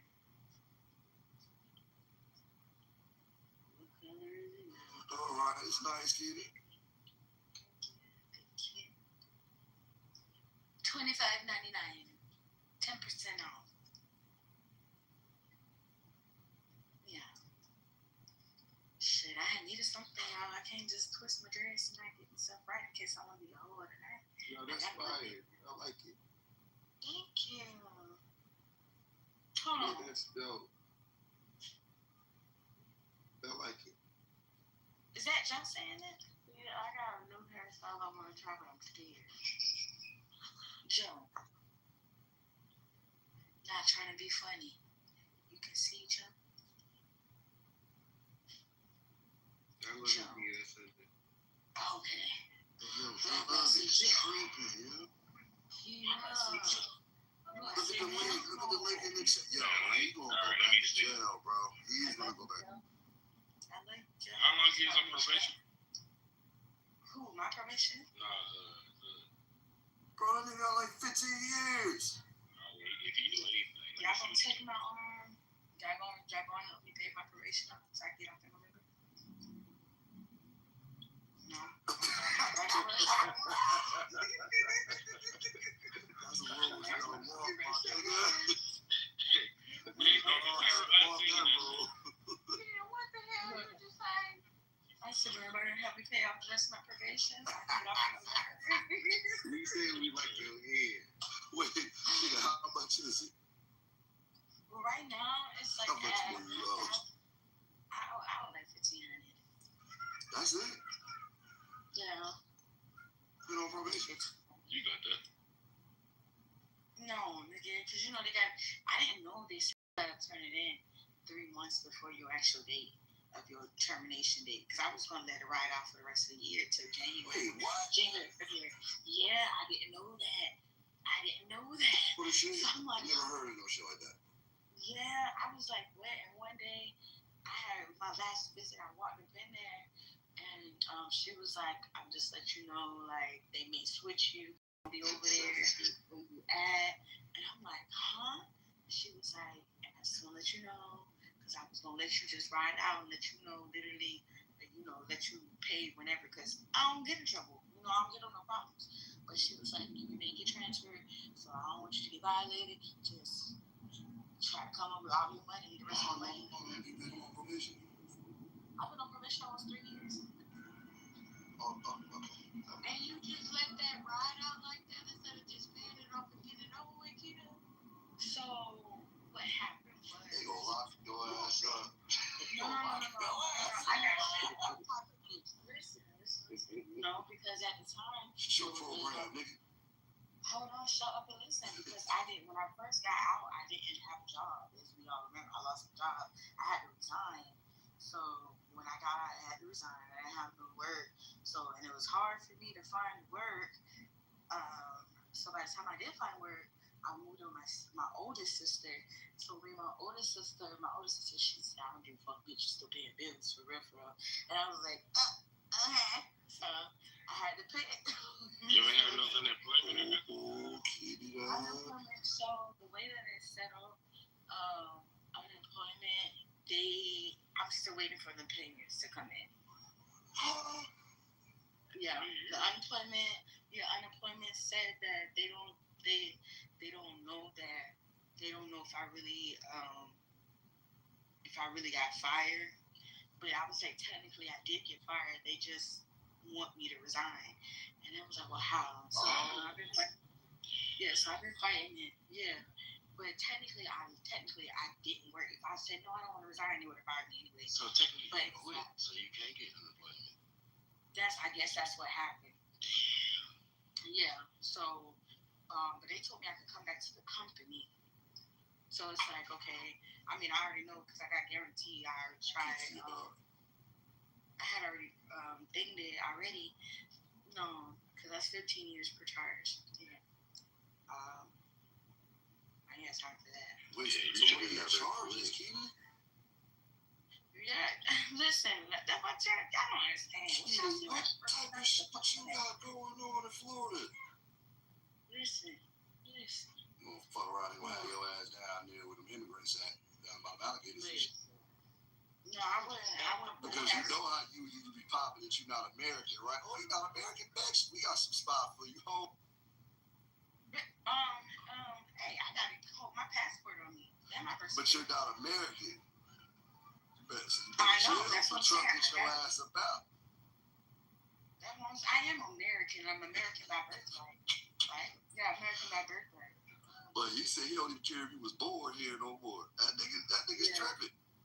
No, they dead serious about that too. Florida, that's one of his hotspot states. Yeah. No, for real. It's a couple people that got swiped up, and they are U.S. citizens. They ain't playing that shit. They don't give a fuck. I know I went to school with this motherfucker. I know this motherfucker, was born here type shit. So it's like, All right, wait. All right, so fuck all that. Right? How much you gotta pay these people a month? You only owe them $1,500. So how much are they asking you for a month? Is it a monthly or is it weekly? What are they asking? Technically, in my mind, because I did the math, they just said, not your mind. What the hell? Yes. What's on the paper? On the paper. Nigga, you know the pink paper you get released after you go to court. They give you a paper to tell you with a fine and all your stuff on it, all your information. Trust me, I have a lot. It's like 23. It was 2,300, I think. Okay, stop. So you've been on probation for 3 years for $2,300 total. Yeah, but you know, kick your fucking ass, Keita. Hold on. So I had to do complete my anger management. I had to complete drug and alcohol. I had to do school check. No, there's anger management, drug and alcohol. Keita, what the fuck? Hold on. I can't be loud, y'all. Hold on. So with that being said, once again, I didn't have a job. It was hard for me to get a job for damn near a whole year. So by the time I got to my sister, my actual older sister, that shit was out the window. My sister don't give a fuck. My older sister was like, no, bitch, you still gotta pay rent. So because I had started working my part-time job at the time, I literally had to pick, I still do technically, I have to pick between either eating or motherfucking my insurance or my probation. Did you tell your probation about this? Oh, wait, hold on, I got you. Hold on, Keita. Oh, wait, hold on. Pause, Keita, pause. Okay, sweetheart, I feel what you said, right? That's circumstantial because you got circumstances at that time, right? Which is understandable.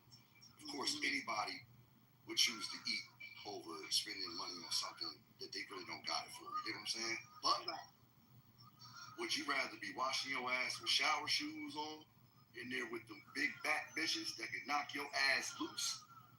Or do you want to continue to pay your probation so you can stay the fuck out of there? Because they could trip on you and come to your crib and violate you.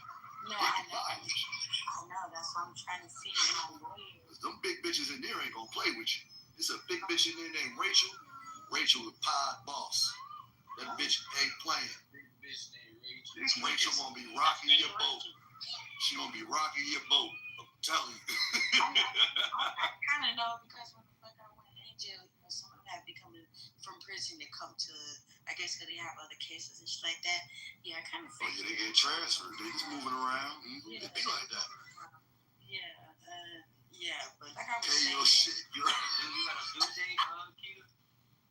Well, she told me at the end of November, but that's my probation. Somebody told me that when I was in probation, it was like, see if you could try to get the probation fee waived. And I was like, well, that's probation fee. That ain't restitution and stuff. You got fines too, right? What's that? Oh, Keita. Lord, Keita. You got your name. She in trouble. Keita, you might want to have, okay, look, this is an old trick I used to do, right? Have somebody you know call down there and see if you have an active one. You need to fucking, they can come get your ass. They probably looking for you. No, I do check-ins. I do check-ins every month. They would pick me up last month. You doing check-ins. Are they drug testing you? No. I get randomly they randomly drug test me. They don't drug test me. But I randomly get drug tested. That's when I drug tested. Listen, that's my drug test was like 2 months ago. Okay, so now they random drug testing. Keita, stop playing. They go get you. Stop playing. Wait. Because I have medical marijuana. They don't give a fuck about that. Yes, that's one of my stipulations. They can't. That's one of my stipulations. Is Florida even state with that? Yes. Because it's not recreational. That's the only reason why they can't penalize me. But you still can't smoke weed. No, it's medical. I don't know. I'm schizophrenic. I'm bipolar. Somebody checking for you right now. Oh, no. I know how it is in Jersey. Jersey, they ain't playing. They coming to get you. They coming to get you.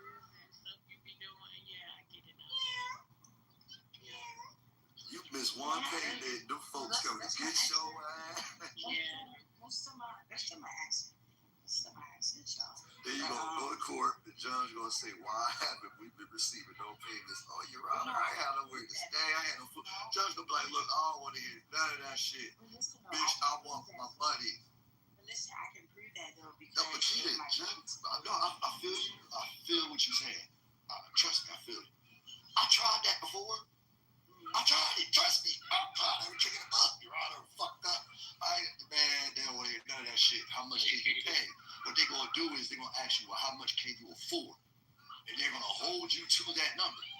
And if you can't afford to pay that number, and you try to go back, like say you go back in the report, that's when they lock your ass up. Right there. Okay, thank you, Tasha. I'm definitely, I think that's what my probation officer was telling me. And my probation officer, Tasha, and my lawyer. When I had called my lawyer, because when I was real shocked, I was like, what? I was like, I can't wait till the last week of probation. And then it was like, she's like, girl, no. I was like, oh my God. I was like, let me call my lawyer real quick. What? And he was like, yeah, he didn't know. And so, y'all probably did tell me, but I probably was just so excited to get out of jail. It didn't make sense. Yeah. I mean, so let me see this. If I suck dick every week, bitch, you better suck dick every day. Better not catch nothing 5 times. No. If I suck dick for $170 a week, your lips gonna fall off. Let's go follow up. Crazy. That was good. How my lips don't fall off? That's a lot going on, Keith. Hold on, just because you suck dick, you don't have to suck multiple dicks. You can suck one dick and get paid. Oh, nigga paying you over. That nigga get paid every day. He got that every day. He's finna be on the blade. How But you gonna have one customer that pay you every single day. That nigga better. No, 170 a week. 170 a week. So I'm gonna find somebody that I can suck dick on once a week, right? Hold up, I'm gonna do the math. You did that right now? Huh? 170 a week. I'm not hurt. 52. I just want to go to jail. Oh, that's 8 bands. And you in Florida. You Oh, it's whether or not. You in Florida too. Go run it up. This is for entertainment purposes only too. Just when if anybody's listening. No, Kita, though, for real, so shout out to you, though. Shout out to you for stopping drinking and doing all that, though. That's real. Yeah, I mean, I've been stopped drinking. I haven't stopped drinking because I'm a lightweight and I don't like brown make me go down. So I just I just stay away from liquor. I just stay with weed and stuff like that. You know what I mean? Hell yeah. That's real. What do you do outside of work? Do you do hair or anything like that? I mean, That's them right there. That's police over the door. Right, that's what it sounded like. Run to the back. Run to the back. Run to the back. They in the room. That's the police, blood. Hit the window. I'm sorry. Against the wall. Okay. That's 170 right there. You said that's the 170. I'm so glad that I did all of my Boy, that nigga not like the police, boy. Oh, yeah. I thought they were shooting the big It is 5:45. It's 6:45. Where she at? Nah, you ain't not. Hey, can you heard me? Nah, what you say, bro? I said I thought they were shooting the baby 22. Bro, I would jump right out the back window and I ain't even did nothing. I almost threw my phone against the wall.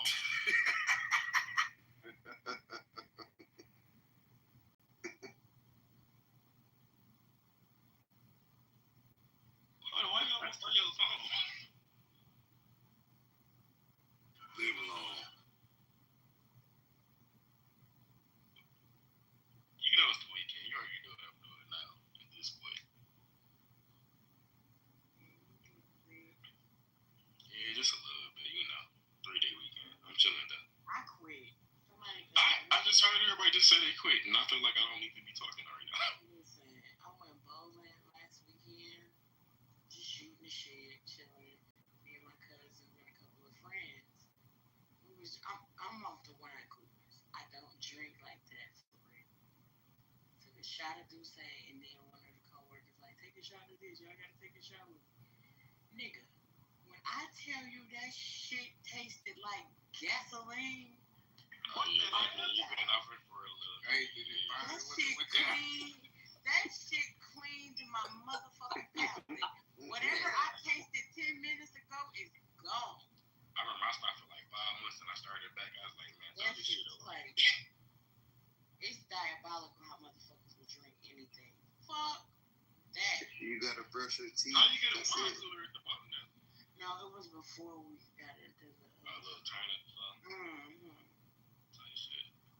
How y'all bottle ladies down there? See, I love to watch drunk motherfuckers drink. Because later on, when y'all fucked up, I laugh at y'all motherfuckers. Oh, and that's the thing. I can definitely have. I love it. And the thing is your body heat up too. Joseph, they be sitting there sweating like, hot. Y'all want to You gonna throw up in a minute. Y'all want to hear something ironic? I've never thrown up before, and I don't. Yeah. Oh, I see. What's ironic? Crystal, I have been driving home. Mind you, I'm the designated driver for a lot of my friends. We coming from North Jersey one night. My boy like, hey, pull over. I'm like, why was wrong with you? This nigga threw up for like 45 seconds. If a nigga say pull over, pull the fuck over. Like, bro, he threw up for 45 seconds. That's your car? Yeah, it was my car. He threw it out the car, though. He didn't throw it in my car. That's crazy, AK. That's crazy. Bro, I'm like, pull up like that. You seen that nigga drinking? Bro, he was drinking all night. Get out. All night. Nigga took down a whole fifth of Remy. Damn. By himself. Yeah, you know, up here, niggas drink that green bottle, bro. It's Remy and Henny more so a Douce up this part. That's never gonna stop. Remy, Henny, and Douce. Oh, Douce is the devil. Yeah, and what's the other one? The Don shit. Yeah, I say a lot of that. Don. But I was playing 2K tonight, and it kind of kept, and I don't really play it. So all my guys, you know, it came out today. And then my son took me out on my birthday yesterday. Oh, happy belated birthday, brother. Oh, I appreciate it. Yeah, I appreciate that, y'all. So that's the only energy that made me stay up. So I was like, all right, fuck it. I'm gonna do it, you know. You like 45, huh? Hell no, 37 today. Yeah, that's all too. I'm just playing. How old are you? 18? I'm 32. Oh, you 32? I'm right there. I'm at the lower end. You at the higher end. Yeah, higher end type shit. Yeah. I just started. You been here. Yeah. That 30, when you get in at 30, it's just like. Y'all already know I talk shit.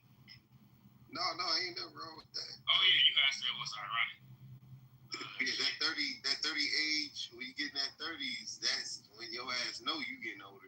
I mean, we are adults now. That's crazy. We adults. Hell yeah. Who's gonna be the pastor?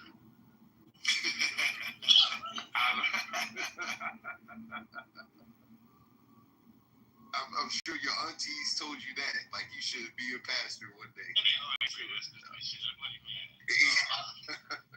I need somebody else. You got it though. No, I don't. Yeah. Well, we might though. Yeah, you know. I'm gonna keep backing up to the ironic though. The ironic thing is, when I'm sober, I don't like people that drink. That's irony like a motherfucker. But if I'm really, I'm breath be stink.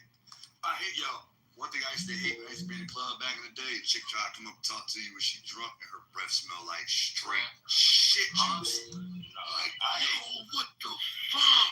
I hate when niggas get this in. I don't like that. I'm gonna do anything for you, bro. Shut your ass up. Annoying. Like, I'm so drunk. That is such a turn off. Like, that shit, oh man, nah. First of all, your breath should smell like dumpster juice. You have a tic tac, a breath mint, a piece of gum. Your tongue white. That's rude. Did they be walking and drunk, tripping over their own heels and shit? Oh, man. What the fuck? Like, I don't wear heels. bro, I was the nigga who used to love to laugh at people in the club. I used to love it. You know they carrying the nigga out in the club, like, woo, he had a little too much. No. Have you seen somebody get carried out with dog on their body? I'm like, nigga, stop. Okay, so wait, what y'all talking about? You said when you go to the club and bitches be drunk. Yeah, just all over the place. Also, I don't be drunk. I be high as fuck. You better not have no wild ass story about being drunk, my G. No. Let me tell y'all. I do got some wild ass stories about being drunk. I used to do a story time, but like my sister be like, bro, don't be telling everybody it's fun. I just be like, bro, don't be telling everybody. So y'all heard that laugh? That's that deranged laugh. It is. Cause it be funny. Like one time I tried to be a dog whisperer, and I didn't know it was a wolf. Yes, I tried to be a like dog the show? whisperer. Your ass ate the fuck up. Like the show? Like you tried to walk up to a like this show? Yeah, because it was so cute, and I thought we were so intertwined with each other. You can't go nowhere with us. Yeah, my sister was like, hey, don't touch that motherfucking dog. That's no. She was like, that's not a dog. Those things are like Hey, can I pet your dog? When she got a closer look, she was like, what the fuck? Like right now, all these duckies right now are coming to me. I never fed these duckies, you guys. I'm Dr. Doolittle. What they say? Hold on, I'm about to take a picture right now. Give me a second. They saying feed me. I don't got no food for these niggas. I thought that was little ass dogs in the background. Yeah, I don't know though. I think that she pretending right now because if you have a dog, you watch that Caesar show. Y'all remember that Caesar That's show? why I said the shows. Look at all the duckies. Look at all the duckies, y'all. And then I fed ducks. Ray. I'm sorry, Is this y'all. the way? I got off topic real quick. Somebody just called me a transvestite in the chat. Come over here and suck my dick, damn bitch. Wait a minute. Lord, what? What's up? I'ma throat fuck you, hoe. Oh, I'm sorry, y'all. It's just a little awkward. Just a little. Yeah, that nigga mad as hell though. Crystal, it is the Sabbath. God bless it. Him.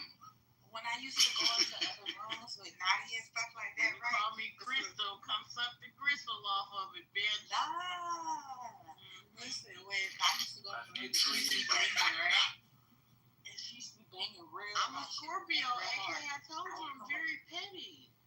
You are petty. Just a little lot. I love a lot of it, but I love it though. Thank you. I love it though. I can't say, my sister, she be real petty with the shit too. I had a couple of ex-girlfriends that were Scorpios. Yeah, y'all niggas, y'all live something else. Y'all live something else now. Y'all something else. In more ways than one. Yeah, just like yesterday, my sister was telling her coworkers how she had thrown me through the window so I could pop open her ex-girlfriend front door, right? Because that hoe had my nephew games that I had bought, right? So, motherfucking, I got stuck in the window, y'all, because it was how I couldn't open the window, like when you push it up, it normally go all the way up, right? So, your feet dangling? I'm trying to imagine somebody. See what I'm saying? That's the shit I laugh at. Shit like that. My sister 5. I think my sister 5'9" or 5'11". She's tall as fuck. She's tall as fuck compared to me. So, pretty much she couldn't get into it because, I barely got a butt. She got more of a butt than me. So she was like, you gonna have to get into it. I'm like, bro, you really want me to go in here? This girl don't really like me. Like, what if she's here? She need to attack me, bro. Like, this bitch threw me off the balcony. Like, she pushed me off the balcony and stuff. It wasn't that far up, but the bitch pushed me off the balcony because the hole just was on the rest. Yes, like the front porch balcony thingy. It was like, baby, it was high as fuck. What did you do? What was y'all like? Wait, did you do the jazz? I said, ow! What was y'all like? Like, What you say, Keita? Say that again. Hold on. The little screen? Say that again. What you say? Literally, that's what it was. And then when I had, adrenaline was rushing, right? Adrenaline was rushing. So y'all know, bitch, I in that whole front door. Like, I was so fucking mad. You punched it? She was so mad. She jumped off the dick and couldn't suck it no more. Oh my gosh. That's not shit. That's wrong. I'm just kidding, I'm just kidding. I'm just kidding, I'm listening. Good morning. Good morning. No, should I go? Yeah. What you say, Lady Killer? I didn't say nothing, I just said good morning. Oh, good morning. Good morning, Killer. How you doing? Good morning, everybody. I was talking shit. How y'all doing? Oh, I sound like you like a Guido. Chilling. Good morning. She was up all night, too. I ain't gonna lie. Everybody was up all night on this Friday. You know what I'm saying? Y'all was in here, y'all was acting up, though, for a minute. Y'all, kind of was like, fuck is wrong? Was like, yeah. Fucking bean burrito head ass beast, too. Goddamn chalupa. Yeah, I need to talk about that. So I need to ask you some back for Empress now. Wait. Whoa. Not too much on my nigga Beast. Beast ain't here to defend himself. Not too much on Beast. Oh, so you finna defend him? I'm not Killer. That's my brother. He's just not here.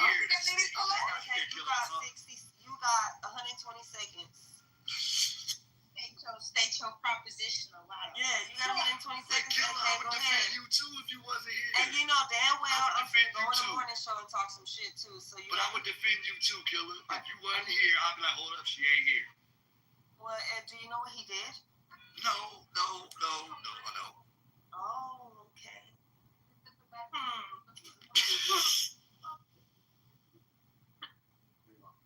Kitty, I'm learning this shit. I'm learning this shit. AK, just shut up. You gotta shut up and just stay the fuck up out of it. I know what Killer be having going on. Killer is. I'm learning this shit. Bro, I've been around Killer for years, bro. I know how this works. You wanna come in this bag and play? Nope.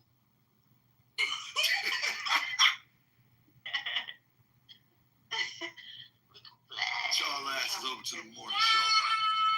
Yeah, right now, hey, y'all click on that link at the top. Get up out of here, man. I'm gonna give y'all about a minute. Don't boom the roll. Let the traffic roll over. Y'all head on over to the morning show and click on that link. She said, period. Click on that link, y'all. Head on over to the morning show. Head on over to the morning show. Head on over to the morning show. Head on over to the morning show. My message.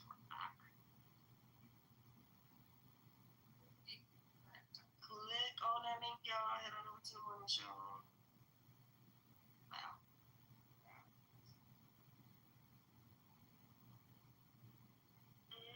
Head on over to the morning show.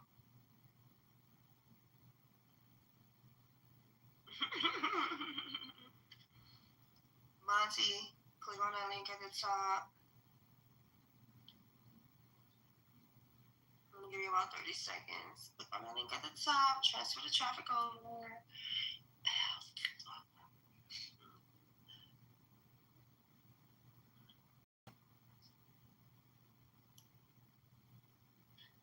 Alright. Click on that link. I said it's 5:01. I'm closing the room.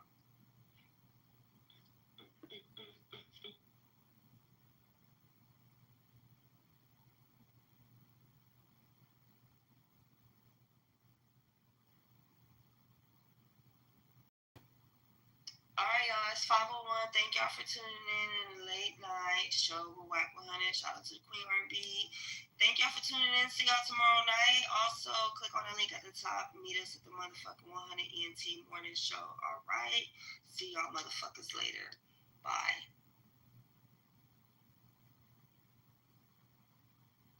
You know what? School did start. Yeah, for us down here, it been started.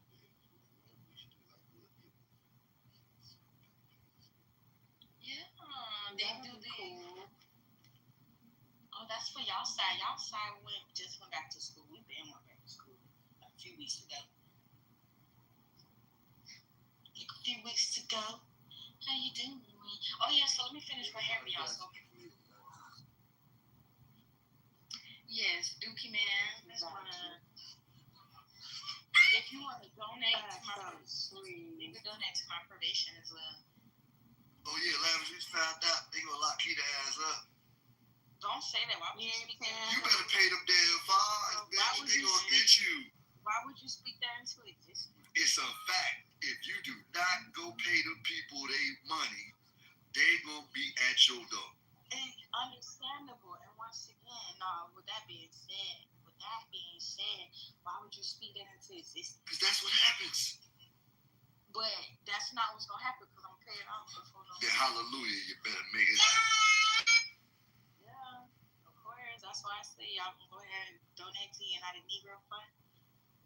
So yeah.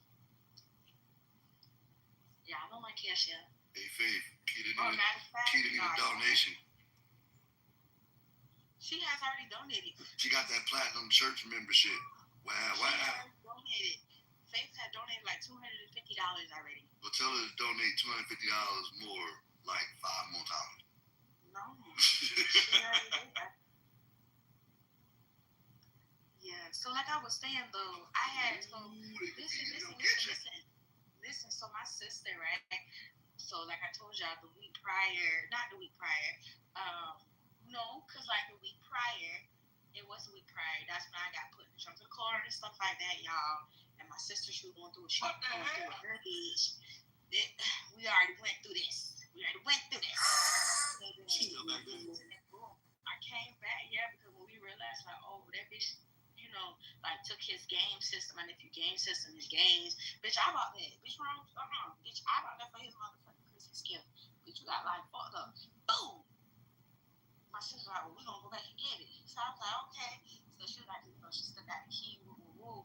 And I told her, I said, well, you know, she may have switched the key because she a whole hand in her damn self, look at the bitch. And boom, lo and behold, the keys got changed because, you know, bitch, you hurt her feelings, you hurt her heart. We didn't want to be with this pissy bitch no more. So then, boom, she was like, well, let's go around the house and see if we can break in the back door. Boom. She got like a little big ass house, you know, in the country. It's only like 2 neighbors, so the neighbors that know her don't like her. So when they seen us, they just say, hey, and kept it moving. They knew it was already going down because it was outside when the shit went down. Boom. So then, you know, we're looking. I'm trying to go around. I'm like, okay, wait. So the back door is done. Damn, I can't get in through the garage. And, you know, boom, we definitely can't get through the front door.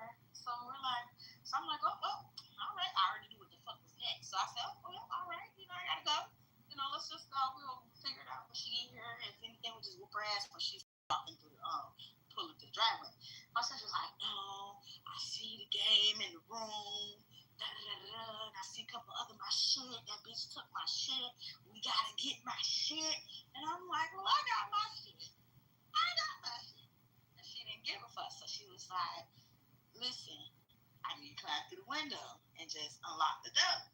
So I'm like, what? She's like, I need you to climb through the window and unlock the door. So I'm like, okay, let's see how this works. So boom, I'm like, you know, trying to jump up there. I'm already short as fuck. So, you know, maybe if I try to show her the effort that I'm trying to jump up there and she sees that I can't get up there, she'll just leave me the fuck alone and we'll just try another way. No. So by the 3rd or 4th, like, you know, I can't do it. By that 5th, she just picks me up by my legs and throw me in there. So then I then get stuck. Like my pelvic was stuck because it was already a tall window type shit.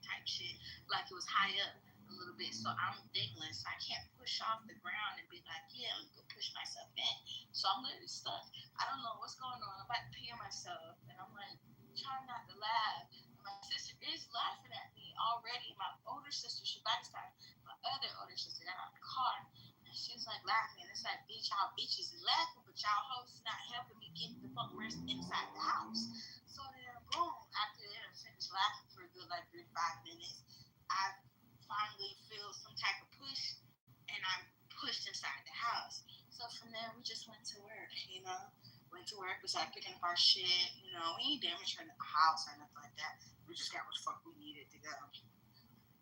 And we hauled ass. He's trying to add another charge. No, there's no charge because the bitch couldn't do shit about it because she broke into the car. So bitch, if you tell us, what you gonna say? Oh yeah, I broke in her car and took her stuff, so that's why they broke in the house. You can't say that. So who robbed who? So she robbed us first. She took my nephew PlayStation and stuff while they was leaving and stuff. While she, you know, shit. Yeah. So she took what she could while she's like, you know, while one person is moving out stuff, she put the shit back. So yeah. Yeah. So that bitch had to come and turn, and I whooped her ass. Oh yeah, when that hoe had pushed me out the motherfucking balcony. You whooped her ass. Yeah, I whooped that bitch ass because she pushed me out the motherfucking balcony. When you whoop her ass? It was like in 2019. Oh shit. Okay. Yeah, so this is actually before. He put me in the trunk of his car.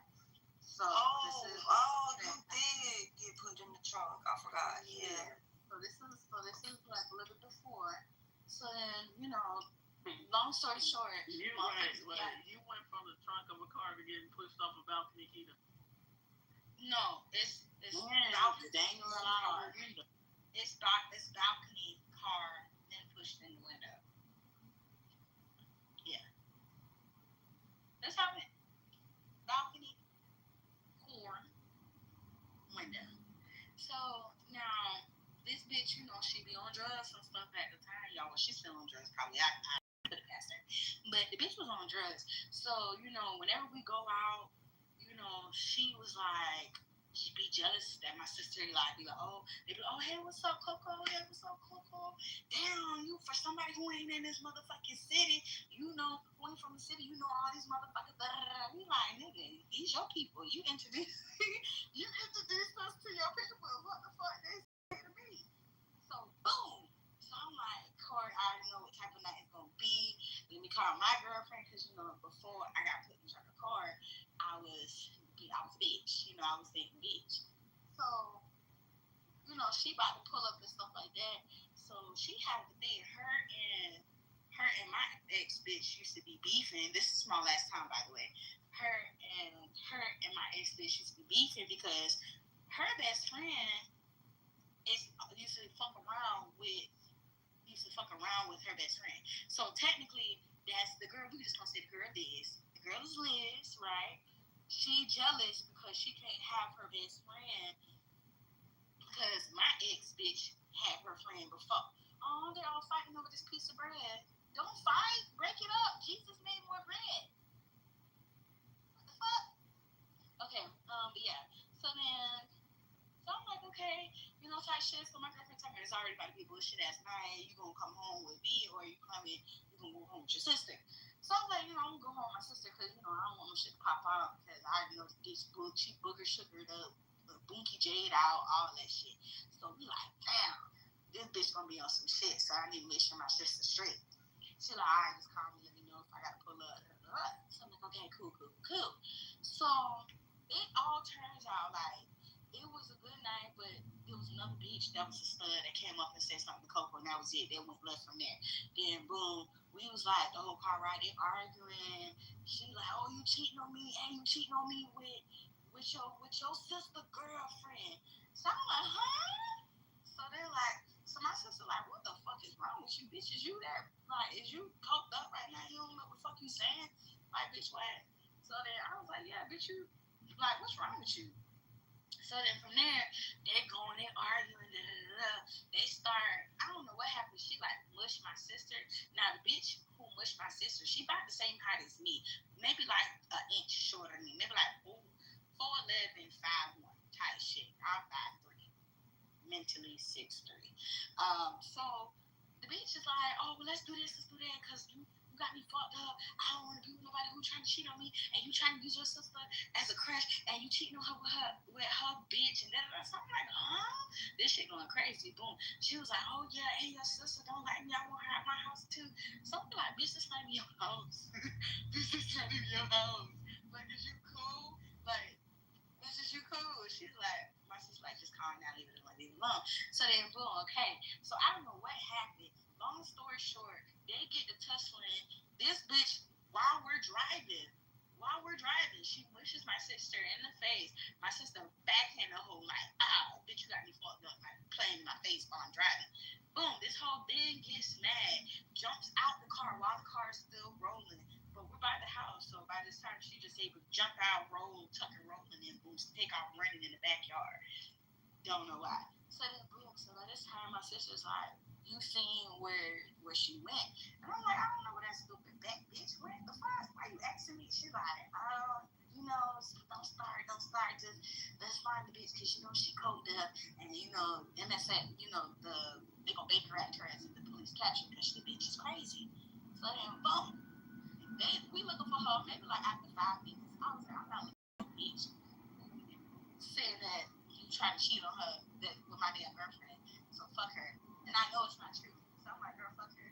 So then, my sister took off. She went to go look in the other part of the woods and stuff like that because, you know, she likes to go into the woods too. Boom!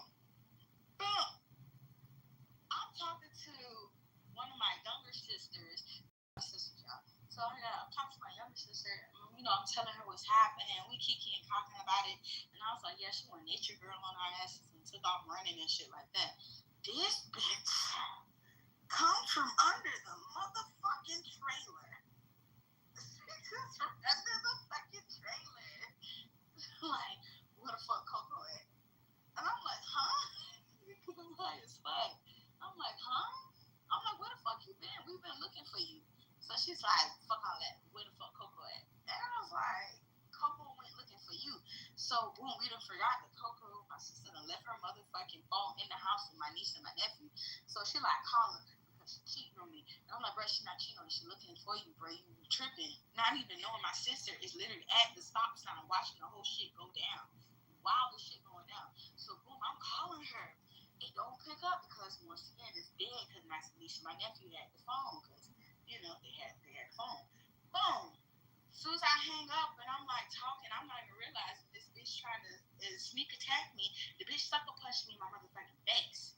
So I'm like, what the fuck? So then off rip, I'm grabbing. I don't give a fuck. I'm just grabbing for anything. And we start tussling. We start motherfucking fighting. I'm getting that bitch. That bitch do some type of wrestling move where she like tripped me type shit. And when she tripped me, she like tried to push me like type shit. So I caught myself, but then when I caught myself on the balcony, little board thingy, she pushed me again. Oh no, bitch, you coming with me. So when she pushed me, we both fell back. So by this time, I done fell on some boards and fell on some nails. So my adrenaline rushing. I jumped up like the motherfucking exorcist. This bitch done took off running because remember, y'all, she booted the fuck up. So this bitch is on 10. She booted the fuck up. She took off in the house because she already knew what the fuck time it was. When I realized the bitch was in the house, I'm looking for her and I'm like, bitch, I'm gonna beat your motherfucking ass. Turn around, I see her peeking out the fucking window. So then, boom, I go running up into the fucking front porch. Kick that bitch in with all my motherfucking it's a trailer house, it ain't shit. Kick that bitch in. She got scared because she like, oh shit, she had shit boarded up so I wouldn't be able to come in the front door if I kick it down. No, bitch, when I'm mad, I'm mad. I'm strong as fuck. So then I come start running after her. She's trying to run out the back door. I grab her by her motherfucking dress. I sling that bitch on the ground. We start like fighting this bitch. Like I'm banging her head on the motherfucking table. By this time, my nephews, they sleepy and tired. The wrong one didn't come out. The right one didn't come out when he was supposed to. But my oldest nephew and the third youngest had came out and they're like, oh, what's wrong? What's wrong? And I'm like, pass me a knife. I'm about to kill this bitch. And they're like, huh? So they start crying. Why the oldest and youngest is crying? Like, what the fuck wrong with y'all? It's the middle child who saved the motherfucking day. Because when I said, Tay, I'm about to kill this bitch, she hurt me. He said, okay. He went and he knew what the fuck to do. He ran in the motherfucking kitchen and got that knife because he knew what the fuck was. He don't like her either. So, boom, by this time, he coming for the knife, and then my sister busts in the door. By the time I guess she heard what was going on inside the house, and she seen everything because she was at the stop sign. Motherfucker come in, she gets mad at me because I'm banging the head, and I'm about, you about to have my son give you a knife and watch you commit a murder? Yeah. He knew what to do. The fuck. So yeah, so like that's how, she was like, she gotta leave because I can't be with her. Da, da, da. We like, this is not your house. Like, what the fuck? She was like, this her people's house. So we renting out the house. You can't do that. At any moment she could be like, y'all can get out if she wants to. I was like, do you really believe this bitch? Do you really believe that this girl can be like, oh, stop letting them, kick them out of the house and you're paying this lady? She's not gonna stop her bread for no basement ass bitch. So, whatever. Boom, went to my motherfucking girlfriend's house. My girlfriend came up with a gun. She was about to pistol whip the bitch. Bitch ran inside the house. So, yeah. And then, and after that, maybe like a month or two, 3 months later, I have found out that my ex-girlfriend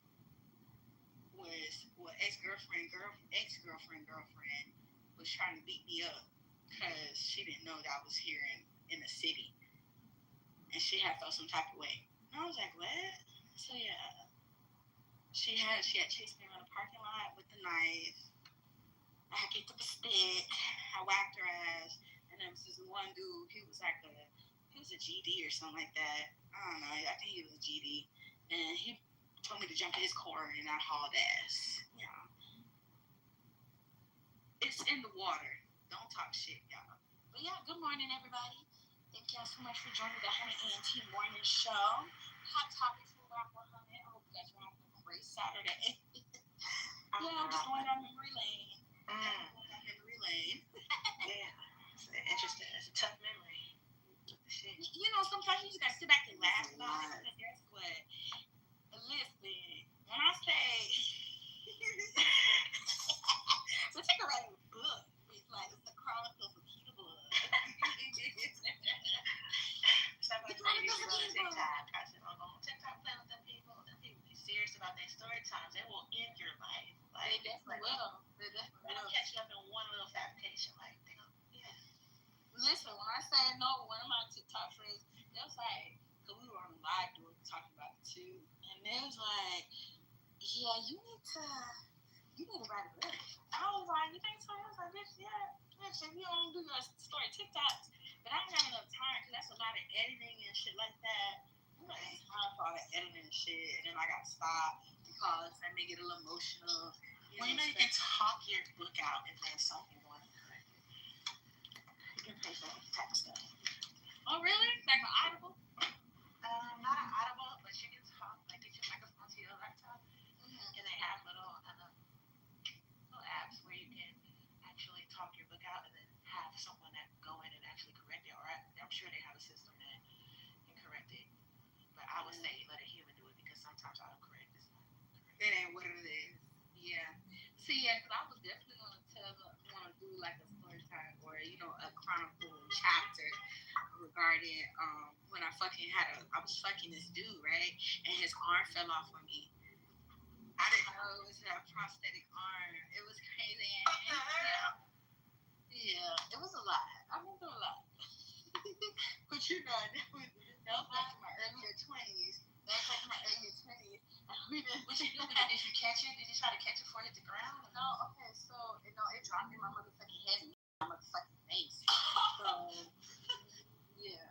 So then, boom, my sister Jazz, who is Dookie Man Mama, pretty much like, when we had, after everything was calmed down and we realized, like, yeah, this motherfucker got a prosthetic arm and stuff, because when it hit me, I freaked out and I threw it. So these niggas over here pretty much tossing the prosthetic arm around. It was a lot. And then boom, I woke up to her poking me in my butt with the fucking prosthetic arm. It's like, y'all fucking weirdos. Like, the fuck? Your stories always gotta go too far. Why you always gotta go too far? It was. They put me on my button off. When my sister wake up, I'm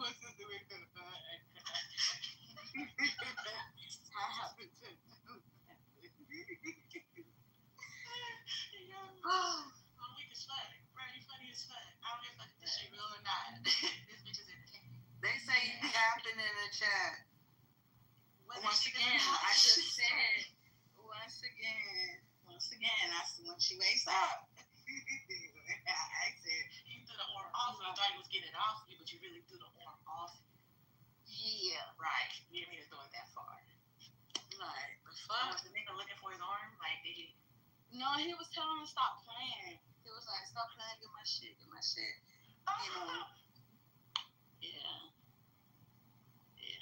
This is one of your little hookups. They asking that in the chat. Yeah, he was a hookup. He was, And they asked also, you didn't know his arm was fake? No, I didn't know.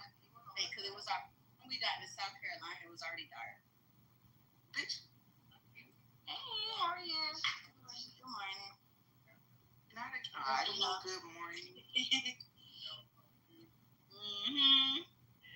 How the nigga who helped him put his arm back on? Was it a screw in or was it a magnet? Like, how did it reattach? I don't know. He didn't let me see that for that. Oh. He didn't let me see that for that. Okay, he tucked it in. Chicken wing. He had that chicken wing. Yeah. I got questions from the chat. We got some questions. So you telling me you was with this nigga all day and you didn't see this nigga arm move one time and you fucked him? Huh? She said it was dark, Keita. No, before the fucking dark, didn't see that motherfucker was dangling. I'm sorry. You didn't see his arm dangling before you fucking. No. You see what happened was the way I was in the front seat. I don't play that back seat shit. You feel me? So I'm always in the passenger seat. You was in the whole trunk. You don't play with back seat shit. Listen.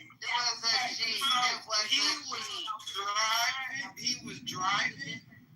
Listen, that was a different time. Hold on now. When I got put in the trunk, that was years later. You kicked the bitch door in. Hold on, is that me? Am I in the Matrix? You in the blender. I'm in the blender? Which Keita? No, the Keita. Hey, Keita. Okay, so you in the Matrix. Am I still in the Matrix? A little bit. You come in and then you go out and then you come back. Because I'm trying to figure out she got put in the trunk and she fucked the nigga with one arm and kicked the bitch down. But listen, so those are three different situations. I'm just saying she got a lot of shit going on. You should hear her when she running content. Dookie Man just be. She do have a lot of shit going on. She's like, God damn it! Hold on real quick. Dookie Man, get over here. Sit down. All right, back to the crystals. So today's herbs will be. I'm like, you know what, Keita? We fucking kill it. So did the arm have fingers? Was it his same skin color, Keita? I have questions. Was it plastic? Was it magnetically? As far as that, it was his same skin tone apparently. Once again, I don't know. I got weirded out after that. What the hell?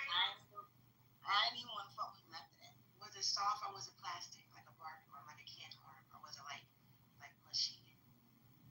It was like a mannequin arm. Like prosthetic. The nigga was cold. So it was just hard in there. So okay, I don't know how to explain y'all. He had to get in the swing. What the fuck was the arm doing? What was the hand doing? Was it doing an yin-yang twin, or was it just relaxed? I don't know if he was holding it up. Like, he was on top of me. Listen, he was on top of me. So you know how right. Exactly. Well, how did he keep his other body? Well, his one arm must have been stronger than the other one, so he didn't notice his muscles was bigger on one side. I didn't know. Motherfucker was like scrawny. It wasn't like built out strong. It just Keita, I got the real questions. Was he wearing a long sleeve shirt? Was he wearing a long sleeve shirt? That's the first question. No. Okay. Second question. Was it the left or the right arm? Hold on, man, in the bed. No, you're in the car. Get in the car. Get in the car. If I'm in the car? Get in the car. You want me to get? Hold on, you talking about in the when car? He was driving. I was in the front seat, so I didn't. When I was in the front seat, I didn't see anything in the back. Like, what arm was he utilizing to steer the wheel with? No, he wasn't driving at all. Oh, that's what I'm saying. He wasn't driving at all. We're not supposed to be driving. Got it. Okay, that's where my confusion came in. That I clarified that for everybody. Yeah, because I'm like, you was letting a nigga with one arm drive you around? No. We had. Okay, so me and my sis. It was a Velcro strap on the South Carolina steering wheel. Because we got family out in South Carolina, so like we be coming out there and stuff like that. So this was around when I was like maybe 20 or 19. And then who beat you with the arm again?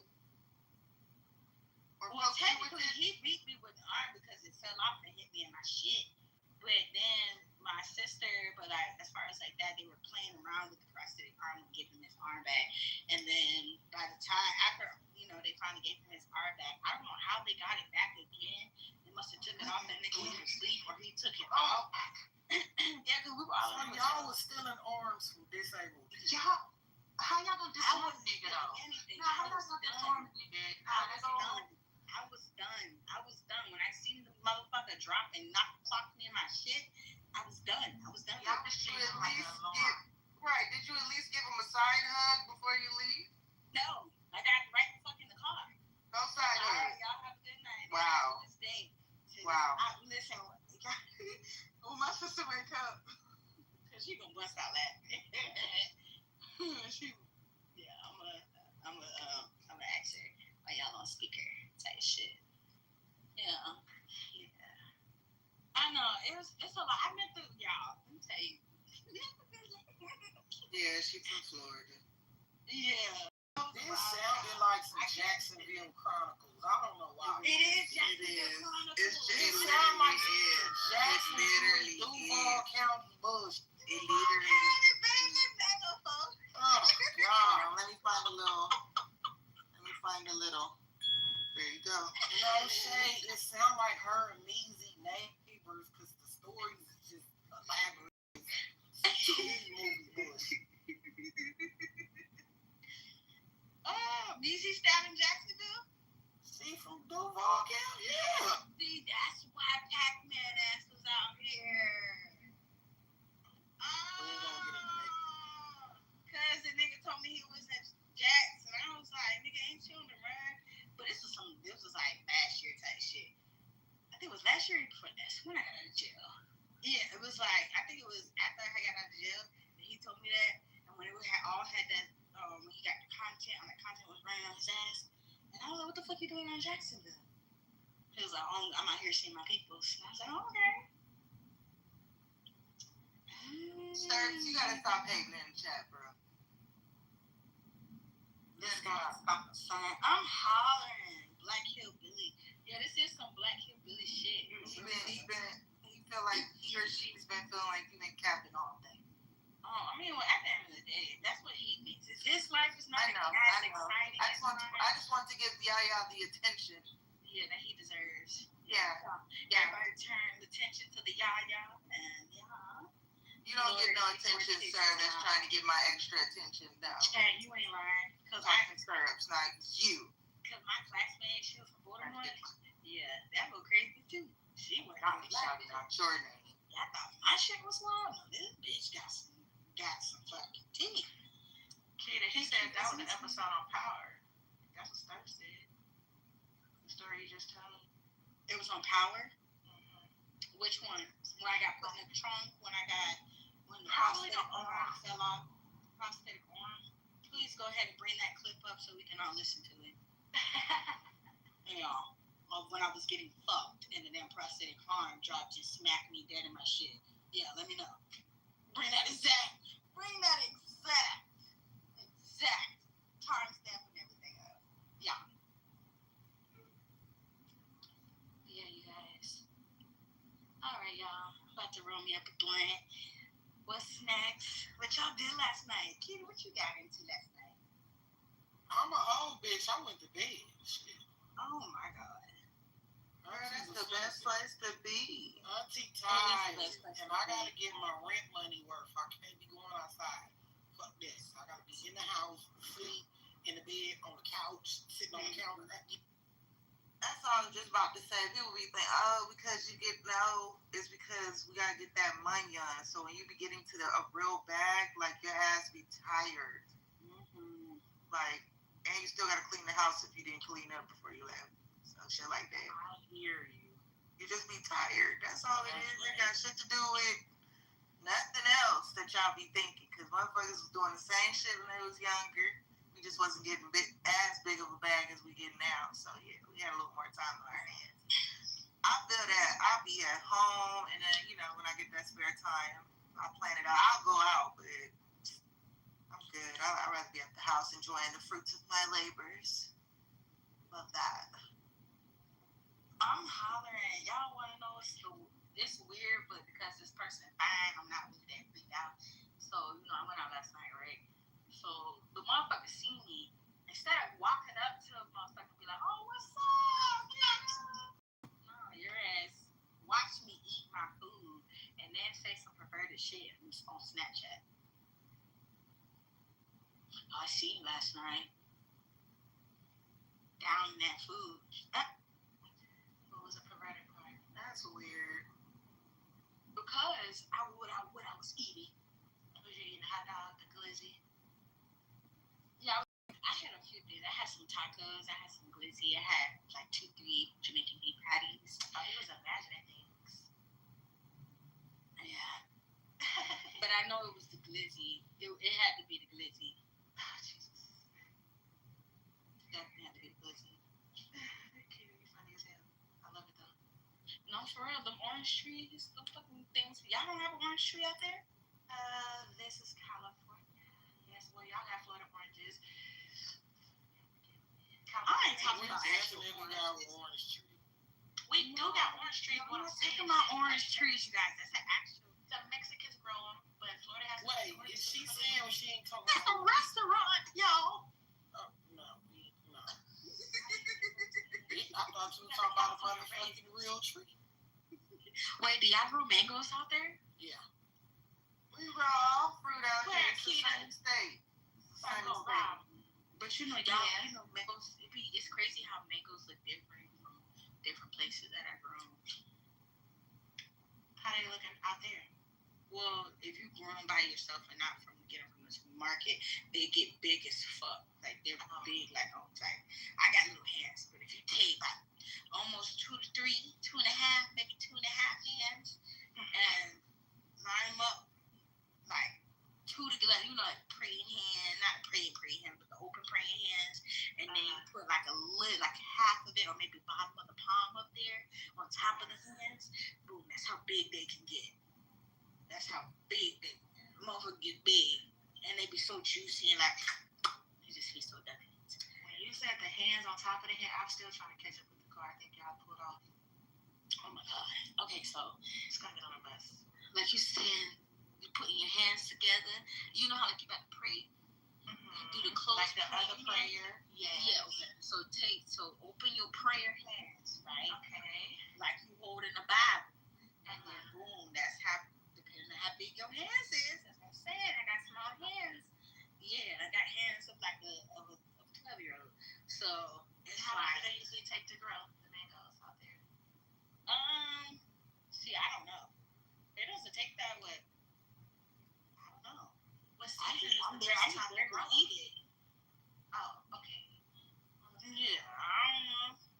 That's that. I don't know. I didn't care about that. I don't grow oranges. I don't grow oranges. I don't grow mangoes. None of that. But hold on, let me see. And okay, Mr. Maintenance Man. I'm glad I didn't light up this blunt. So through May through October. Oh, okay. Yeah, but this is Florida mangoes. So let's do the Caribbean mangoes. I'm sure the Caribbean has the weather for year round. Mangoes in Caribbean. Okay. Oh, well, it's not May. It's from May to August. But with the peak, usually it does come as early as June, July. The mangoes need sun. Yeah. Yeah. Oh my God, it's crazy how so many different fucking types of mangoes. So Belize bears run through April through early July. Puerto Rico mangoes usually can be abundant from April through August. And Nevis, the island known as the mango capital of the Caribbean, hosts annual mango festivals in early July. If y'all look up on YouTube and y'all look that up, y'all gonna be like, oh shit, I should go out there. Yeah. Cool. They have different kind of festivals out here. I'm sure they have a mango festival somewhere. Y'all have Jover? The Jover? I'm not sure what that is. It's just a parade. It's I know I did the one in Jamaica.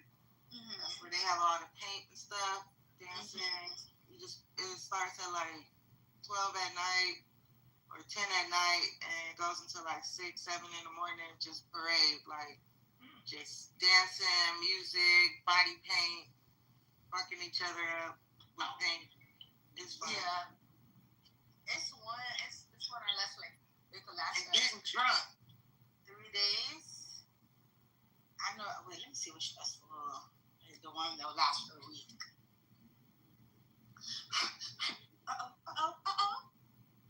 Get off of me. Okay. Oh my gosh, I just won. Y'all,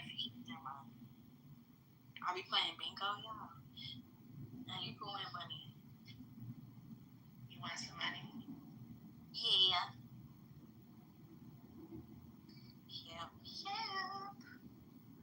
Okay. I just got a notification from News Break. Let me see. Rue, what you doing today? I gotta go to work. Oh, you do? Okay. Start getting ready. Oh my gosh, this is so crazy. So, jealous husband accidentally shoots wife dead with .22 caliber pistol inside his F-30 350 after former boyfriend calls her phone. Oh, that's crazy. Wow. That's little dick behavior. It is little dick behavior. The person, look, she's beautiful, bless her soul. The damn husband, yeah, he does give little bling bling. Definitely does. Is that who these people are? Is that, or is that AT&T? Okay, girl. Your booty is bootying. Good morning. No, it's not them.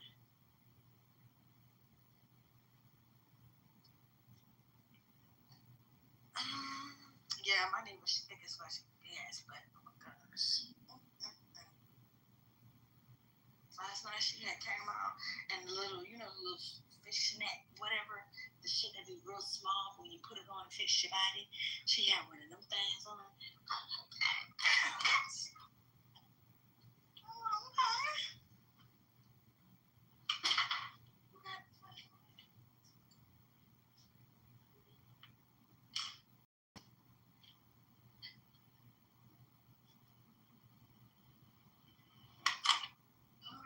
So what's good? We ain't talking, we ain't doing nothing. Y'all don't listen to Kitover all the time. Are they gonna listen to you? Shit, not the majority of them motherfuckers say that everything that come out my mouth is oh, fuck them. They say everything that come out my mouth is with experience from this little weak ass fucking energy people be giving out. Fuck these motherfuckers. Fuck them. Yeah. Bitch. Fuck my clitoris. They talk about everybody, and then when ain't nobody talking, then they talk about that. That's what kind of shit. Yeah. Mad assholes. Puss assholes. No, that's my favorite ass cuss word. Other than bitch. It's puss asshole. Well, you know, instead of somebody around audio, you can always get a good ass replay that happened this week. And recap. Oh, no, I was not your ass audio. I just wanted, you know, thought somebody had something to say before I get into it. Gotcha. So let me light my blunt real quick.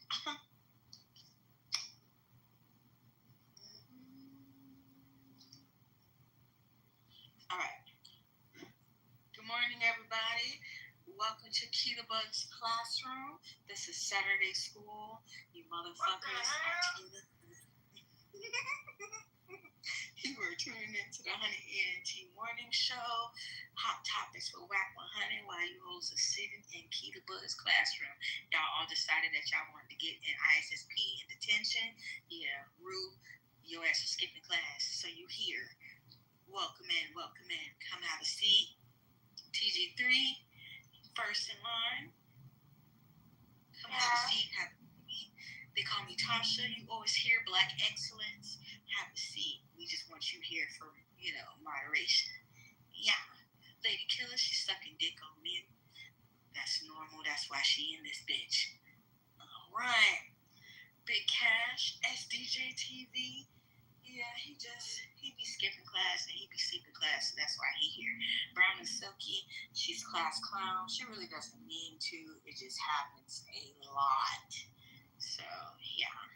Ryan be over there be playing dice in the motherfucking corner. Don't know who the fuck told him to be doing that, but that's why he's here. Big Cash, he done bammed some nigga that bumped into him. Seven just don't know how to stop talking. The teacher told him multiple times, stop it, and he don't listen. Faith, she keeps talking about Christ in class. She knows that's no longer prohibited. It's prohibited class. So welcome. We will have more students here. So we're just going to be tuning in to these topics. With that being said, let me go ahead and play this clip for y'all. Give me a second. Then go ahead and shoot your chatter real quick while I pull this. I got to set my music. All right, y'all, get your little coffee and your little tea. But before that, go brush your teeth and wash your face. Yo, excuse me, can I talk? Somebody just threw something at me in the classroom. Okay, we're not gonna tell. But who did it? You, what? maybe. I don't know. But they need to stop. You hit that motherfucker back. I was taught not to do that. It was AK, because AK now just popped back in the room. This wasn't going on until AKS got back in this classroom. Like, okay, we just like me just say that. Like, keep your paper over there on your desk. Thank you. Don't make no sense. This is special ed. You right. Welcome in. You're the first on the list. I'm in the wrong classroom. I'm supposed to be in ISS. Sorry, I don't know. This is special ed. This for Yaya Sturps. This is special ed for him. Let me just walk my ass down the hallway because I'm in the wrong classroom. See, this nigga. This another reason why you got ISSP, Ryan. Fuck, can't be selling shit in the classrooms and stuff while class is going on. Y'all be acting like y'all don't know what the fuck be going on. Like, I don't know what the fuck going on. And Faith, go ahead, talk about Jesus real quick. Let them know, Lord, you know, who your Lord and Savior is. But give me a second. I told you I'm in the wrong classroom. I don't know about no Talk special about ed. It's not weird. No, he's from special ed. Yaya Sturps is from the special ed classroom. He in here as well. That's what I'm saying. Yes, welcome. He's the first in the class of special ed. I ain't saying he was in special ed. Y'all all here for certain reasons. Sturps that had a mental episode and decided he just, we ain't gonna talk about it anymore. Well, I'm actually not supposed to be here. Oh, go ahead. You said what, Tasha? She said run your content, so obviously she wants me to shut up. Go ahead. I'm gonna mute up. I'm in the back of the class trapped out, kid. Y'all get I got hot fries to sell. You got Cheeto Puffs too. I got whatever you need, babe. You got it. You got a ground. I plead the fifth.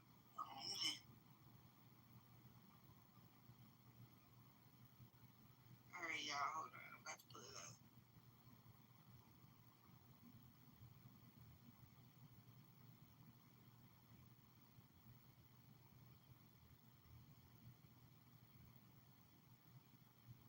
And I'll be quiet. That's what I'm saying. Why y'all ain't talking? That's what I'm saying. Like, nah, because people interrupt and say run your content, but when she's not ready and we sit here trying to have a conversation, it's the fucking second time this shit happened. Second time what? That somebody would say something, run something, and nobody's ready yet.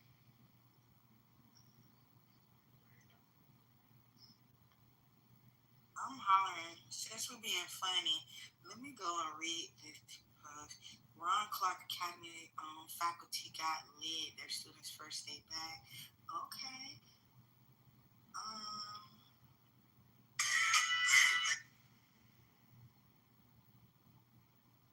I'm sorry, I had to go back to my stuff. I don't know why my shit just. Dang, I be hitting that shit. I'm refreshing. Okay, here we go. Here we go. Okay, so did y'all hear about the people, about the number 139? These are tennis players. Taylor Townsend spoke on her confrontation and opponent's remarks after upsetting number 25, Jelena Ostapinko. Are you able to post a link to what you're talking about? Oh, yeah. If you're able to. I got a little slowness to me. I forgot to put it up there. Okay, so pretty much this is what this bitch said. In a second. Here we go. On the conversation you were having with Yelena. Yeah, I mean, it's competition. People get upset when they lose, and you can't. Some people say bad things. She told me I have no class, I have no education, and to see what happens when we get outside the U.S. So I'm looking forward to it. I mean, I beat her in Canada outside the U.S. I beat her in New York outside the U.S. So let's see what else she has to say. You were down 5-3, won 9 straight games. What changed? Oh, can you feel it? So did y'all hear what the white opponent told her? Yeah. So yeah, she told her all that while they were playing tennis, and I feel like shouldn't she have been penalized for that or something like that? For her saying stuff like that? I don't think so. No, because the match was over. Oh, because the match was over. Okay.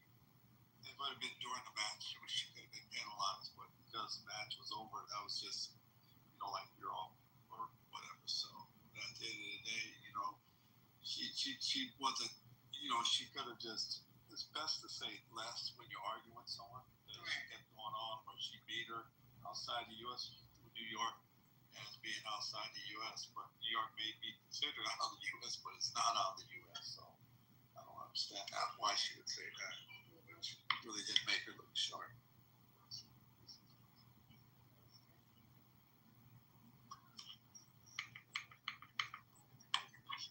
Yeah, for sportsmanship, they say.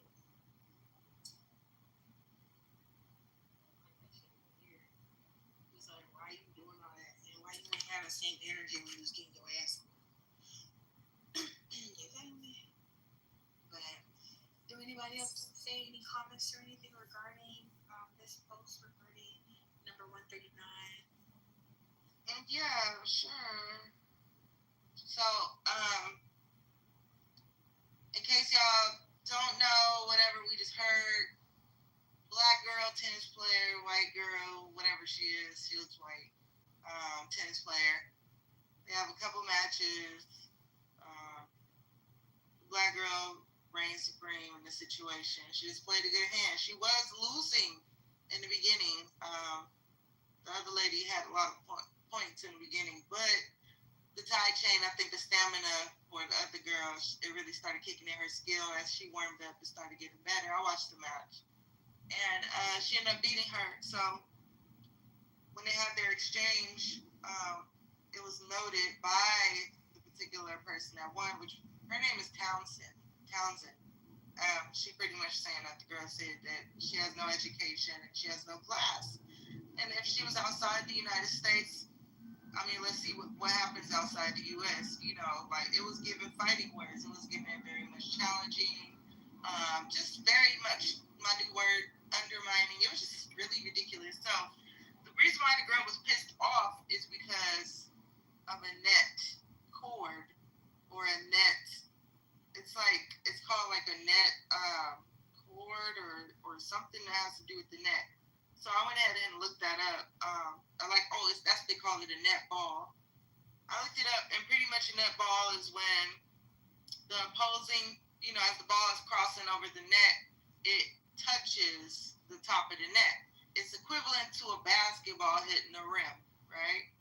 It's going to change the direction of that ball, and so therefore maybe the player, they hit it, maybe hits that, maybe the speed changes, it slows down, maybe it moves a different direction than what the girl or the particular player is coming at thinks, and they miss the ball, whatever. So I think that's what happened, right?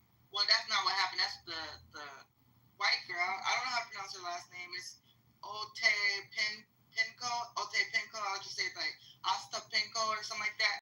Anyways, she pretty much was like calling her out like, you ain't got no class, you're not educated, like you supposed to apologize when that shit happened after you won the match. Like, respectfully, bitch, you ain't got no class. Like, you over here screaming, yeah, you're supposed to be over here talking about my apologies. I didn't notice how the ball had ricocheted off the top of the net and off the top of the net.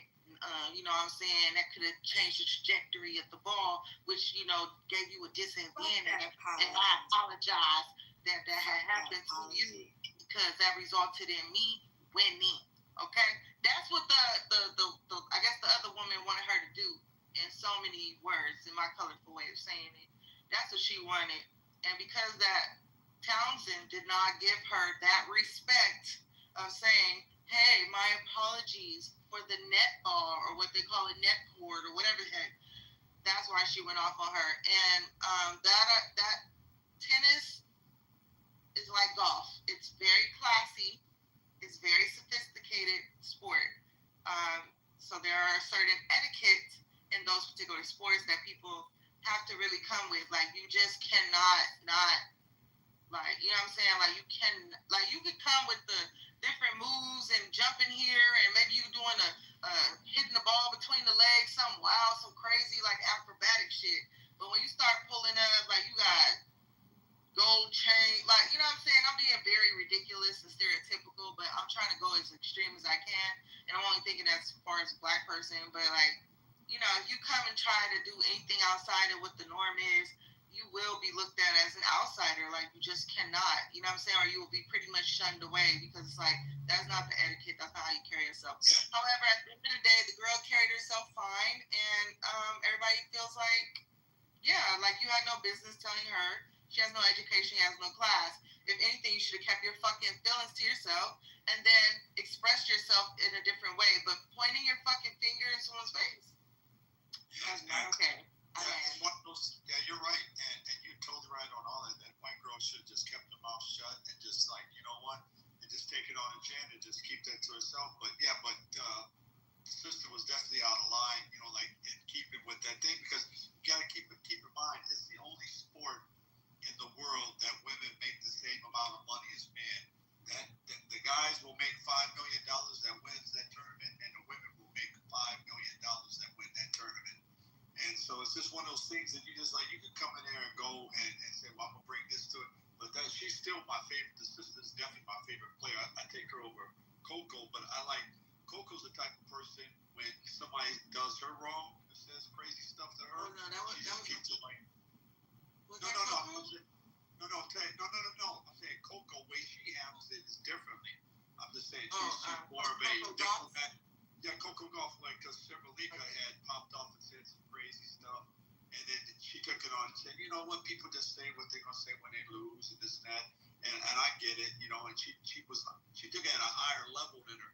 And sometimes, like I was just saying earlier, that it's best to just say, you know, when you argue, instead of arguing, like, you know, going back and forth with someone, it's just best to go the other way if you want to, like, capitalize off of them, you know, because that girl would have been more out of line. But, you know, that wasn't just ain't one of them sisters you want to play with, you know. And she's just, like, she's built differently, you know, than Coco is. But, you know, from a different type of, you know, way she was raised. But, you know, Townsend's still my favorite player, hands down. You know, I hope she wins the entire tournament, you know. But, yes, sir, Ski. Yeah, I gotta start watching tennis. Well, I recommend. I gotta start watching it. Yeah, I recommend, if you have kids and you want to get them in the highest paid sport in the world is tennis. It's a sport that you have more control of your child. It's tennis. It's you want to travel around see the world, just travel around with your child, you know, tennis, you know. But it's one of those sports that you just sit down. My first clients were Venus and Serena Williams when they were in their teens, bodyguarding them, and being around them, I just noticed the way Richard had control over Venus and Serena. You know, it was amazing, and not just them, but just all the other tennis players. it's a great sport, and like I said, it's one of the highest paid. Coco Gauff is the highest paid woman athlete in the world, and she's only been in it for a short time, so it's really And a how great sport. fire is that her last name is Goff? It's not really actually golf, but it sounds like the word golf, but it's Gauff or something like that. Goff. Yeah. But that's fucking dope. I love her. Her real name's Courtney, and she changed it to Coco. And for those of y'all that don't understand tennis, real quick, from how I understand it, every time they hit that ball, if they miss that damn shot or hit a specific line or go outside the line, that's 15 points. They get 4 opportunities to hit not 4 opportunities, they get several opportunities to get to the 40. And then after, I think, is it 40 or once they get over 40, it's game point, right? I mean, it's game point at 40, right? Yes, 40 is after 40 is game. 40 is game point. It's like they win the game if they hit the point. Set point. There you go, set point. That's what it's called. So it's 15. Then it's like 15. And then another I think it's I forget. I think it's like 15, 15, and 10, and then that set point is like the last little 5. Okay, so boom, that's the set point. Then after that, they do like how many rounds of that? I think they go like 1 or 2 rounds, and then by the 3rd round, go ahead. Well, for women only play 3 no matter what. The men play. Yeah, I'm only talking about the women. We're talking about women. Yeah, women's just 3 games. Best out of 3. Best out of 3. Okay, and then at that last one, I feel like they go like back and forth, and time break. How that goes. Yeah, time break is when they both have 5 and 5. No, or 6 and 6. 6 and 6. And then they go tie break. If they both get 6 and 6 to decide who wins that set, have a tie break. Yeah. And then it's whoever gets the 7 first. Yes, and then how do we even get to the number 6? It's matches. Well, That's the matches that they want. 6 is a stop. It's a stop. But let's say the person they both have. If one has. Let's keep it simple. 5, keep it simple. Yes. One has 5. The other one has 6. The person that has 6 wins. Okay. But that's what I was asking you. I keep cutting you off because I'm trying to be specific. How did we get to that number? 1, 2, 3, 4, 5, 6. How do we get there? That's what I was explaining. I was trying to keep it super simple for everybody. Tie break is you get to serve 2 times, then I get to serve 3 times, then you get to serve 3 times, and I get to serve 2 times. But it goes back and forth and each time you hit it, it's 1 point each time. Correct. That's what I was trying to help the people understand. I didn't want to get too deep, too crazy. But yeah, that shit is intense, y'all. That should be intense. Especially when you see a motherfucker trying to serve the ball and they keep hitting the net. You like, one more time, bitch, that's a double fault. No. And then Coco, she do that shit a lot. Like once she did it so bad recently, like they zoomed in on her, that girl was shaking, but you could not tell visibly until they zoomed in. Like she was shaking out her body. Like I was like, damn, like the level of stress them people be having on them, like you can feel that shit as you watch a match. You can feel that shit. Like, it's crazy. Like, tennis looks boring as fuck, but when you actually watch a match, oh my God. Shit is stressful. Yeah, but that last match, why she was actually on that particular match, why she was shaking, because that was the same girl that beat her in the Olympics. And that's why she didn't want to lose it. It meant a lot to her, that particular match. I know. Yep, I know. And then she had that all red outfit on. She looked so nice. But yeah, y'all, we got into our little tennis bag. I was just trying to give y'all something different to look at in sports. It's besides TV. No, that's dope though. I mean, besides basketball. You didn't know that? Yeah. No, I'm saying like I like tennis, but you know how you like the sport. I just don't know the dynamics of it. Like I'm like, okay, I like it because I've seen Venus and Serena, right? Yeah. So like even watching that movie, King Richard made me wonder like, okay, what's this, what's that? You know what I'm saying? Because I really enjoyed watching the movie. So I just didn't know the dynamic of like the points and all of that stuff when it came to tennis. Yeah, that's why I was kind of like trying to compare it to like basketball. Like when you hit a net ball, it's like a basketball hitting a rim and ricochet and changes to the direction. That's why the girl had got mad. The one we're talking about up top, the white girl getting mad at top. Well, not a top. That one changed, but that part. And then the whole, like he said, like Seven said, you serve 2 times. I serve 3 times. I serve 3 times. You serve 2 times. And then out of that is where we was talking about how you get the points. The ball hit a line or it go outside the thing. That's 15 points. When we hit 40, we just go 15, then 15, then 10. That's game. That's set point. If I win this point, then that's my 45. Then I won that. I won that match. They'll flip sides like basketball, like after halftime. They'll change sides, and then they'll start playing from the opposite direction. Go ahead, Seven. Yeah, the thing about it, when they hit 40, if the other person hits 40 while the other person's 40, then that's a deuce.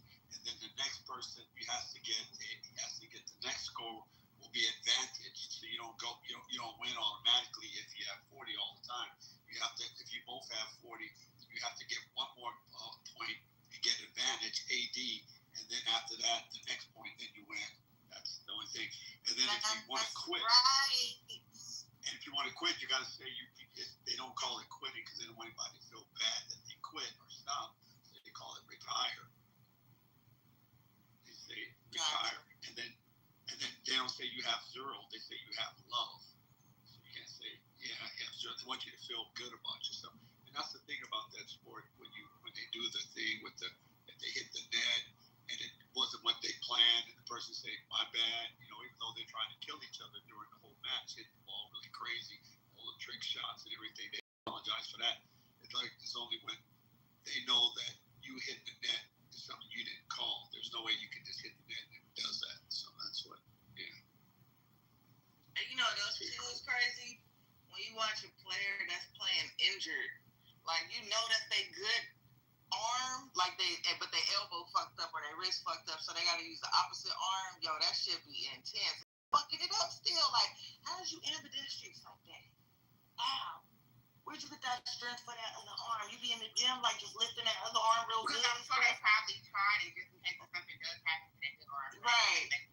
You know what I'm saying? So, like, I think that should be something that they coach teach them because some people don't know how, like, I still don't know, like, it's so weird when I use I'm right-handed. So when I use my left hand for certain stuff and I try it, I be so off. Like, even when I write, I'm like, the fuck? Like, I can't. And it makes me want to practice because it's like, damn, what if I lose my, I don't have to stick with my leg. Yeah, this was a great conversation. Ruth. Yeah. Yeah. What's up, buddy? Yeah. What's going on? Chilling, you know what I'm saying? Just chilling. What's up, Brock? I gotta talk to you about a few things. Okay. Yeah. But yeah. What's the next? Kita, where you at? Yes. You just top leopard. What's up? Oh, yes, and Brown, I gave you a bean, just letting you know. You didn't say hey to me, Natty. I didn't say hey to you, but you are slow, so. Yeah. When I came here, I said, hey, Rue, hey, Kita. My phone was in my pocket, my bad. I would say hey, Faye, or like hey, Philip, but they don't ever even come off their mind, so. Look, see, told you. No, but I'm saying around you and other room getting other means. They have no team. There's no reason why you can't get one in the morning, so I'll do that. All right, so.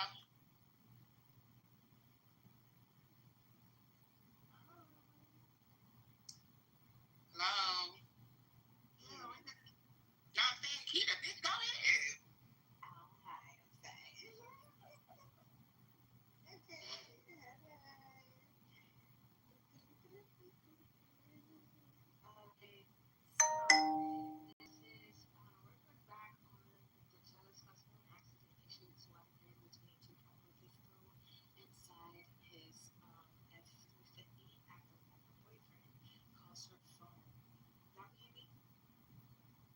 Yes, bitch.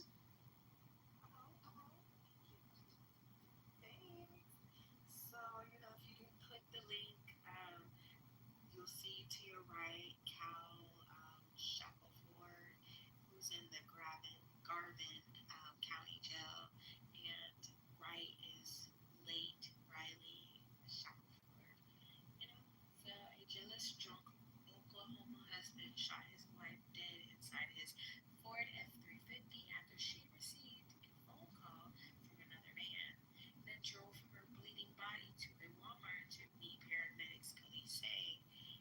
Kyle Shackelford, 32, is charged with manslaughter for killing his wife.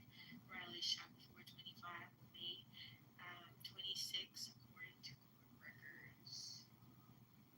So Shackle's 25. So on May 26, this incident happened, and it says the arrest affidavit obtained by Law and Crime outlined what occurred that Monday night before officers met with Shackelford's at a Walmart in Grafton County, located at 2008 West Grant Avenue in Pauls Valley. Kyle Shackelford allegedly flew into a deadly drunken rage after answering his wife's phone and finding her former boyfriend, now just a friend, on the other end, according to police who interviewed the man. The former boyfriend said that he had received 2 missed calls from Riley earlier that night, and when the friend returned the video call to Riley, Kyle answered the phone saying to the friend, was the affidavit alleges. The friend said he heard Kyle Riley in the background asking for her phone back. When the call disconnected the phone, the friend attempted to call back several times with no answer. And then the friend received a Snapchat text that read, "Please stop before I get my ass beat. I'm begging you." The friend answered the text but never heard from Riley again. That's crazy. So cops met up with Kyle Shackelford, who was with his father-in-law inside the F-350 at the Pauls Valley Walmart just before 3 a.m., according to police. So is this the father-in-law? So he was in the car with the father-in-law? They found Riley Shackelford unconscious in the passenger seat, pale, not breathing, and turning blue. The couple had been a local casino earlier in the night, and Kyle Shackelford had been drinking heavily thereafter, downing 7 to 8 beers from 4 or 5 o'clock per investigators. Damn, so he was fucked up. Surveillance video allegedly shows the defendant ordering double apple crown whiskey and Sprite along with a double Malibu, a mixture containing rum 2 different times, according to the affidavit. He was spotted drinking both whiskey and part of the rum drink, cops say.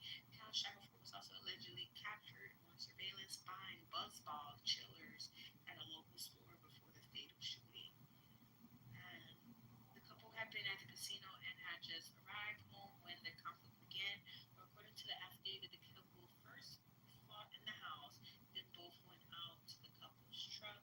Kyle said that while he and Riley were seated in his truck, Kyle moved a pistol from where he had placed it in the console. The affidavit alleges the gun fired once, striking Riley in the left side. During his police interview and while speaking to the cops at the Walmart, Kyle Shackelford allegedly exhibited signs that indicated a noticeable level of intoxication, including red, watery eyes and a slurred speech, the affidavit says. Kyle Shackelford allegedly said the shooting unfolded while he and Riley Shackelford were bickering. He told investigators at the station that he and Riley had been fighting, and after a friend of a friend called Riley's phone, Kyle and Riley Shackelford then began to argue. Kyle said he was frustrated and went outside to his truck. The affidavit alleges. Kyle admitted that he had been drinking and wasn't leaving. Riley got in the passenger seat of the truck as Kyle went to get in the driver's side. Kyle said Riley was mad and hitting the console where he had set a pistol. Kyle Shackelford claimed that as he went to swipe the pistol away from the console, it went off and shot Riley Shackelford in the left eye.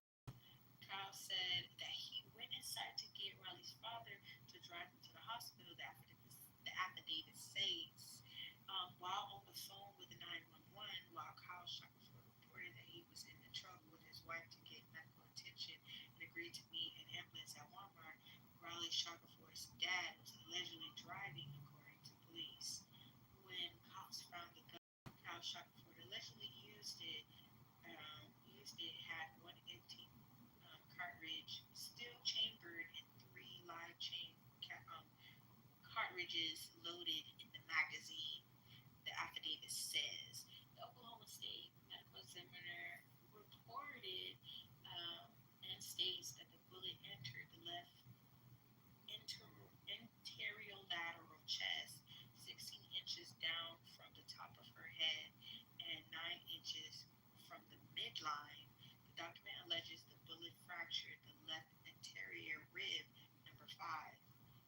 So perforated the heart through the left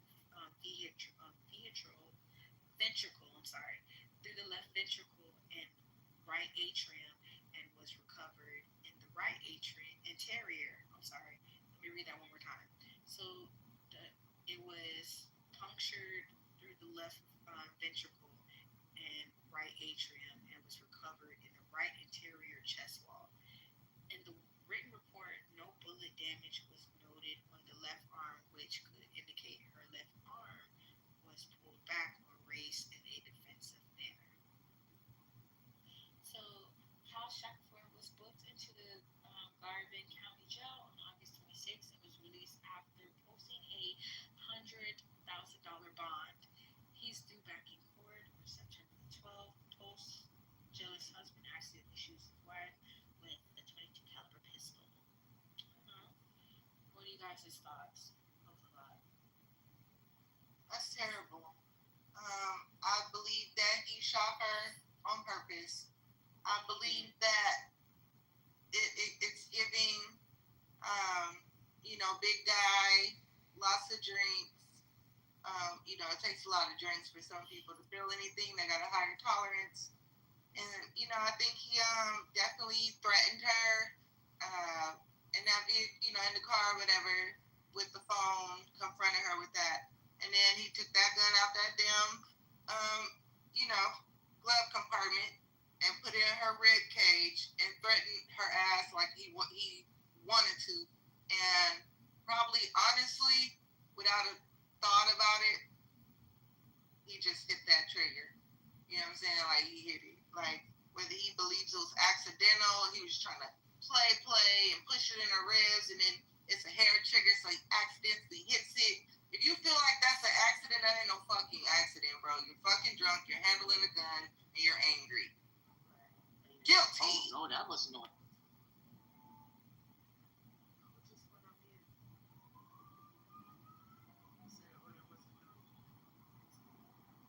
That was big Jules.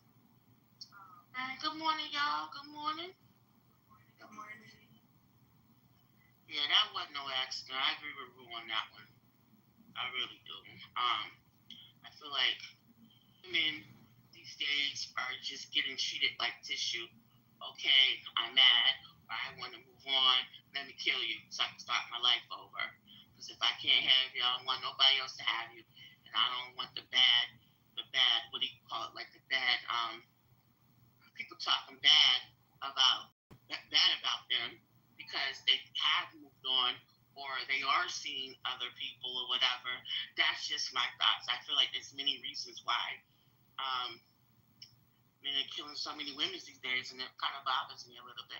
I ain't gonna hold you.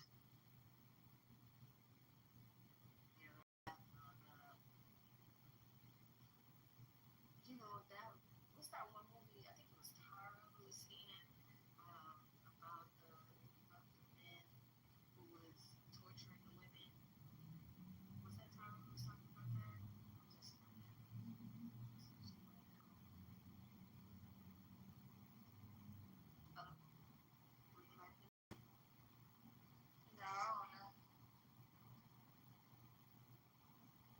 So there was a movie, because I was trying to see what the actual name of it, because I was looking for it and I wanted to watch it.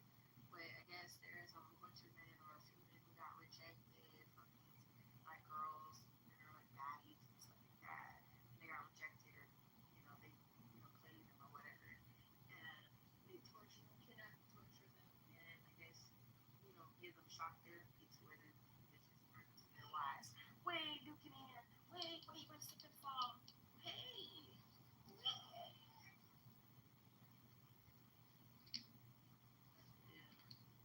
Yeah, people, that's why they be telling people to don't entertain no relationship if you're not healed. I don't think people really understand that shit. Like, it's your brain in your pants, you got your brain in your head, and then you have your little heart, okay? And every time you try to get with somebody, and you're not healed because the brain in your pants wants to get with them, and the brain in your head is like, oh, let's see how this goes. But your heart is like really irritated, and you already feel that shit from the gate because the top said, oh, let's see how this goes. Yeah, you was not ready, bro. You not ready. And then when some shit hit the fan, then you want to take somebody's head off. Like, you wasn't even ready. And now you want to fucking come over here and fight me and stab my tires. Bitch. Your weird ass. That's how I be thinking. I be thinking like that about people. You only come to that conclusion when you've actually had time to think about the wild shit you've done in the past. I've definitely done some wild shit in the past. As far as like busting out windows, doing all that hell, no, I've never been that person ever. Well, actually, no, I did that one fucking time, and I'm not gonna really disclose what happened, but just know I got down like a motherfucking yeah. Yeah. I'm talking about bow, bow, bow, bow, bow, bow, bow, bow. There was so many bows to be bowed, you hear me? And I was bowing them motherfuckers. And then the brother came and was like, nah, queen, chill. And he was so nice. He was so sweet. Like, he didn't try to, like, manhandle me like some of you other barracuda-ass, big gorilla, dusty-ass, funky-ass niggas would have did. Like, he was actually very understanding. Like, he could see that a woman like me was very upset. Something very much had to happen. You know why I'm saying it like that? Because that's exactly how he said it to me. He was like, I can see you really upset. I don't know what the fuck my brother did. I just don't want you to get hurt. I don't want you, all this around us. Like, I just want you to get to your car and get home. I was like, you know what, you're right. Let me just get the fuck up out of here. Because the shit that I did, I could have went to jail, okay? I could have went to jail, paid a lot of fucking money. Anywho, the whole point I'm trying to make is I was not healed, okay? I just got a relationship, you know what I'm saying? I had my 2 years just living life, partying, but I was never really healed, y'all. And my long story short is pretty much like, yeah, the whole fucking rant. Get healed, y'all, because you can't be kidnapping people and then torturing them and shit because your heart and your emotions is fucked up because you ain't healed from the last breakup. That's weird. You gotta grow up. Grow up, bro. Grow up, sis. I'm hollering.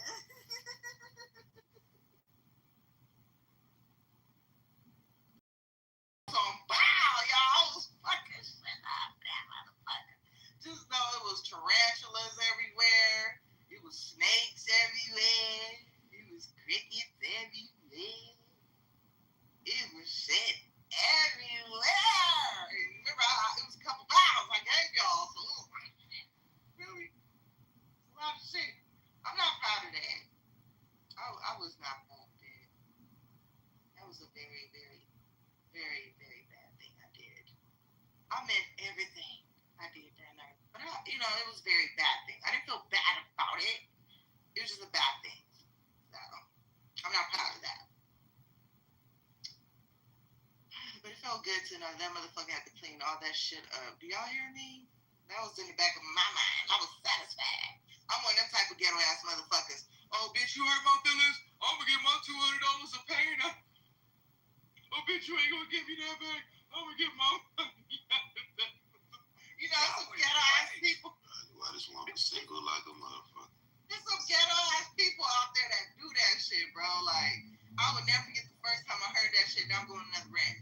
The first time I heard that shit was this stupid ass bitch I used to be friends with. Her stupid ass. She was talking to somebody, and this particular person asked her if she wants to be in a relationship with them, and she was like, no, thank you. And the girl fucking snapped, and she said that she put her in a fucking headlock and started giving her rib shots. So I guess the bitch had like pulled her down by her head and then put her in a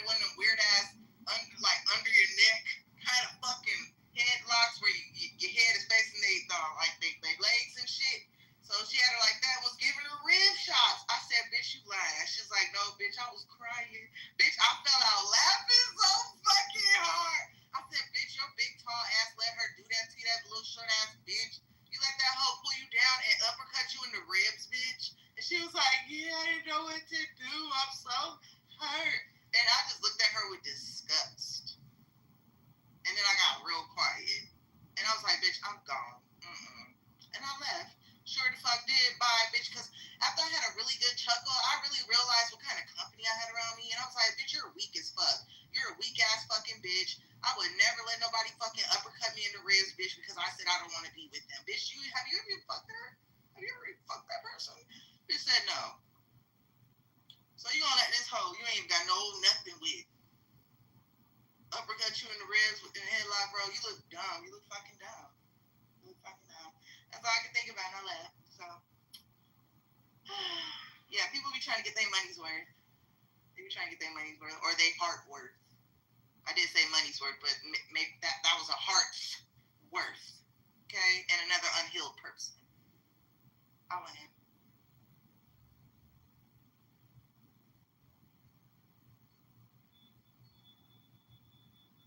Stirrup, shut the fuck up. You got me fucked up, Stirrup. Shut the fuck up, bro. Shut up. Always got something to say. Fucking doodoo head. Atlanta on fire, though, y'all. Atlanta's on fire, bro. I got y'all. I'm get up. I'm sorry, morning show. Hey, what happened? I gotta get up morning show. I was trying to just sleep in and take a nap and see if they could just. You gonna come stay? She want to talk about tennis. She want to talk about. Fucking off. Those were Kita's topics. And I have been commentating on the topics at hand. Had you stayed off the mic and added your 2 cents, No. it wouldn't have been just me. I know, I did it on purpose, though. I know. You're awesome. I love Rooster, but Kita be bringing some weak ass topics for Roo to talk on. I mean, it was pretty weak, but I still know the assignment, bro. I know. Tennis. That's why I would have taught that. And then, first of all, I was gonna see how long you was gonna deal with that is a strong topic. So what topics do you have, Brock? That was a strong topic for Entertainment Mondays. I'm But gonna that ask the Google. may be considered a weaker topic for the 100 ENT morning show. What's going So I on? just want to make sure I corrected that. That was a good topic if we were in Entertainment Mondays. Google, But that was not. Calm down. What is going on in hood topics right now? Like, what's the biggest? Yeah, we need hood topics, Keita, from now on. It's the biggest news that's out right now. We don't even know. Tell us, Brock. Tell us. But Keita wants to talk about. I'm just saying, why did Keita bring up this story about her personal life? I'm about to mute him real quick. Hold on, Keita. Listen, friend. You don't have to take that from these people. You hear me? You did a damn good job. You got the room going. You gave us great stories. We kikied, we cackled, and we laughed. You don't allow this man that also brings good content to come up here and shit on your content. Because you're a content queen. I just want to put that out there and Brock back to you. Her shit sucked. No, I didn't. I said she's a content queen. I said the topic for the 100 stage, it might be considered weak, but in Entertainment Monday, that was a strong fucking topic. You just said that. You didn't say no, the whole room heard me say that, baby. No, at first I said that was a weak ass topic. You said, yeah. I said it was, and then I went ahead and clarified exactly what the fuck I did. And you know. But don't be bad. Anyway. I'm not running no more topics. Oh my yeah, you just do audio. God, you just do audio. I don't want to do audio either. This shit was gonna fucking happen. I'm Oh my God, Keita. I gotta show up to this bitch here. Don't allow him to do this to you, girl. They did that to me. They did it to me. Oh my God. No. Not another morning show home. QCP responded, bro. Let's get to the actual topics. Yeah, get to the actual topics. Go ahead, Brock.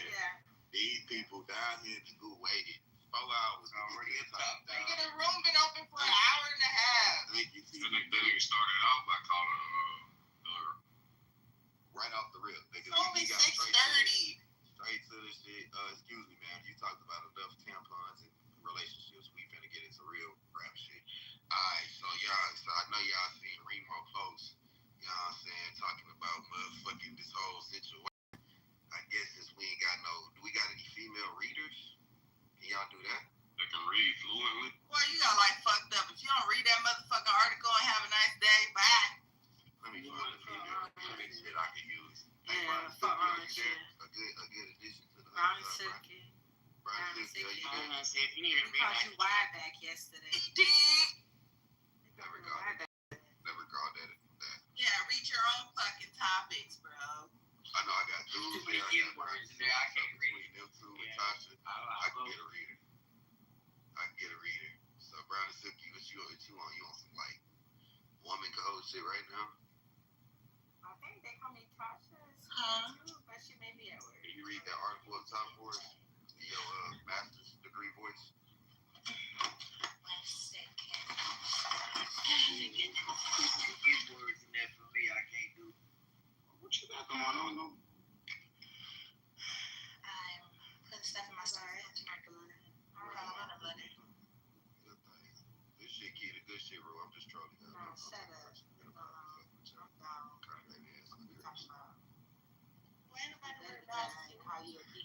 You not rude, but she probably cry in the car. She don't know how I play. Who? You would. Alright, which one you want me to read this article? Yeah, the one up top. The one that with the in the black? Okay. So, it's a post. So it says QCP says Young Thug and Pee Wee Roscoe give Atlanta a bad name and then calls them broke rats. Imagine some broke rats like Thugger 1 and Pee Wee Roscoe trying to run a rat narrative on me and all my niggas that I love, running with these hoe ass niggas, knowing how these niggas talk about me. I'ma say this for the last time. I'm not no street nigga. I'm a taxpaying citizen that's running a business and taking care of my family. All the street niggas is broke, dead, and in jail. Why do y'all continue to glorify this shit? Streets been dead. Y'all niggas gave the city a bad name. And by the way, I ain't never been in no courtroom on no nigga. Sat in the interrogation room, running niggas' names, and I don't speak on the dead. So I don't care enough to explain the situation. Y'all boys is the police. Y'all niggas mad because y'all not me. Dang. That's crazy, bro. I will be real. Niggas don't be speaking on that QC. Niggas don't be speaking on that shit, bro. We keep it real. Niggas do not be talking about this shit. You don't hear nobody speak on this shit. But I feel like all of that shit out there, exactly true. I'm just keeping it real. All of that shit out there is just bad, bro. It ain't nothing out there. Like, it's like a whole set of rules. Just a whole new set of rules, bro. And nothing without the main names. Now, I don't know about the real street niggas. Y'all gotta understand, rap niggas is not the street niggas, though. So I'm not finna say it represent Atlanta streets, because we know Atlanta street niggas. You know what I'm saying? That ain't doing none of that. But see, that's not the streets. That's just the rap part. That's why I be trying to say the niggas I know a lot of niggas far removed from the streets and shit like that, but rap don't make up the streets, bro. You know what I'm saying? So niggas keep saying like, oh, the streets, dead streets. Nigga, this ain't the streets. This is fucking the rappers. Like, the streets. That's just my 2 cents. Keita, what you think about this situation? You got more jail experience than me, so they probably want to hear from you. What you think about this? Oh, wow.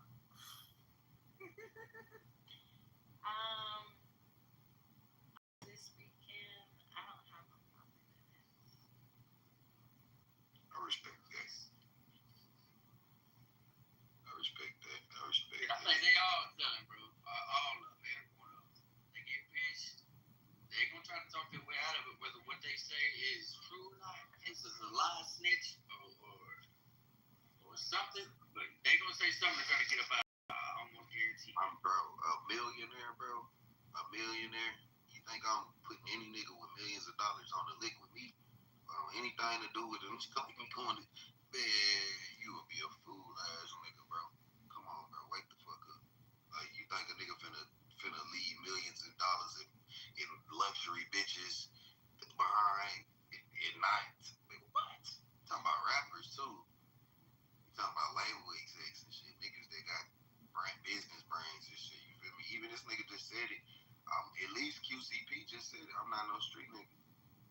was trying to be no street nigga. I just was a nigga with a label. They do street music. I'm not no street. Why y'all don't look at me like y'all look at Kevin Lyles or anybody else? He's saying I ain't no motherfucking street nigga. So I can respect that. We ain't nothing to say about that. He telling you what it is. Thanks, you, man. That's that.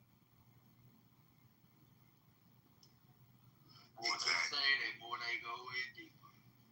And I truly believe he was trying to out-talk the police, fool. Doug was trying to out-talk the police. That's a fact. But, like, it makes no sense, bro. If you've seen anything or been through anything or seen anybody go through anything, that don't even make sense. But, hey, yeah, the whole line may be on me right now. That's the same allegations with the QC shit, G-Wayne. That's the same allegations, bro. Like, it's not an allegation. It happened. Like, we seen the paperwork. So it's like, it is what it is. You know? But at the same time, shit, he keeps saying he's not no street nigga. That's what he keeps saying. I don't know. That's what he keeps saying. He's saying, like, shit, nigga, I ain't no street nigga. I forget who it was. We gotta go back and get that paperwork. That shit was kind of like one of the ones that just didn't really get a lot of, you know. So yeah, I get it, bro. It's a lot of politics involved. A lot of niggas getting a lot of bread and a lot of things with each other, bro. Politics is real, fool. If you don't believe in that shit, niggas crazy. That's G-Wayne. Look, I'm going off his word. He said he ain't no street nigga. I don't know that. I ain't know that last part, but shit, since that's his words, shit. I'm gonna believe a nigga when he tell me.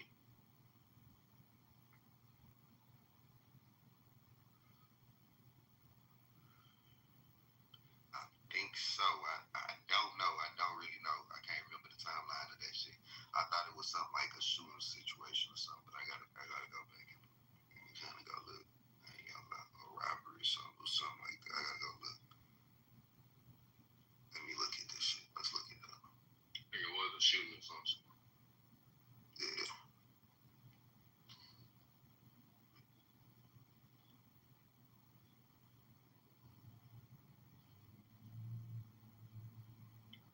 Morning, y'all. Hello. What it do?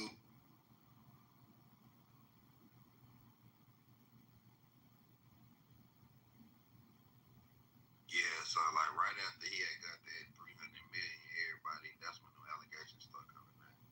I remember him tweeting. I'm looking at his tweet say, I see that 300 million got them hating ass niggas mad back home.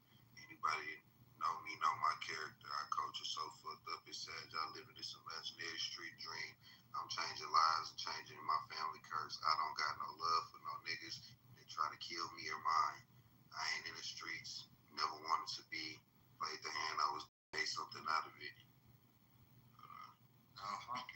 You still my man should do the same. Stop glorifying dumb shit. R.I.P. to my dog Q, an innocent man with 5 kids who lost his life to a bum ass nigga who didn't value his own. I'm a goat. Don't confuse me with a rat. Now take that fraudulent incident report, stick it up your ass. I love my freedom, so stop playing with it. No, if I'm not mistaken, they talking about the statement that he had made about his homie getting killed or something. Or they trying to put that shit in the same category or whatever. Yeah, because I think he gave up the name of the person that got killed. Oh, okay. So, I mean, shit, I don't know what category that's in, Kim. What, they go back and tell them I'm dead, man?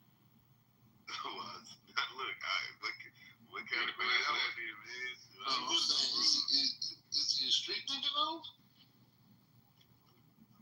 Some of the old school niggas saying that he had work back in the day, man. Oh, okay.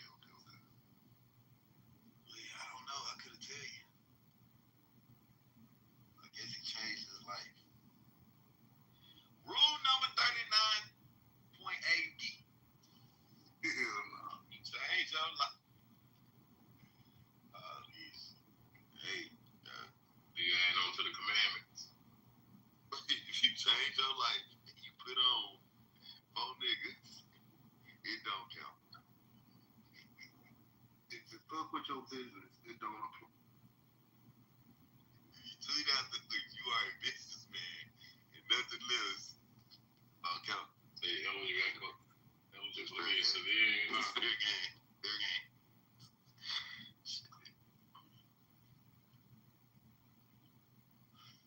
I mean, shit, it is what it is, Drew. It is what it is. If it was on camera, nigga ain't have to say shit. I just said I agree with you, but sometimes people are so far removed from a life, a form of life, that they don't really want nothing to do with it. They're gonna tie up their loose ends and keep it pushing. And that's exactly what he did.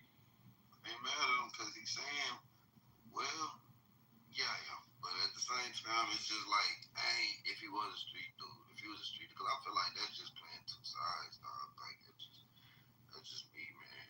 Even if you got a toe in that bitch, I feel like you supposed to. But that's just my feelings. That's how I feel, you know. Entitled to my feelings. Everybody got their own feelings about this shit.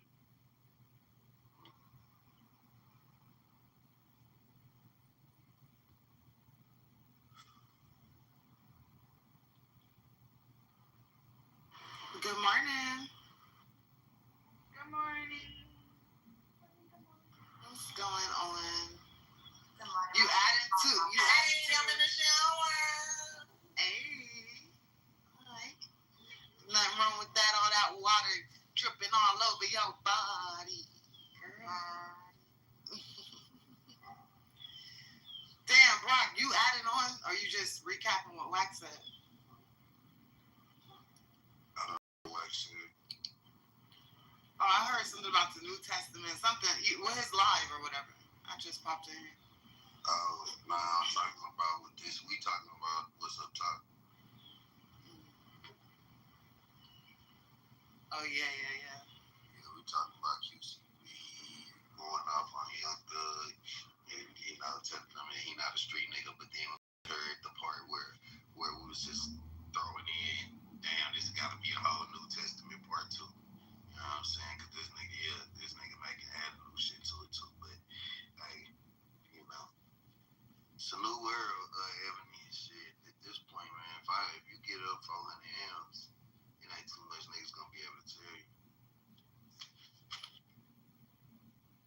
Wait, so that QC itself, or was it just based on what Roscoe said? I mean, on the audios I've heard so far, and I've been hearing that none of the niggas that's leaking these audios that been on to these blogs.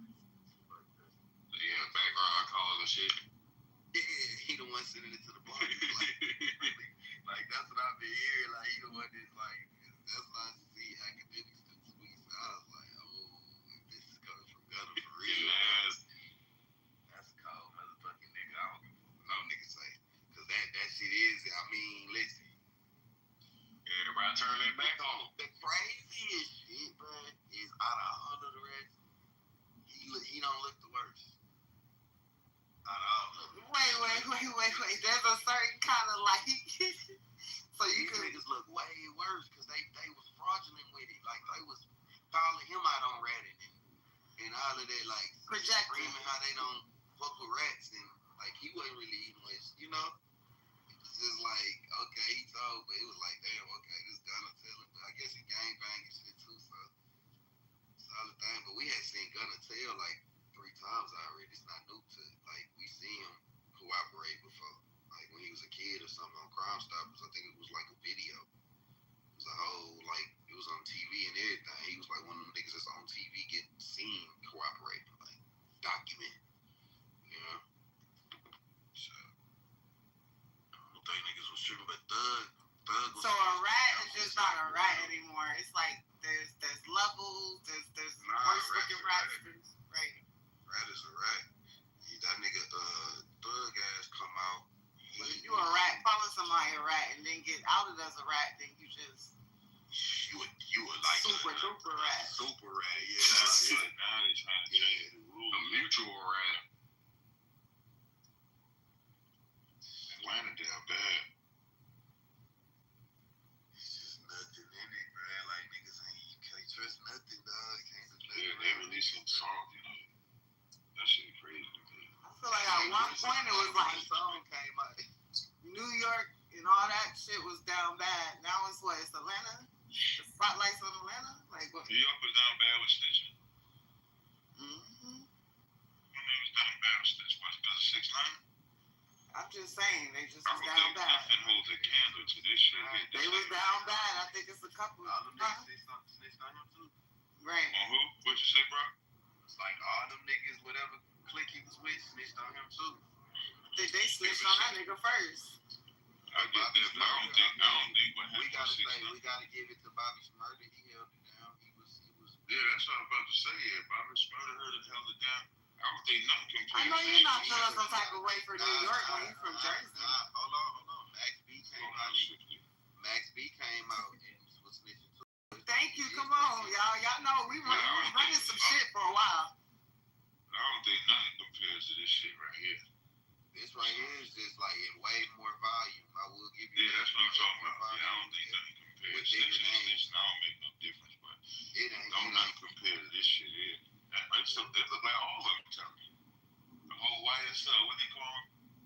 YSL. From New York to Atlanta. They had an acronym for them niggas snitching. YSL, I think that's. Yeah, YSL. Yeah, that's the next one. YSL.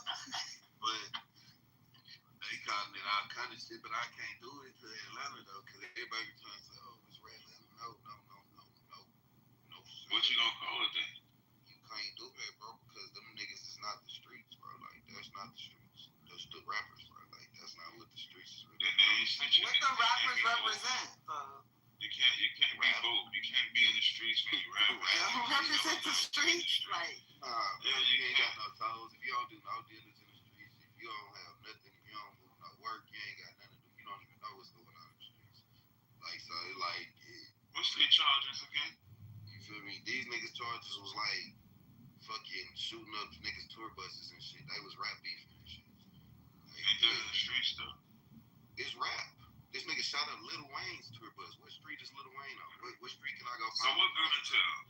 What gonna tell? He just said that they was a gang and shit like that. They just say yes, ma'am. But I'm not saying they not a part of the street. I'm just saying like when niggas be equating that to being the streets being there. That's the part I be like, bro. You gotta be far removed to think that. You feel me? Like you equating rap to the streets is crazy. like you know what I'm saying? I equate the streets to the streets. If you in the activity, no matter low level, high level, if you hit it, you hit it. Yeah, but rappers is rappers, bro. Like that's not. So they ain't snitching. So they're like more like actors. They're snitching, but I said just keep it in your brain. They're rats. They're portraying street niggas and they doing street activities. But when it comes down, when you're talking about the actual streets and the underdealings of things, those niggas ain't moving shit. They not moving no needles. A nigga like Young Thug going to jail means nothing to the actual street. Right, but when they still say rap Atlanta, they talking about them. Yeah, we're talking about rappers, bro, not the streets. You're talking about I don't care who you talking about. It don't matter to me who you talking about. If you get just talking about rappers, yeah. Like, because if I was but they still rap Atlanta. It ain't no, you can't. And then you know what make it worse, bro? Talking about make it worse. I don't care who you talking about, though. If everybody in that situation is telling, they had the right to call that shit rap Atlanta. Everybody, especially when this nigga, Young Thug, I just posted this video. He's like, you ain't supposed to say nothing. You get it there, that's what you got lawyers for, da-da-da. That's what he's saying. He portraying something. It's all a fraud. It's all a fraud. But everybody got to eat that in their zone. I didn't say every nigga in Atlanta. But ain't nobody saying rap Atlanta is every nigga in Atlanta. Sound like it though. I mean, it don't sound like it because I'm going to defend the real. It's like I'm not attacking nobody that ain't snitching. If it's like 4 or 5. So when these rappers is dying left and right and shit like that from this, that's not like, that's just some rap shit. What rappers dying left and right? I'm saying these rappers that's getting off. That Pop Smoke. Niggas that just getting off. Like I'm just saying. Pop Smoke got killed in Los Angeles. He's from New York. I know that. That's streets everywhere. But I'm just saying, like, are you saying, are you saying that these niggas ain't involved in no type of activities? Like, I don't know. What they represent, perception is reality. What they represent is some street shit. I don't think Pop Smoke that. I ain't gonna make it make some street shit. No, I'm just saying he was a street nigga. He was just a rapper. But I don't think he died over no street shit. I mean, he was. I'm just saying, these niggas is off. The one nigga that just got off in whatchamacallit, in Tennessee. Huh? They killed his ass was doing street shit. Yeah. Who was that one dude that just died in Tennessee? The white guy that just saw. Yeah. See money. I don't know these niggas' names. There's too many. There's too many of these niggas. That's a street nigga. Like, yo, Yeah, Hickok got hit him like 100 times. bro, that's a street nigga. But you don't know a song, and this just okay. Nigga, you don't know the song. Millionaire. You don't know the songs, nigga. Hey, don't be saying Rat Atlanta because I'm getting pushback from the whole South. He said I'm getting pushback. Really rude. From the South, they saying niggas is running around talking about Rat Atlanta. I say, bro, y'all can't call them Rat Atlanta. That's just some rat. Well, I will say this. For many moons, I've said that the South, and specifically Atlanta, been holding the torch, but this is definitely the fall of Rome. Like this motherfucker. You look at it because they all exposing, like all the rappers and all the shit. Like you really look at it, bro. And shit. I can't front. It's a West Coast nigga in there starting fires.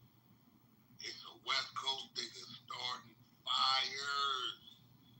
That nigga said he Nash called me. He got all the recordings. He said, "Wack, I got this shit from you, nigga. We got content. Nigga Roscoe wanna play with me, wanna fuck with me. Okay, that's your man." And he been letting them go. That nigga got all the jail calls. All of them. They saying Gunna behind that. Nah, Gunna ain't got nothing to do with that. That's cap. Academics saying Gunna is the one leaking this shit. That's cap. Academic line. That's cap. That's Fetty Nash, nigga. That is Fetty motherfucking Nash. Ain't no motherfucking Gunna over there having motherfucking run-a-thon. But he ain't sent it to Fetty Nash? You gotta remember Fetty Nash run with Woody, nigga. I remember that nigga Gunna didn't go to the box. Nigga, Woody went to the box. Nigga, you gotta remember where that type of shit come from.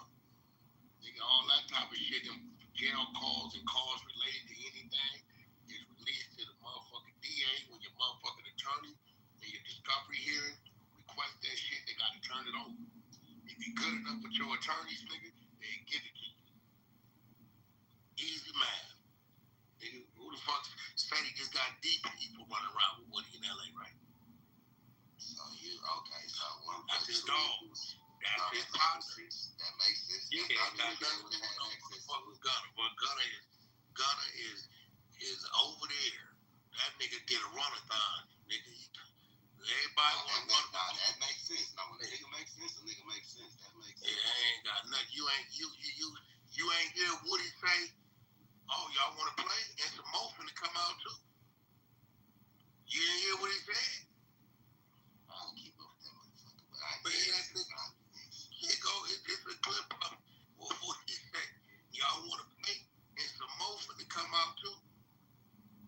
This shit get bad. I seen QC spoke on it. That's what he's talking about right now. I woke up to that one. I just called it EBI. I know I get it on. I watch it.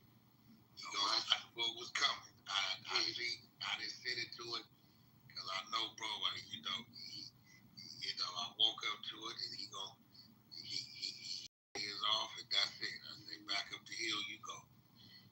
Yeah, tell him just chill because this whole. Nah, he alright. You ain't gonna hear nothing else out of him. Yeah, because y'all gotta understand. You gotta understand. I was only giving grace. I was giving grace because of the connection over there. Now it's on. One thing about me, when it's on, you ain't got to work, nigga. It's on now. Ain't no more grace. Ain't no more grace. It's all whack. Let me tell you, 6ix9ine. I need to get 6ix9ine scheduled for academics today. We're going like to 5 for all this shit. He's trying to tell everybody how they all the same. That's what he gonna tell them. We all the same.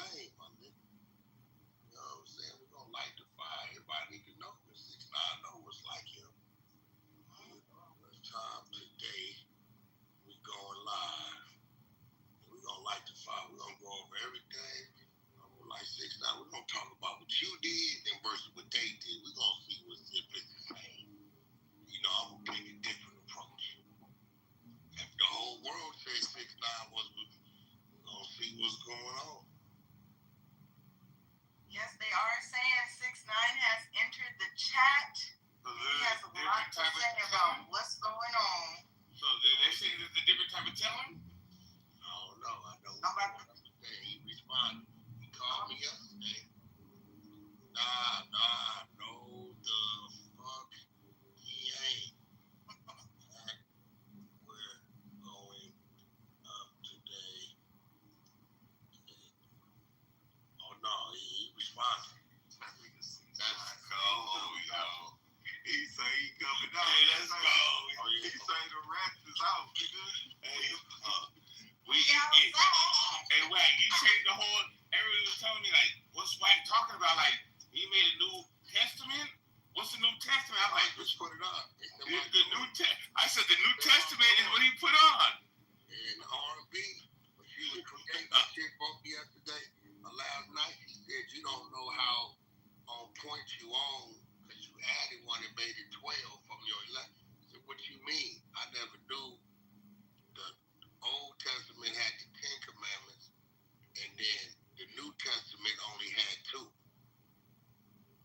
The New Testament only had 2 commandments. What was the 2 commandments, baby? Love the Lord thy God with all your heart. What? Love your neighbor as yourself. She said, so you creating 12 is symbolic for the old and the new. So I put it up. Shout out R&B. Created the bylaws to it. It's up. She did all the artwork to it. Old Dre has converted that bitch, and that motherfucker is up. You know, I put my little theme song behind it. El Chapo.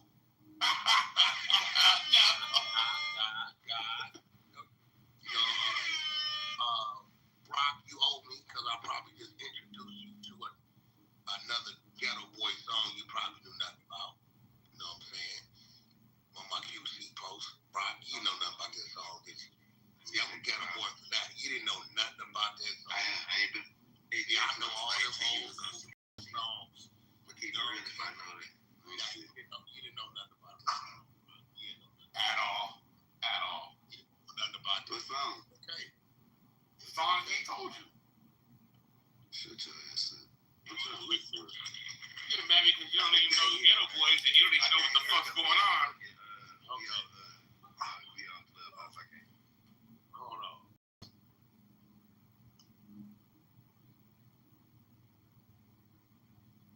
You didn't know nothing about this. When they get gangs up. You don't know nothing about this.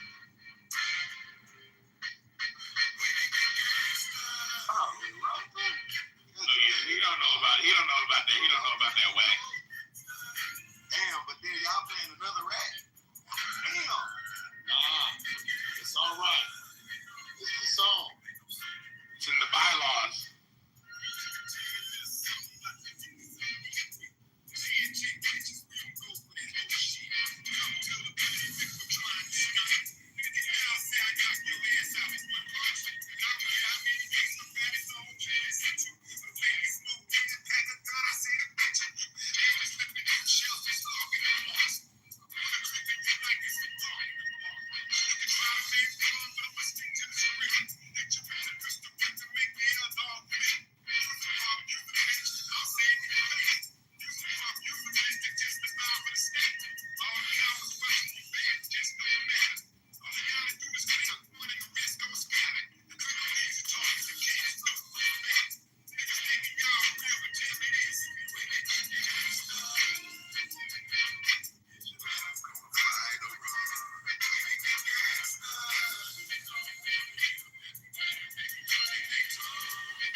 on. If you go look at the post, I put it behind the fence. Look at it, man, because I can't hear it. You gotta look at the post. Hey, listen. Oh my God. I ain't gonna lie though, Wack. I watched you play the, you know. I was just talking my shit earlier before you came in the YouTube. Come on up here, champ. Come on up here. We got to play red. December 6th. Shannon Brigg. Okay, champ. December 6th. Listen, I ain't gonna lie to you. December 4th and 5th was available, but I'm like, nigga, that's a Thursday. We trying to get the people in there. You know your city gonna show up. I think people Friday evening to drive up for a Saturday situation, and then drive up Saturday. And Connecticut's my town. They love it. I love Connecticut. You know what I'm saying? But 600 is going to do a visit the kids. He's going to the schools. He's doing school supply giveaways all through Connecticut. But I don't know. Come on, man. You know what I'm saying? He passing out shirts that says 600. He gonna give your kids a shirt. By the time he's done with you in the ring, and they gonna call him 6,000. Oh shit! You better visit some funeral directors. He got some great Russian trainers, my nigga. I don't care who he get. You know why he got the Russian trainers, right? Why is that? Symbolic for Klitschko. Come on, man. Oh shit! That ain't gonna help him. Yeah. That ain't gonna help him. When they say Klitschko has your motherfucking ass in there like the OG Tom and Jerry cartoon with the little birdies going around the head. Oh, too funny. That was one of your worst losses. Yes. The nigga got some Russian trainers symbolic for Klitschko. I'm telling you. That don't mean nothing, man. That don't mean nothing. I'm gonna have to let you know where the gym at when you come in and you go in there and talk shit. Hey, yo, why? He can't fight. He can't fight. Who can't? Your boy 600. He can't what? Man, that nigga finna that nigga finna.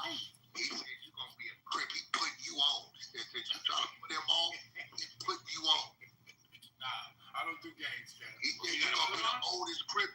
He said you gonna be the oldest crip that got put on.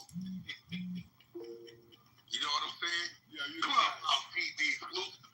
You know what I'm saying? He getting a put on wax? You get what I'm saying? Say that again. Yeah, you the best. Hey, Mr. Briggs. You call me Games.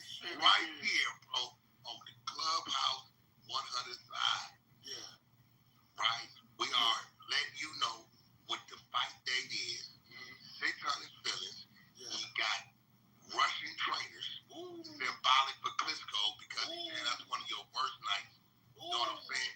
Great Gives TV will be in the building. Let's go, you know what I'm saying? Yeah. You get what I'm saying? I'll be Clubhouse Shenanigans will be in the building. Okay. Can I say The answer. Now the answer is a Philly nigga. He will be in the building. Ooh, well, let's go, champ. Now, we don't want to see no domestic violence arrest happen just hours before the boxing match. We don't want to do that. That ain't in my jacket. You get what I'm saying? No domestic violence. No violence of no sort is in my jacket.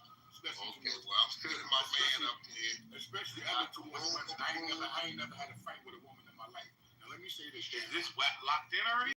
Yeah, listen to me, right? I'll let you talk, right? Now listen to me. Go ahead. You setting this man up for something bad to happen to him. I know y'all think this is a game like Jake and Logan Paul, and boxing has become like real, like fun and games and exhibitions and all that. But yo, champ, you told it to a man. Yo, real talk. You told it to a man that hurts, like putting people in the hospital. I'm not playing for real. The nigga said, what? I'm gonna hurt the nigga so bad. I'm gonna beat it at niggas got to put on his back because he don't like to work. And when he wake up, he said he might be like Quick back with something going on before he. Yo, y'all antagonizing. Yo, this is what I needed. The nigga said he didn't say he was not his friend. You're not his friend. He didn't say he was gonna win. He's doing this thing. The nigga said, hear me out. 600 said, I looked at him, I went and had a talk with him because I didn't like him. I'm like, yo, I think Shannon Briggs is a cool dude. I like his character, his person, funny. Everybody, the nigga's a great trophy spirit. He got 37 first round knockouts, the most knockouts in the heavyweight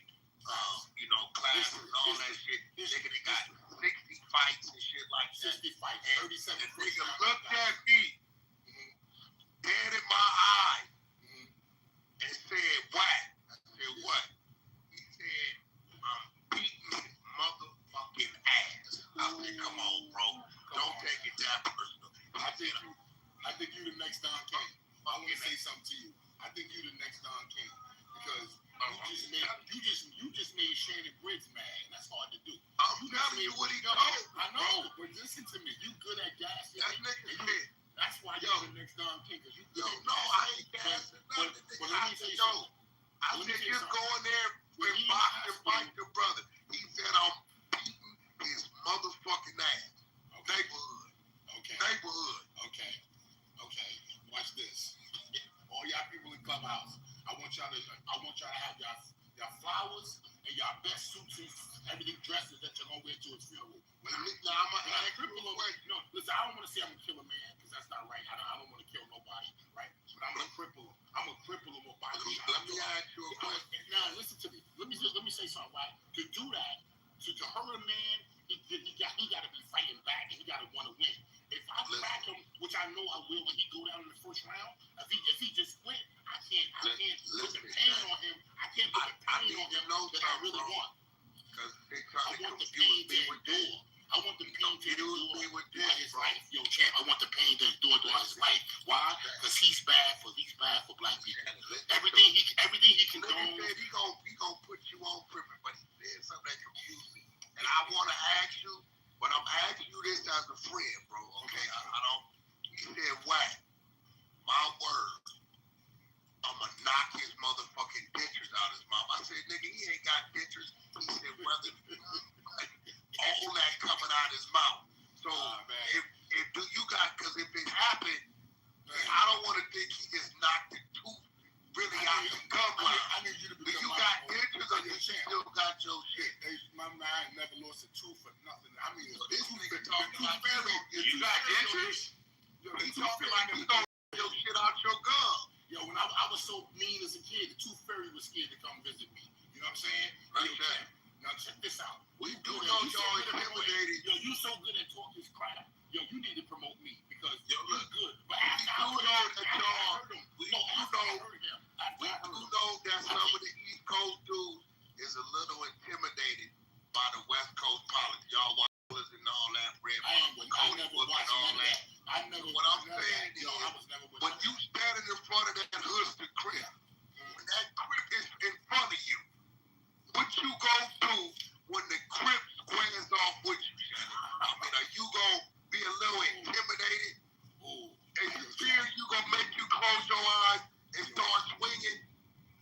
Right? With your yellow trunks, with your white trunks, turn yellow in the front. Nah, we want to know, bro, because Big Honey said he's gonna let you know what they're cripping about, bro. Yo, I really can't talk my shit because I'm in the lobby of the hotel. You know what I'm saying? I'm in South Carolina right now. I'm in the lobby. He said they put counties in lobbies. So I can't. Doing COVID lobbies. You the worst. You said that. They put counties. This is why he got Russian really talk. Yo, I can't really talk. The Russian trainers I'm in the lobby. It's symbolic for Klitschko. I'm in the lobby of the hotel, and I don't want the people. And I'm already hyped. I don't want the people to be like, call the police on me. You know, I'm in South Carolina, so I gotta be careful. But listen, champ, let me say this. You might want to get used to it down there, because he gonna run you out of the East Coast. Nah, champ, I'm down here. I got 3 group homes down here in South Carolina. The nigga, when he done with you gonna be like Young Thug, nigga sitting at the table with the detectives telling the doctors, just call me. 4 hours. Whenever you want to call. Yeah, you know what's funny? You know what's funny? You talked about me like this. Yo, you said about the gangs, right? See, the thing with the gangs, and why I laughed and never got down with it, because it was old. That played out in the 60s and the 70s in New York. So when that came out, I was like, that shit corny. You know what I'm saying? He showed up to his training camp because he said you got a weakness in your nose. I guess Linux broke your nose or something. I don't know. He said that shit was weak. Did Linux break your nose? It's me versus the clubhouse trolls. No, I'm in the lobby and I can't defend myself like I want because the people going to think I fuck with you, bro. I fuck with you too, but I know one thing. You hyping them up so good. You hyping them up, but But you just like Don King. You know, with Don King, if Don King would come to the fight with one fighter, right? And if the fighter got knocked out, Don King would step over him and go to the other corner. You know what I'm saying? You just like Don King. When I knock out the worst fighter ever, that's his name, the worst fighter ever. When I knock him out, yo, champ, you gonna step right over to me. Guess where you gonna be at? You gonna be at my after party. I bet you. I'm saying, Shannon. You gonna be at my after party. Shannon, I fuck with both of y'all. Matter of fact, I don't know if you saw it. I bet you don't go visit him in the hospital. I bet you don't go visit him in the hospital. I bet you don't. Blueface had a blue bandana suit made. I'm gonna go back to the same dude, but like, yo, Shannon said that he got sanctioned by the West Coast Crips, and I heard him on the phone, you didn't ask for it, to give 600 his put off. So, you know, that's symbolic. The blue shorts, bandana with the red gloves. Are you gonna put your I don't know what's going on. Yeah, make one like a hospital gown for 600, all right? Make one a blue hospital gown for him, okay? So listen, like I told you, he had Russian trainers. He got Russian trainers because he said it's symbolic for Klitschko, because he said Klitschko gave you the worst beat of your life. No, he didn't. I fought Klitschko with one arm. For the non-boxing fans, I fought Klitschko with one arm. In the first round, my bicep popped and my elbow joint snapped. Okay? For 12 rounds, I took a licking and kept on ticking, and I cracked him in the 9th round and almost got him up out of there. You get what I'm saying? No, I ain't champ. No, not at all, champ. I don't have to. My record speaks for itself. You know what I'm saying? I did it. I'm a one-man army, champ. I done fought everybody around the world. What's your name, brother? Who keep chiming in? What's your name, brother? That's Beast. Beast. Okay, so Beast, check this out, champ. I went around the world. I went to everybody town to fight them. I go everywhere, champ. I'm not the type of guy. I go fight in Russia with all the Russians just by myself. Anywhere I go dolly, champ. LA, listen, all emotional over this fight right here. No, champ, yo, I used to train at Hoover Street. They had a gym back in 91, 92 on Hoover Street. I used to train over there, Hoover Street Boxing Gym. Yo, champ, all around there, they used to be like, yo, New York, yo, you crazy. You don't know nothing about like the colors? I was like, nah, what colors? They were like, yo, you wearing red, you doing this. I was like, oh, that's cool. I ain't have no idea. I was clueless. And that's what I like. That's what I like. Yes, champ. Hey, the media team and the exposers, they sent me a thing and they said, we want to see how in tune with boxing Shannon Briggs is, because he should know all the boxers what happened. So they said they got a thing called Name the Boxer. Okay. Here goes the end. He suffered a left orbital fracture, a broken nose, and a torn left bicep. Name the boxer. That's a lot. Name the boxer. Now, Matt, let me just say something. Who was the boxer? Shannon Briggs. Did I win? Did I win? Hold on, bro. Shannon, who was the boxer that fit? Y'all lucky I can't talk. What'd you say? Who's the boxer that who was the boxer that it says lost in a clear unanimous decision, 120 to 107, suffered a left orbital fracture, a broken nose, and a torn bicep. Treated in intensive care for 600 minutes. Hey, yo, Beats. Since you was co-signing that, your boy, 600 would have quit. He would have quit. Yo, he would have quit. You know that, right? He would have 12 rounds with one arm. He would have quit. Did I win? Any other man would have quit. Yes, brother. But I didn't have no broken nose, and I didn't have no orbital bone broken. Now listen, just like you would do, you would gas it up for your fight. They try to make it seem like I was in the hospital because of the fight. No, I was in the hospital because the doctor that did my surgery, he was on vacation. So they had to keep me in the hospital for like 6 days just till he came back from vacation. 6 days, there you go. They spent it. They spent it. And you know what? They was working against me publicity-wise. They spent it like, oh, he in the hospital. I was waiting for the doctor to come back. Why was you in the intensive care though? Why was you in intensive care? I wasn't in no intensive care. I wasn't in no intensive care. But that don't mean to listen, champ. I came back from that. Guess how many fights I people I got after that? About 20. About 20. His Russian fighters, when I was trainers, I was listening to them, they said another Russian fractured his eyeball, so they don't think you can see. Oh, shit. Right. The orbital fracture, they say that has something to do with the eye. I don't know. I got all my orbital. On my life, on my kid's life, on my mama that's dead in her grave, I never had an orbital fracture in my life. Y'all like that. On my mama, on my dead mother in her grave, I never had an orbital fracture in my life. I ain't gonna lie. I don't lie and I don't steal. I don't lie and I don't steal. What if you can't knock him out the first round? Oh, I can't. If I can't knock him out the first round, that means I'm getting old. But I'll get him in the second. If I don't get him in the second, I'll get him in the third. But I know I'm putting a 99. I'm on the bet. I'm on the bet. You was saying he was gonna go. I'm on the bet he don't go. I'm on the bet first round knockout. Yeah, it's still on the table. I said I'm willing to bet. I mean, I don't know if that's legal or not, but so are you old or you just getting old? Man, I'm a vicious animal. Your beats, your whack. Yo, that's why I ain't been fighting. I'm gonna keep it real with you. Nobody wanna fight me. That's on my dad, yo. Can't say that. 600 been calling you. He's a talker. He has not, bro. He's a talker. He's just talking. And guess what? I needed. He said he running his kid. All right, watch what I do. You think you running? Hey, yo, I'm gonna be real. That's how you know who it is, Fred. No, listen, I know who it is, Fred. Unless you just trying to get my bag. I'm not gonna keep that from you, bro. I'm telling you what the nigga saying. He got Russian trainers. You will be seeing it. They got a gym down there in the valley. I got black trainers, black ass niggas. I got black trainers.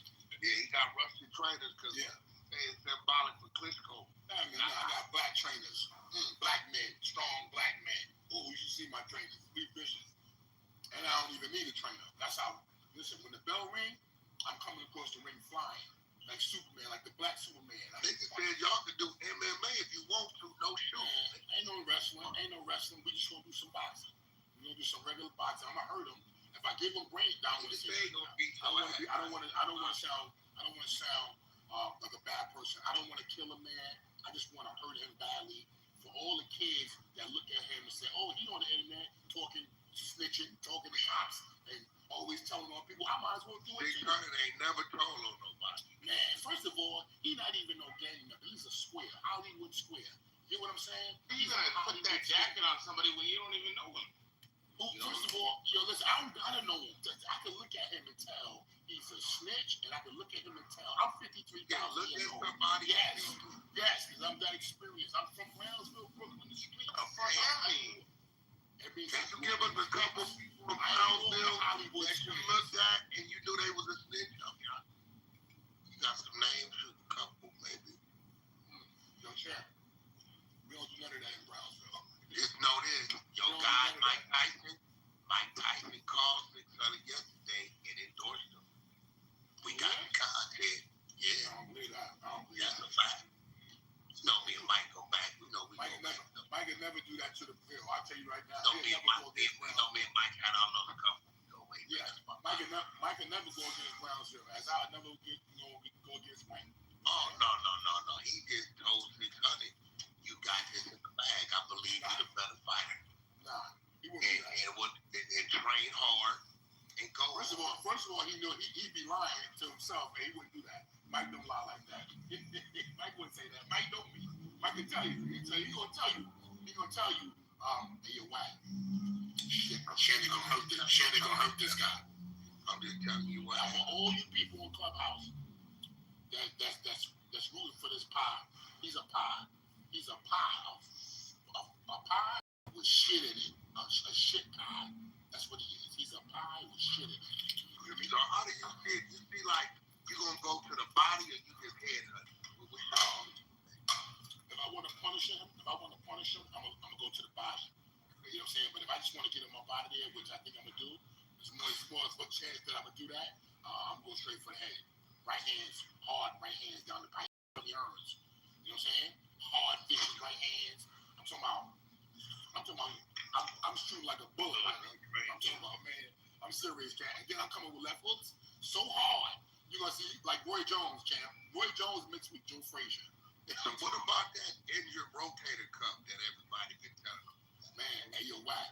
Real talk. Nobody would fight me for the last 10 years. That's why I retired. That's why I walked away and got into the group home business. Helping kids, bro. Nobody would fight me, champ. They all kept it real and was like, I got emails that got sent to me mistakenly with a certain person, young man, by the way, saying, stay away from Shannon Briggs. He's too dangerous. This is my moniker. This is why I don't get no fight. I had to walk away from the game. Your man My man that be in the ring all the time. Say no more. Say no more. Say no more. Let's go, champ. You get me? That's my man. He said, yo, stay away from Shannon Briggs. It's not what y'all think. He's too dangerous. So they blackballed me in the game. This is what happened. Was just hyping you up like 600 said. He took them losses to bait you in. They were just hyping you up, bro, to say you for 600, bro. Oh, shit. All this was strategic over the last 10 years. Oh, man, damn. He out there quitting for me. He out there quitting. Hey, yo, Beast, you seen his last fight? Keep it real. Yeah, because he reeled you in. Now what you want to do? You want to fight him? Beast, did you He's see the highest paid fighter over here on the West Coast. So you seen the fight, then? Now let me ask you something. I know. I talked to the dude. He said they don't condone this guy. They don't condone this. This guy, listen. This guy is a good kid who wanted to be in the streets and want to be down. He ain't no real tough dude. He ain't no tough guy. He ain't no gangster. He ain't no street kid. Look at him. You can tell he a college graduate. You know what I'm saying? And that's cool. That's good. But what happens is the college kids ain't even getting hired. There's no jobs hardly. College kids can't get an appointment. So what he doing is he like, yo, I'm a big fat college nerd. Let me try this. It's working. You know what I'm saying? So he like, yo, he jumped on the internet. You know what I'm saying? He went over to Mexico for 20 pies like himself. Built his record up, and now he like, let me max out on get my money back. And shit, if I get knocked off here and there, I'm gonna get my bread back. 50,000 here, 60,000 here, 25,000 here, 100,000, 200,000. I know he got paid a couple bucks to go to who my boy that beat him up over there. They using him like a punching bag with arms, man. What's my boy name over there that beat him up first? That's my boy too. Hey, when he shows up in here and you go on mute, don't go on mute when he shows up in here. I can't wait to see him. Hey, who said that? Beast? Who Beast said that? He been training since 5:30. He been training the last 2 hours. He's on Malibu Beach right now, training around doing burpees. He wanted to Baywatch. He had Baywatch. Yeah, he out there like the Baywatch girls. He out there like the Baywatch girls running around with a thong on. Well, listen, here go the thing. Word is out that you can't go to the beaches out there. You know what I'm saying? What's the beach the Warriors went to? They say you can't go over there. You can't go over there. No fly. I got a walk the earth policy, man. I've been everywhere by myself. People love me. I got love. I've been in the worst hoods. They say, yo, champ, what you doing here? I'm just chilling, champ. What up? And yo, listen, I'm good everywhere, champ. But I know one thing. I'm so happy that the Cribs are condoning me putting this guy off once. Let me go outside now so I can really talk my shit. Let me go outside. I just had a great breakfast, by the way, at the Marriott Hotel. Oh, man, delicious. So you got a free breakfast? No, I said a great breakfast. I wish it was free. Shit. Thank you, man. Thank you, Mike. Thank you. All right, bye. Nah, this is. They said the last time you got caught in Coney Island, they ran you back up to Harlem, my nigga. I'm like, hold on, nigga. They went from Harlem down to Coney in the movie The Warrior. They said they ran that nigga the opposite way. They said they was on subways and all kinds of shit. Man, I ain't never ran the champ out of nowhere, my boy. I know, because they said you don't run. I don't fight to the death. That's why I fought Crisco with one arm. See what I'm saying? I don't go out, champ. It ain't in my jacket. It ain't on my. I can't rock like that. I go all out. I'm saying 600 would have gave up in his arm. Man, this coward, he ain't a fighter. He not even a boxer. I'm gonna show y'all. I'm gonna put him in. I'm gonna hurt him bad. Look at my resume, yo, champ. I put mad people in the hospital. I'm not just telling y'all this. I'm keeping it real. Y'all Yeah, gonna of course see. you put mad people. You know a mad person can't focus, can't fight.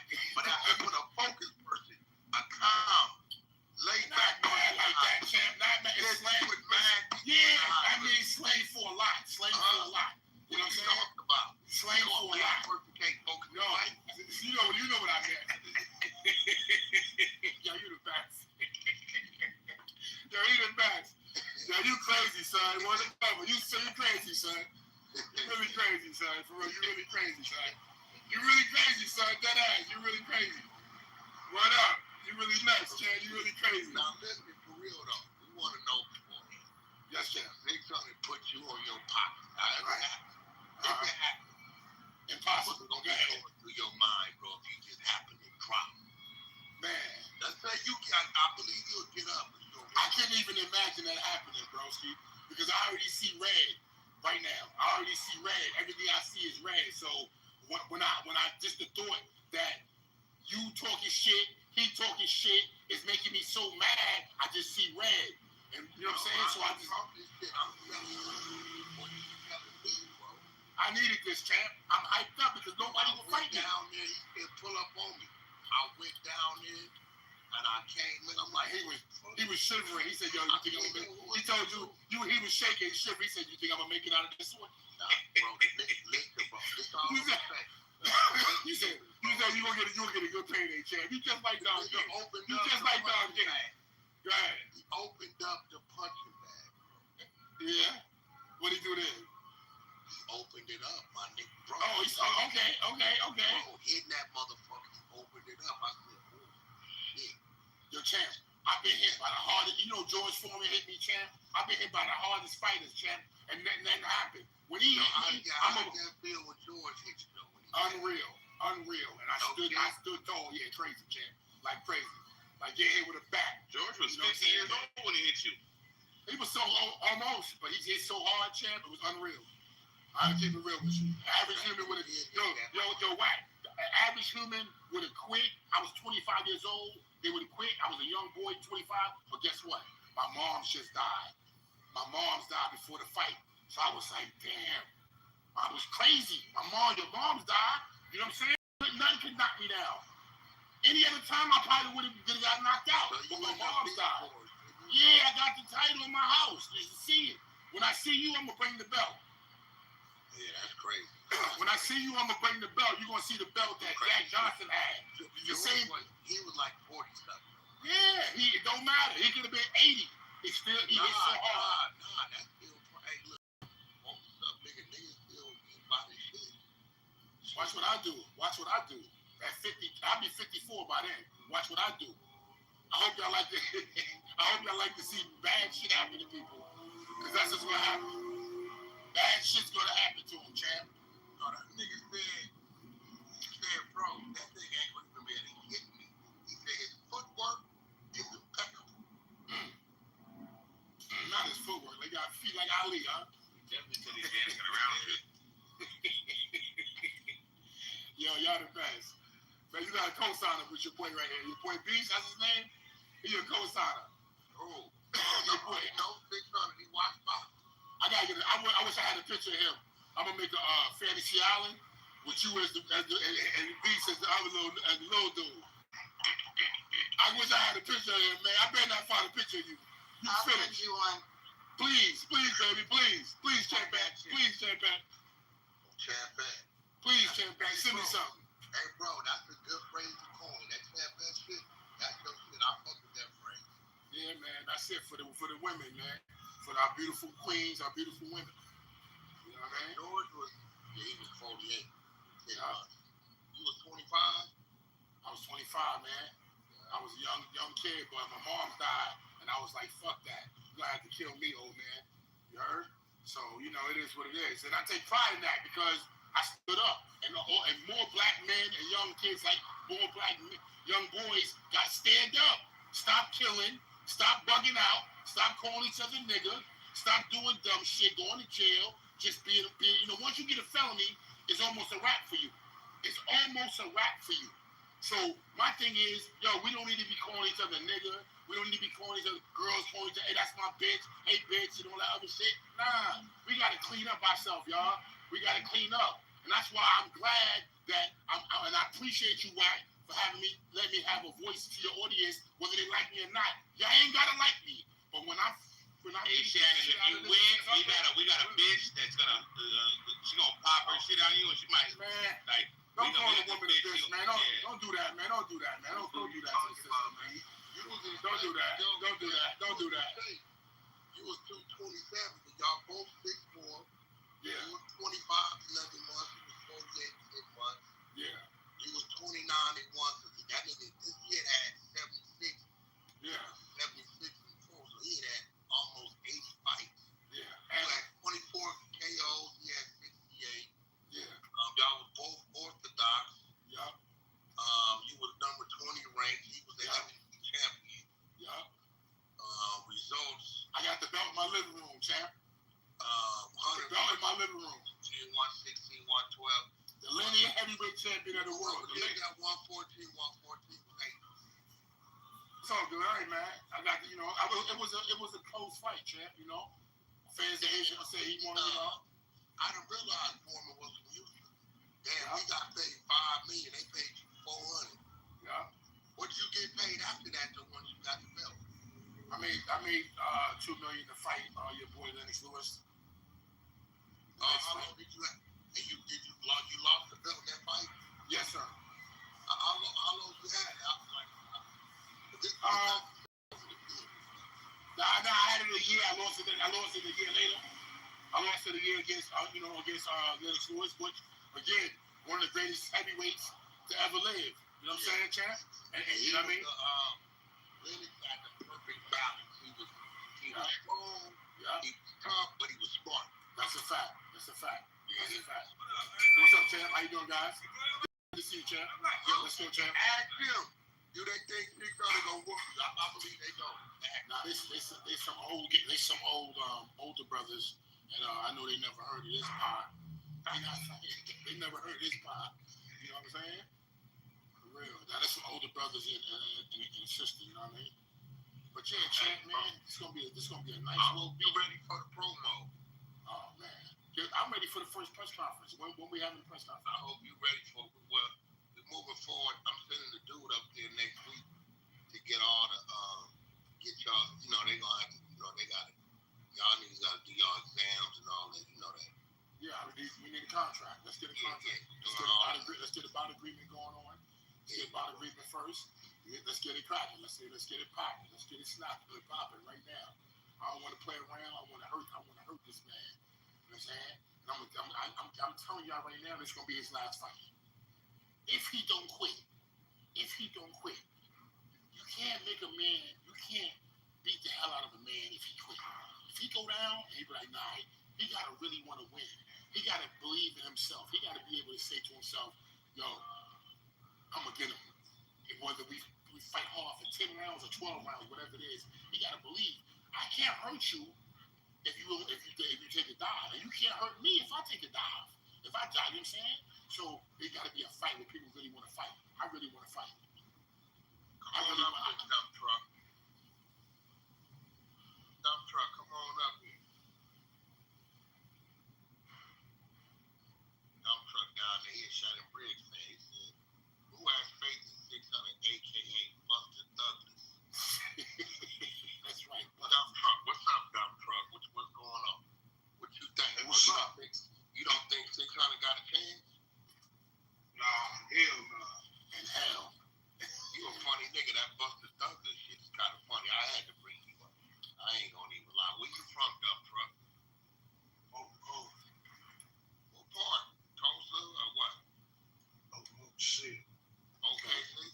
I fought there before. Yeah, okay, see, yeah, I used to have a main office down there right at the 4035, split off 15th Street. Right there, first up.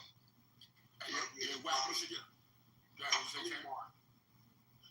What you say, dump truck? About Fleetmore. Nah, if you look to the left, you see Wagner's truck and that big ass lot on your left. You can't miss it. Yeah, big old trucking park. And your black, you need to get an office and sign up a bunch of pies. Like this 600.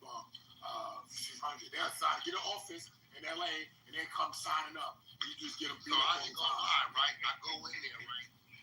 He hit the punching bag. He hit the punching bag, right? Yeah. And I seen there was an outline of something on the punching bag, right? Yeah. I'm like, what the fuck is this the outline of, right? So once he got done, when he busted the punching bag open, it was an outline of the Monopoly man, right? Why you got that? He said, don't that nigga look like Shannon Breeze? I said, Oh shit. That's me with hair or without hair. Listen, man. Look, and he said one of his requirements is you can't wear all that beard on his face. You want to easy target at that chin, bro. I guess he said you be wearing that to camouflage. He said he want to know, he want to hit you in the mouth when he hit you in the mouth. He don't want to be aiming for the chin and hitting you in the mouth because you got all this beard on your face, my nigga. So I said, I don't know if I can pull that off. That's one of the brothers. That's who he is. You know what I'm saying? Right. Hey, this gonna be bad for him, bro. Talk to him, champ. Talk to him, champ. There's a bet. I heard a dude make a crazy bet. I don't know if you ever won this type of bet. This is in your favor, though. Sure. They are betting. Not that who wins. They bet that you gonna make 600 shit on yourself. Definitely, champ. Definitely, champ. I don't think that's gonna happen. You know, Shannon hitting hard, but 600 is a hard body, and he going hard body karate on his train. Oh man, Hey, Wes, I don't think he's gonna make it. I think he's gonna tap out before he gets to the fight. Who 600? You right. You right. 600 ain't gonna make it. What if 600 show up in Brooklyn on your block with all the kids around him? You know what I'm saying? Like Ali was in Africa, my nigga. I would want him to do no shit like that over there. How you gonna feel? Yo, I tell you, don't go to Brownsville doing shit like that, please. Please. How you gonna feel though, bro? Hey, y'all Google Brownsville, Brooklyn. Y'all Google Brownsville, Brooklyn, and then y'all send him over there if you want. And tell him to say something bad about me when he get there. And see what happens. I'll go to weed. Tell him, champ. See what happened to him. Hey, tell him, man, start talking shit about Shannon Briggs when you get over there. Oh, man. We dare you. My bad, champ. I know I'm a little late, man. I fell asleep, man. I was up a little last night, man. But I'm here, baby. I'm right here with you, champ. Oh, that's my boy. I'm right here with you, champ. Yeah, let's go, champ. Yeah, man, we ain't taking no slander on the poster. Nah, that's my boy. Let's go, champ. Yeah, that's great. Yeah, I made a video, champ. Did you see it? I was talking about it, man. Yeah, what's your name? What's your name again? Keep it G Crowdshot Squad. Also known for Keep It G Promotions, man. I got you, baby. What's going on? Keep It G. I like that. Keep It G Promotions. I like that, champ. Yeah, I like that. Yeah, champ. I'm with you, bro. What's going on? All is up. All is good. It says Brownsville has been known for its low crime rate, minimal murders, and zero assault. It says historic Compton neighborhood has a long history of a low crime rate. It's a beautiful neighborhood. Everyone should go there. Factors like walking in clean parks. Everyone should go there. It's a beautiful place. Unreal lakes. You should see it. You get beautiful lakes. Hills. It says Brownsville, Brooklyn has historically experienced high crime rates, particularly for violent crime, with some sources calling it one of New York City's most dangerous neighborhoods due to its high number of murders and assaults per capita. We changing that though. We changing that. We don't want to be that no more. Brownsville, never read, never would.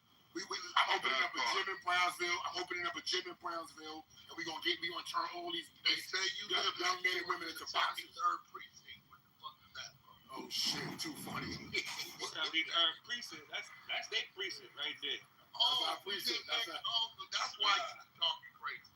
Nah, man, y'all no into that shit. It says Shannon Briggs has no into that shit. In the last 72 hours, relocated to a condo next door to the 70th precinct with a request that this man is seen walking within 2 blocks You're worth 600. Hey, but the whole thing is, that's what I'm getting. People telling me, yo, champ, leave him alone. He a police officer, and you're going to have problems when you come to California with all the cops. I'm like, for real? They're like, yeah, he a cop. Shit, you can take, look at him. You know what I'm saying? He's a good college kid. He went to the police academy.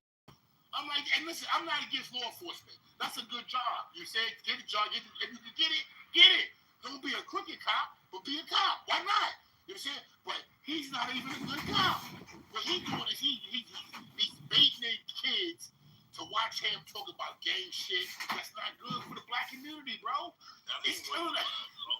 He's telling the kids not to gang bang.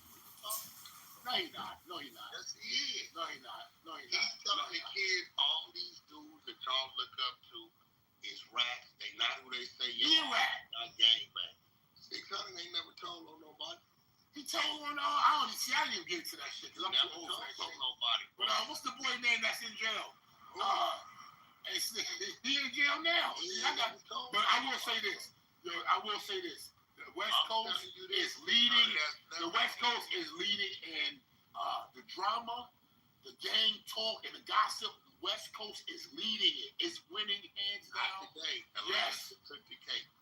Yeah, well, yeah, I see that. But again, it's showing all kids out there, yo, bro, don't listen to these dudes. Don't listen to these rappers. No, he's not. I heard him rapping about some stupid shit. I heard his corny ass rap about some stupid shit like that. What'd he say? He was some silliness. I was like, you damn fool. You old as hell. Rap about you. He should. I should make one about him. He gonna do one about you, bro. Yeah, I should make a rap about him. I'm gonna get some production from Hit Boy and send it to y'all. You know what I'm saying? Yeah. I need to make one about him. You know what I'm saying? I ain't to tell you what the nigga. Listen, the nigga said his song gonna be called Unisex.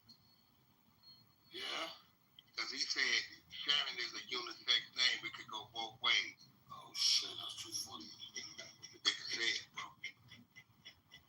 Yeah, you're the best. He gonna get mad at me because I'm telling all the shit he's been up to. He over there. Listen, bro. I will say this. He got somebody in your camp that's been getting content on him. Okay. And what that mean? We've been the content, huh, champ? We've been the content. Yeah, come on, champ. Man, listen, I don't do a lot of all this back and forth content shit. I punch people real hard. That's what I'm good at. What you telling me, bro? You telling me you gonna bring Shannon Briggs down to Inglewood and stand in front of the City of Champions sign? Yeah. On Crenshaw. Let's go, champ. And we're going to Garden. Inglewood. You know, they call Inglewood the City of Champions. They got a big sign that say that. Hello. Yeah, I've been there before. I saw the red carpet. Keep this neighborhood don't really get along with this. I think this was going on. That's what's going on. Oh, well, I was trying to figure that out. Hey, man, I'm just a boxing fucking connoisseur. That's it, man. You're telling me you really think Shannon Briggs can beat 600? Shannon Briggs is going to whip the shit out of 600. He's going to turn that nigga to 6 pounds. That's right. Then he going to push him and knock him out to 800. Whatever round he shit on himself, that's what round he going now. Right. Shit 100. Shit 100. I don't think You're going to have to make some incredible depends. They may never make it there. He's going to get injured. He's injury prone. I told you, Wack. Hold on a second, pardon me, guys. I told you, Wack, you the next Don King. You gonna talk a man into an ass whooping and don't even go visit him in the hospital. You the next Don King. You gonna talk him into an ass whooping and not even go see the man. 600, if he did clear us, he said if he wants to roll out already laying in the gurney, so it's close to the boxing ring, he said he don't got no problem. He clears you to do it. I think we need to make the fight right across the street from the hospital. So we can just ship him right across the street. You know what I'm saying? Find us out, make sure we got a hospital right there on standby with the machines ready. You know the one, beep, beep, beep, beep, beep. Have that shit ready. Have that shit ready for him. This nigga said it was. He's crazy. He's crazy. Oh, no. Have them shits ready. Have them shits all warmed up. Say all the nurses and doctors on standby. You know 600 coming over. I ain't gonna lie. Why Watch what I do to him. Hey, Champ, I heard he been working with Colin Kaepernick on taking that knee, man. So you throw that into that body, baby. He got Russian traitors symbolic for Klitschko. Kaepernick's last name is Little Russian. He got Russian traitors. Klitschko fucks you up, champ. It's okay. I had one arm, champ. Hey, who was that dude that fucked up? Who was that dude that Don't fucked make up 600? excuses. Boxers don't make excuses. It ain't no excuse. It's a fact. I don't care. What round did your arm get messed up in? In the first round. So you really don't even know if it was a good fight because you couldn't really fight. I couldn't do nothing. One arm for 12 rounds. Whack the fight. Right now, you'll say, oh shit. It's like you saying I got poked in the eye, and now all of a sudden you making niggas get the fuck out of here, champ. Yeah, people quit when they get poked. When people get poked in the eye, they quit. But I don't. That shit another champ. Your orbital bone beat up, and you got knocked the fuck out. You got your orbital knocked the fuck out. That's a lie, and I didn't get knocked out. That's a lie. Nothing comes before it's presented. And on that day, Samir came through and he told him, Frank, that's why you need that was great. A coward? Man, what they say, a coward dies 1,000 deaths? A soldier dies for one. That's my boy. Let's go, champ. That's right. You know what I'm saying? Come on, he gotta live with that for the rest of his life. He took the knee. I ain't gonna never do no shit like that. You know what I'm saying? I'd rather, man, listen to me, man.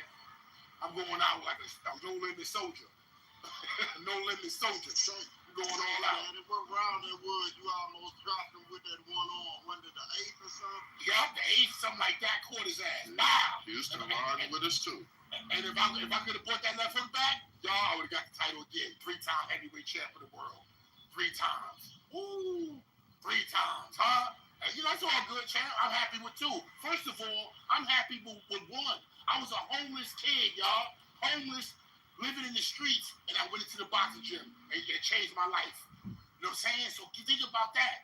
You know what I'm saying? Think about that. I did something that I wasn't supposed to do with asthma. This coward is on the internet every day talking about, yo, the gang members did this, and Big U did that, and you see this. Man, shut the fuck up, yo. So you a miracle like Rocky or what? That's what you claiming? Listen, man, nah, I'm just a Brownsville dude. I'm a Brownsville no-limit soldier. You know what I'm saying? I'm a no-limit soldier. That's it. You know what I mean? That's it, no more. I'm just, and not even that. You know what I am? I'm a man who had no choice, who had to make it. So I found something, and I made it in that. And I'm lucky, because I didn't have to make it in that. You know what I'm saying? And so many brothers don't make it. So many of us don't have nothing. Yo, go to a boxing gym. My goal is this. Look, right? You know what Joe Rogan did? I know about who Joe Rogan is, right? Yeah. I know Joe Rogan. Joe Rogan. We didn't know who he was, but we know who Joe Rogan is. Okay. Well, I did an episode with Joe Rogan. Check it out if you get a chance, right? Check this out. It did like 1 million views and shit. Yo, champ, Joe Rogan single-handedly took all of the MAGA kids and got them into wrestling and got them into Donald Trump, right? Donald Trump came in and shut down all of the Job Corps, right? Right? A lot of kids with the Job Corps because they had nothing. Now we don't got no Job Corps. Joe Rogan single-handedly got everybody behind wrestling, UFC, and MAGA, right? And now you got a whole bunch of them running around, wrestling, and getting in shape and training hard. That's what black kids got to do too. They got to get in the gyms. Forget all. I know everybody. Let's shoot the fade. I feel you with all that. It's better than shooting. But yo, champ, get into a boxing gym. Get these kids whack. Get these young kids whack. You be the Joe Rogan, right? And get these kids into the boxing gym. And you can do that with your voice and with your charisma, and you funny. You can do that, right? You can get all these young black kids into boxing. I'm telling you, they're going to start getting beat up more and more and more. Why? They're not training. They talk about shooting. They talk about this. Yo, champ, you got to learn how to fight. I'm telling you, you got to learn how to fight with your hands, wrestling and boxing, because that's what they're doing. All of them. All of them. Joe Rogan got all of them going. They opened up more MMA gyms in the last 10, 15 years than ever in the history of the world. MMA. All of them doing jiu-jitsu. All you know what I'm saying, I almost said niggas, all these niggas sitting around doing what? Talking about, I got a gun. I ain't doing no fighting. Man, come on, bro. They're going to choke you out. They ain't no guns. They're going to choke you out, put you to sleep, and kill you with their bare hands. You can choke a man and kill him with their bare hands. Meanwhile, these niggas running around talking about, you want to shoot the fade with each other. Man, take your ass to a boxing gym and make some money out of it, by the way. It's a profession. A profession that we soon will be pushed out of. We're going to be pushed out of boxing. There's going to be no champion. Look at the heavyweight champion. He white. You know what I'm saying? I'm not trying to make this a black and white thing. I'm making it a reality thing. You know what I'm saying? So I appreciate you, Wack, for let me on your platform to say what I really want to get off my chest, which is, we got to get more back into boxing, and we got to get these kids off the streets, and we got to get them in the professions. There is no more Job Corps. There's no more Job Corps. That's what I'm trying to do. I'm trying to open up champ camps, get these kids right, get these kids off the street. You know what I'm saying? Hey, Shannon, you don't think it's important that we start teaching the kids younger about firearms, though? Yes, 100%. But not if they're going to use it on each other. Not if they're going to use it on the legal use of it. Yeah, the legal use of firearms, because a lot of these states is stand your ground states. You know what I'm saying? And a lot of these states have lax firearm laws. You know, so they definitely need to learn about the firearms. Because that's going to protect a motherfucker way better than their hands and their fists, bro. Nah, not really. To be honest with you. Nah, that's true, bro. That's all fair. Nah, listen. You can't be like, get into a little beef and pull out a gun. And first, before you even get to pull out a gun, a dude might knock your ass out or grab you and choke you to death. You can't just put that as, I got a gun. No. First and foremost, you got to be in shape. Conditioning. So forget the fighting part. Conditioning for health. These young black people, and all of us, not just young and black, we don't have no conditioning. We're not in shape. We're not right. Niggas drinking. They smoking. They taking lean and drugs. So they're not even in shape. So first of all, the boxing and the training is to be in shape. Right now, like, calm the fuck down. They can have a heart attack again before the fight. Who you talking to like that? First of all, who you talking to like that? Go ahead, bro. Nah, some real shit. But you better watch your mouth, my boy. Word up, you better watch your mouth. So what I said, like I was saying, they got to get in shape. They got to get conditioned. They got to be in shape, because if you walking around eating crazy and drinking and doing drugs, it's easy for a man to come up and knock your ass out, and you're not even sturdy. You don't think the balance needs to be there to where people need to know? Okay, you look up and your ring cameras see it's 3-4 dudes outside, and they got weapons in their hand. Right. At that point, we don't want to send a young man out there. Now, me and you both, we didn't been in situations, we didn't fought 3-4 motherfuckers who's fighting us. We cool with that. But they still need to know when to adjust, you know what I'm saying, and how to adjust and how to use what they got to use, bro. I'm 200% behind owning a gun legally and having training. I'm not 100%. I'm 200% behind that. You know what I'm saying? That's what you gotta have. You gotta have some education when it comes to firearm training, right? And legally. Now, if you got a felony, it's gonna be hard on certain states to get a gun license. But if you can, it's the best thing to do. First and foremost. But second of all, your conditioning is very important. Your conditioning, being in shape, and knowing how to fight. Knowing how to fight. Not just throw no stupid punches all the time. I shot the fade. No, you gotta know how to defend yourself.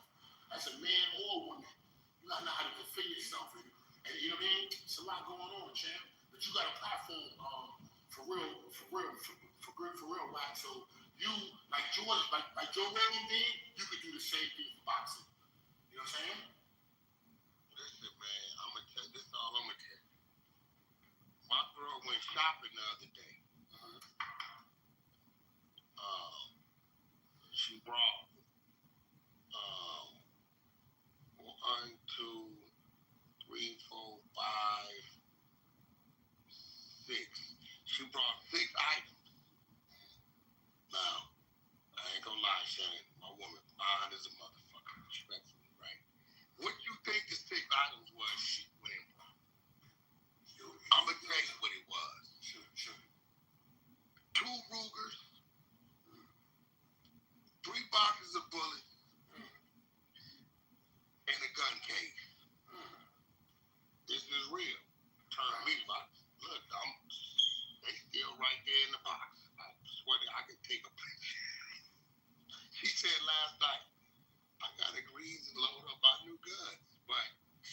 license, CCW, all that. She checked her guns on the plane wherever she went. And it came in handy because people have approached her in threatening manners that, maybe they was coming to try to get the number, but some of these niggas is a little aggressive, She had to draw down on one nigga, the nigga put his hands up in it, and he probably like, shit, if she drew down on me and I didn't know her, I wouldn't even trip fine and she is this shit. That's good content. Know what I'm saying? I might have would have told her, shoot me, baby. Let's go, Jay. Your girl has a weapon is fighting, but you think for her, every woman should, but you still gotta learn how to fight. You still gotta have something. Like the champion. But we got Ebony. I don't know Ebony. Ebony, you ever watch Blade? Well, Wesley Snipes, you watch Blade? I don't watch Blade. You never watched the movie Blade? I think I've seen it before. She's a little black girl that was fighting Wesley. She was about 10, 12 years old. Now she's about 40. She be lying, telling us she's 35 still.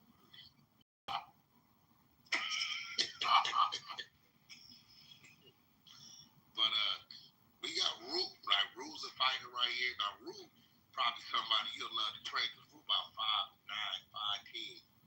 She kind of tall, and she got a scar on her forehead because she been fighting all her life, running in the walls and shit, falling off bikes and shit. But it worked out for her. Rue probably will be a good one to train. Ebony loves to fight. She fight today. Got Killer up here. I think Stoney be a fight over G-Wayne. Killer, this crazy Puerto Rican bitch now, she fights. She used to beat women every week, had them all between the side of the toilets. We had to stop her from fight. We had to bail her out a couple times. So we got female fighters in there. Okay. They call me Tasha. I don't know if Tasha. Now you take a cut in front of Tasha at that burger stand she like to go to. She might whoop your ass. Don't do it, Tasha. Don't do it, Chad. But you're right though. That's what made Clarissa the gym. You watched the movie? That's a good movie to watch. I don't know if I watched it. I didn't see it, but I heard it was really good.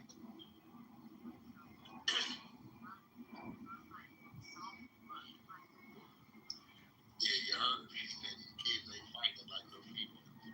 I know, but they didn't learn though. And for health reasons as well. You know what I'm saying? For health reasons. You know what? I'm gonna go put my two boys in another fight. There you go. That's good. That's it, Chad. Once your boys start boxing, and you might get a champion out of it. Yeah. Never know. And overall, it's just gonna help them in regards to like confidence and just overall health. You know what I mean? No, I definitely, because my oldest son, I definitely actually the dudes that's training 600, they're the same dudes I used to train Blueface in. Same gym. Been training my son the last 3-4 months. When you getting out of jail? November. Okay. I wanted to put him on this card, but it's gonna be. Yeah, and hopefully he'll be at the fight. Yeah. And hopefully he come out of jail and he can teach kids and more about, being positive and, what I'm saying, that ain't the place to be. Hopefully he learned from this too, you know what I'm saying? Yeah, he loved the kids too. He loved the kids. He got to spin it now. He got to. Those of y'all 10:30 a.m. Pacific Standard Time, 1:30 p.m. Academics, WAC 100 and 6'9". Ooh. No positivity inside. What you feel about that, Shannon? Hold on, Shannon. What you feel about that? What you feel about that, Shannon? You know they want to be on bullshit. Yeah, that's what I said. Yo, you know what? R&B got started a new podcast called Ego Exposed. It's 2 books. She wrote 2 books. The books is coming out October. Actually, can I be on our podcast? No, we definitely want you to come sit down with the lovely R&B, have a conversation. We definitely want you to do that. It's gonna be a good look. I'm with that. Hopefully Blueface come out of jail and he be like, yo, don't go to jail, y'all. And hopefully come out and nah, he's always positive. He ain't one thing about Blueface he ain't preaching none of that shit. You know what I'm saying? I've seen him. He when it comes to the kids, he looking out for the kids, and I believe he coming on with a message. Shit got a little sticky. It was me, Carlissa, Ray J, Flocko, and Trap Lord. It got a little sticky and no jumper. Adam wasn't there this week. Ray J and Carlissa got to getting at it. It got a little ugly. I was in troll mode, and Carlissa ready to bet 10. I said, Ray, you calling everybody fake, but what about this glue on, faded down toupee you got on your head? And she believed it. Yeah, like you trying to say I got dentures. Come on. No, I don't know. Six Hundred said he meant it. Nah, that ain't true. Six Hundred said I'm knocking the dentures out his mouth, and I'm like, if he said his teeth out his gums, or did the homie got the upper grip joint? Nah, I ain't got none of that shit. Hey, yo, champ. Bro, I know when I'm. Oh man, you tight. I told you, I know you're tight, my boy. You won't even go see him in the hospital. Right there in Connecticut. You in Connecticut. Yeah, you ain't even going. Ain't gonna airlift him. You ain't even gonna go see him. What you talking about, bro? You gonna be like, oh, something came up. I was at Shannon after party. It was off the hook. No, but what I'm saying is, you wouldn't want us to go to the after party and go live with it so we can see. Oh shit, you really What dirty. you mean, my nigga? You really got the dog dick spirit, man. Huh? Man, you got the dog dick. You gotta be there. It's to show him. Well, it could have been him, though. What could have been him if he won. Man. Hey, Shannon. Yes, I think you underestimate 600, bro. Man, when I was 1-0, I fought dudes that could beat him. 1-0. When my first fight today, the dude that I fought my first fight, July 24th, 1992, he could beat 600. That's how I'm telling you. 600 is not a boxer. But I don't want to say too much because y'all going to be like, well, damn, why are you fighting if he's not a boxer? He's a boxer, but he's not a good boxer. You know what I'm saying? He's actually horrible. Right here. He's actually horrible. Nah, champ, you fighting him because you got hired to put his ass off. That's why you fight. That's it. That's a fact. God damn it, we coming in to do the job. You know you're gonna be the first motherfucker to do a put off in the professional ring. That's why I'm going there. I want to see what happens. And then I'm gonna promote it to the world to show all the kids, especially like in the group homes and all that, and the Department of Justice and all that kids, juvenile justice. I'm gonna show all the kids. Look what happened. Look what I did to this gang. You're gonna have Kuda beat that. Yeah, now we in C95. You know where that's at. Yeah, I'm gonna show all of them. Man, look what I did to this gang member. Look what I do to them. You want to be like me, or you want to be like them? Yeah, I want all the kids to start boxing. We're gonna have the ISU PK. They run a security detail on both sides. No, we're gonna have Pete and Ward all at the same. Hey man, my car is here, man. I gotta go. You be safe out there, Chuck. We don't need no unnecessary injuries. That's right. Let's go, champ. You the best. I appreciate you guys. Thank you, Clubhouse. I'll talk to y'all later. Peace. All right, champ. Don't get hit by an unnecessary car. That nigga, they're crazy, ain't he? We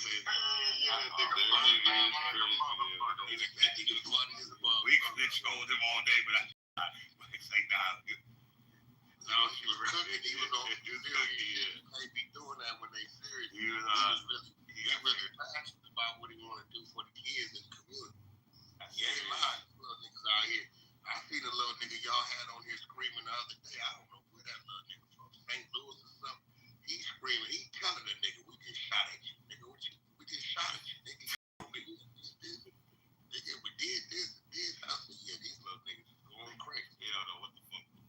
Yeah, then I seen these graphic pictures of the shooting the other day that happened over there on Manchester. I'm like, yeah, this shit is. I didn't show up. Yeah, that shit was crazy. That shit you just showed this Thursday, that shit was crazy. Yeah, I ain't. You know, some of y'all might need to go home, show y'all kids this how it works. With this gang bang shit for real. I think I might have. I didn't even send this shit to Brock. This shit right here kind of. I had to sit at the light and think about it. Like, goddamn, boy,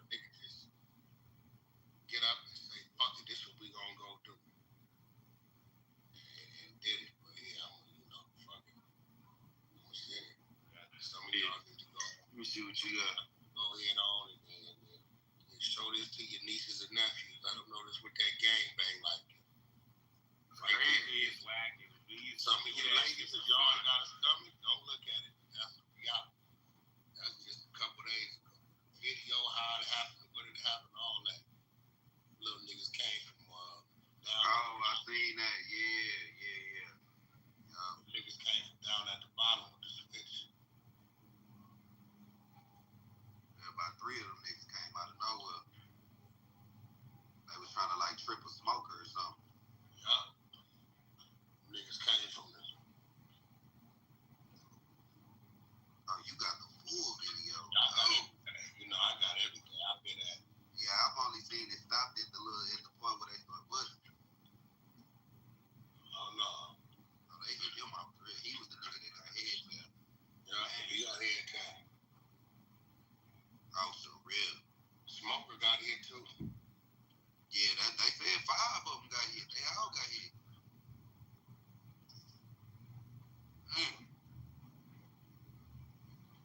I don't know why wasn't nobody down there knowing that.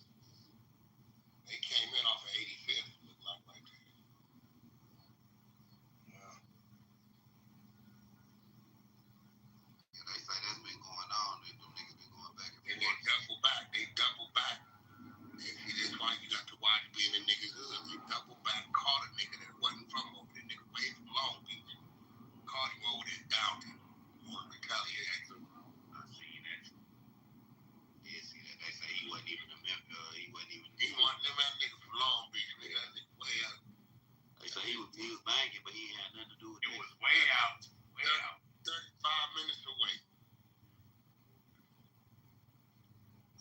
Hey, did you make it up there yesterday, Wax? To the fire? Nah, dude called. No, I called him. That was the niggas I had on the phone. That was Burning Boy. That was his cat. But Empire, I said the music in. The little nigga crazy, bro. He hit me right. He said, "Hey, these Mexican dudes, Coyote, they on my song." I said, "What you mean?" "Yeah, them true." I said, "Oh, that right?" He said, "Yeah, they on the song and they getting points and credit." I said, "Oh, okay." "Man, I don't, what's going on with that?" I said, "Hey, man, you a smart little kid, but you say a lot of dumb shit." I said, "Let me guess, the song is called Ghetto." He like, "Yeah." I said, "Who is produced?" It says the Mackie. I said, "Who your song produced by? Is it produced by Mackie?" "No, but my song is under their song." I said, "So you think that they got credit from your song? What's the name of your song?" He said, "Ghetto." I said, "You ever heard of Alphabetical Order?" That's a True Car song, bro, from about 4 years ago, my nigga. They was on it. I ain't got nothing to do with you. Like, I said, you looking for shit, you should be looking right in your backyard about what ain't going on, what should have been going on. So, I don't know. I'm up in there. I'm going to let R&B make that decision on if I should. I'm going to see what come back. Something come back. I'm going to put the paperwork in front of me. I'm not playing no games with none of these little niggas, especially when out the gate. I did what I did, tried to tell you what to do. You didn't listen and it went bad for you. Other than that, I hope you turn down the paperwork. I hope you turn it down. I don't want to do it any motherfucking way. But that nigga hard. Yeah, you know, that nigga hard. Get your hands off his, nigga. Then he want to listen after the fact. He ready to listen now. I said, "Yeah, I bet the fuck you is." I be telling these young niggas, just because you get a little song with a buzz, they be thinking niggas they on top of the world. Mama, we made it. Oh shit, mama, we made it. For real? Nah, hey, Wack, I was asking, did you make it to the fire thing yesterday? Asking. Did you see it? We went over there. You seen it? Shit crazy, like huh? Altadena. That ain't Pasadena, right? I mean, Altadena, yeah. That shit crazy, huh? Pasadena right there, because when I made that right, the Pasadena sign was right there. Yeah, you get off of Pasadena, but when you cross Woodbury, you turn to Altadena. Yeah. That's like what? I was I was looking at over there. They got a whole nother section where other people be, because I'm like, damn, it look like a real kind of low-key spot. Yeah, it got all kind of sections, but you got to go all the way east. That motherfucker go all the way over to the Altadena Drive. It go east and west and north and south. So you can follow it all across Altadena. It'll take you back down to the 210. Oh, shit. Yeah, so all that's Altadena. So they got a whole nother section where the black people be at. Well, that's all that. It's all black through there. All that's black? All that's black through there, yep. So that's where the Altadena blocks be over there? Yep. Oh, shit. When you went up, did you go link over there out in the drive? Yeah. That's like the heart of their hood. They used to have a little project over there. But where the house is burned down at, with that neighborhood too? Yeah. Yeah. Oh shit. It's lots. It's clean. It's only was a couple lots that they ain't clean, but the majority of them is just wide open lots. Yeah, you were just really on the west side of it, but if you go all the way down to Eden Canyon, that's like on the east side of where it actually started. I don't even know if you made it over that far. I went up big, and then when I got up big, I ran into another kind of main street. I made a left on that. When I made a left on that, I could see the empty houses, the lots that I made a right and went up over there. Yeah, that's mainly where the blacks are. If you would have just kind of got over to the east, that's where Eden Canyon. That's where a lot of white people were. That's where it started. Eden Canyon. And then it swept west. You know what I'm saying? It started on the east and it swept all the way west. So it didn't hit past it. Nah, it didn't come down that far. Some of them houses on the border though, like right on Woodbury, I know the homie Mike, he lost his house. And he like on the road. I was over there in that area by that goddamn cemetery over there. Yeah, Pharaohs. Yeah. That's Altadena right there too. That's what Altadena blocks be at. Right there on Pharaohs. That little burger spot.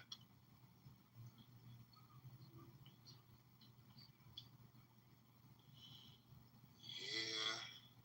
That shit look crazy though. Yeah, they got some building to do over there. They say they lost 7,000 homes, man. I didn't even know there's that many houses up there. Oh yeah, there must have been some shit way back. I didn't see that. Yeah, they say they lost 7,000 homes. Damn. Yeah, we didn't goddamn. I mean, that little problem something wasn't enough. Yeah. Remember the homie Gucci? Yeah. Big Gucci. Remember he met his son at what's his name? Yeah.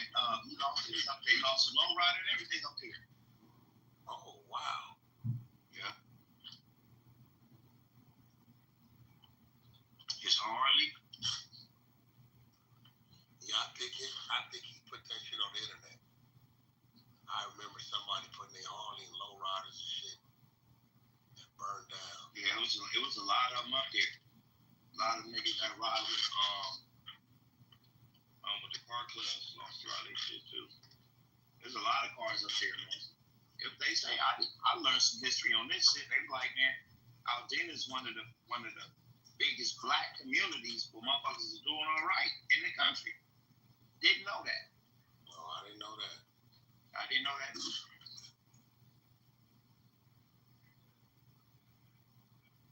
I didn't know that, but it's definitely. I haven't been up there. I said, let me go see this shit. So yeah, I went up Figueroa, and I think I was at, is it Glen Rose or some shit maybe? Yeah. No, Pharaohs. All that shit through there. And then I passed up that cemetery, and I think I went up like that area, that Harriet Street, Raymond Avenue. Yeah. That area right here between Pharaohs, Raymond Avenue,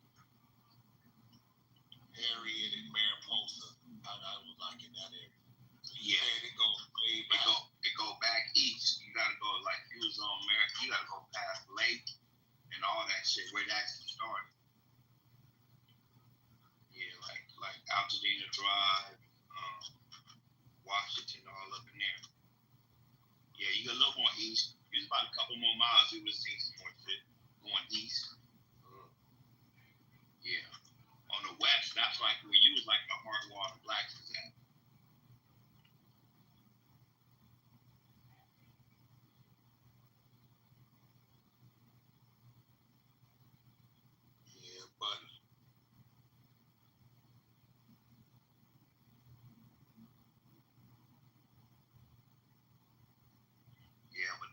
promotion for this fight is huge, man.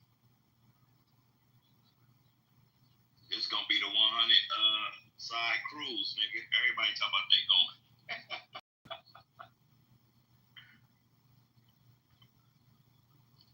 Meet who you gonna meet? Square up. It's gonna get crazy. It's gonna be a roll rumble up in that motherfucker.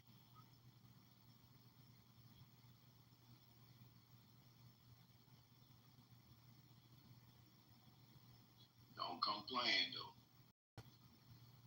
Good morning, everyone. Please don't come playing. Good morning. Who's that? History. JJ, what up? What's cracking, y'all? Say, D-Wayne, it's gonna be cold as fuck around this bitch, too.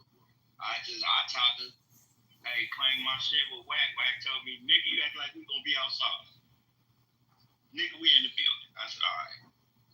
I said the same thing. It's gonna be cold in the motherfucker. That is a fact, boy. But that time you step outside. Yeah, just step out that motherfucker, nigga. Nigga, that's a different cold. Nigga, you gonna have to buy your clothes from that motherfucker. Exactly. That's who. I know I ain't got nothing there to hold that shit. Not on this side. Nigga, So you saying we need like a flannel, nigga, that shit ain't gonna work. Hey, you gotta buy it from there though, cause these North Face on this side be watered down. You need some goose. You need some goose in your shit. You need no bullshit. Yeah, you need that motherfucker goose down. You need some down. Yeah,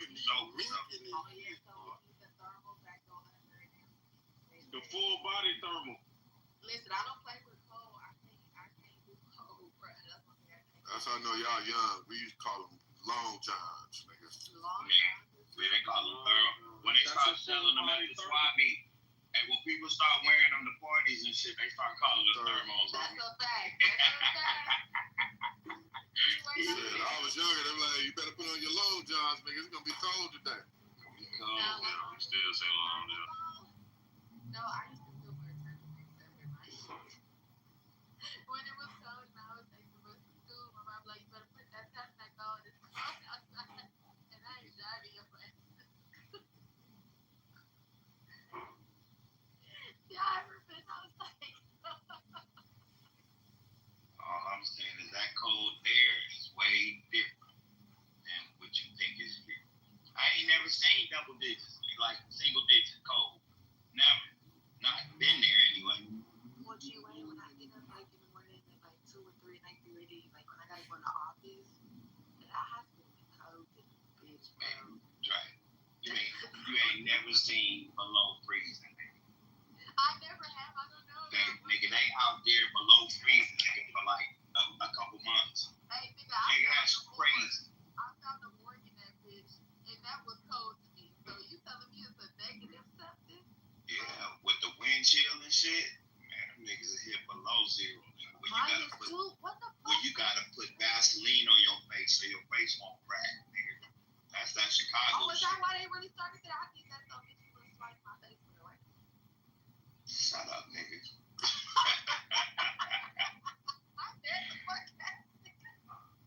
And you put Vaseline to stop the razor.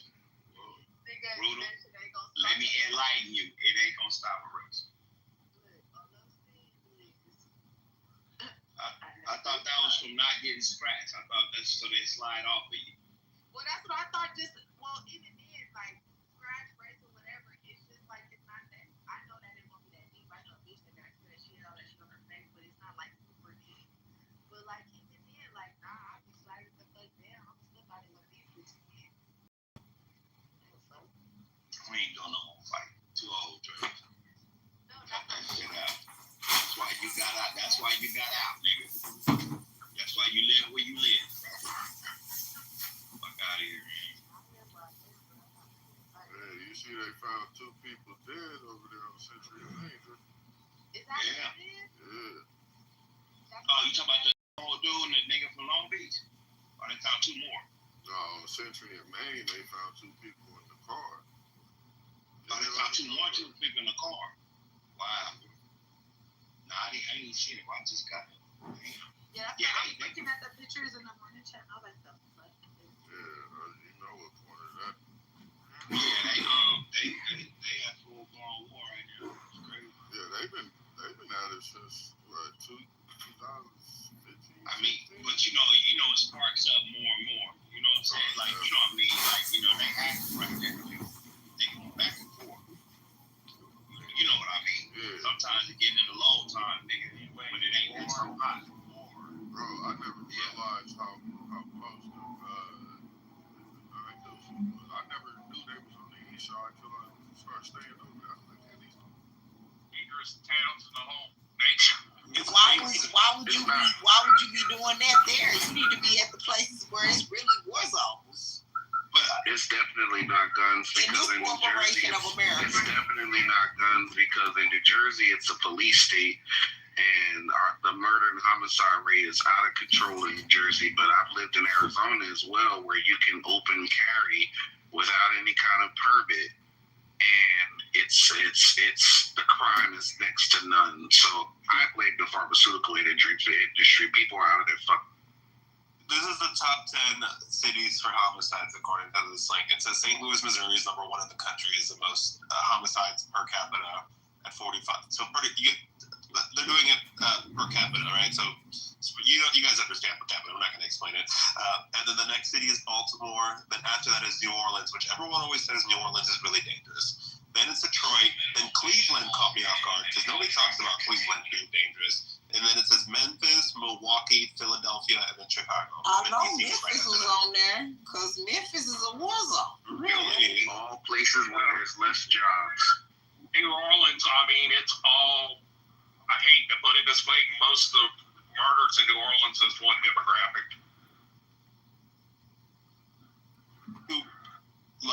But is that is it just not doing well economically? New Orleans? Exactly. Yeah, New Orleans. I don't think it has anything to me, every time I went to New Orleans, I enjoy New Orleans, but it does seem like it's just very poor. People are not in a hurry. They're not in a rush. That's why they call New Orleans the Big Easy. Because it's like people just taking everything easy. But besides that, that's a social thing. But economically, yes, I think that there are a lot of poor people in New Orleans, and especially since after Katrina, they doing all these Katrina things right now because I think it's the 20th anniversary. So they're not to say it don't need to be highlighted, but they're significantly highlighting it. I think at this time because it is the anniversary. I don't know how many years or whatever. But I do understand that it was a lot of people that went back. A lot of those people grew up in generations in a lot of those projects. I'm just going to say it. I ain't going to say low-income housing, whatever, public housing, whatever. And some of them left, but a lot of them came back. And then the ones that came back, it's they didn't have nothing. So they was living with people. Just because you live with your mom, people be oh, you're not homeless. Build this place. You don't have your own William. Y'all don't have your own started on Katrina. You're not in your own space. So I still think that they never recovered from it. They never recovered. They never, and then not only the projects, but it was just all the properties that Black people owned in their houses in those areas is the ones that was by the levee. And they lost all their stuff. So it's just it's just messed up down there. It's just not, I don't know. New Orleans, I don't know what they gonna do. They're gonna have to do something. And the levees is still, from my understanding, they supposed to be quote unquote fixed, but they say it still floods. It's just a flooded ass area, but it's unfortunately in low impoverished, marginalized, predominantly Black areas. That flood. The city is built below sea level, so they need to just shut the whole shit down. Yeah, I want to say good morning to Titan. But yeah, y'all don't get William started on Katrina now. That man will talk for hours. There's a Netflix movie about it. I can't wait to check it out. This is a documentary. Yeah, I know all about that setup. It's a damn shame. I would be furious if I had family. Not only that, these areas were the target areas for the government to bring an inflow of crack cocaine in the 80s. And if you guys go watch the film Kill the Messenger, they talk about that in that feature film. It's a Hollywood film. Who was the guy who decoded the whole thing and showed showed how the mafia got with the government and even the president of the United States and said, we're going to take an influx of this cocaine and put it in the poorest areas, the ghettos.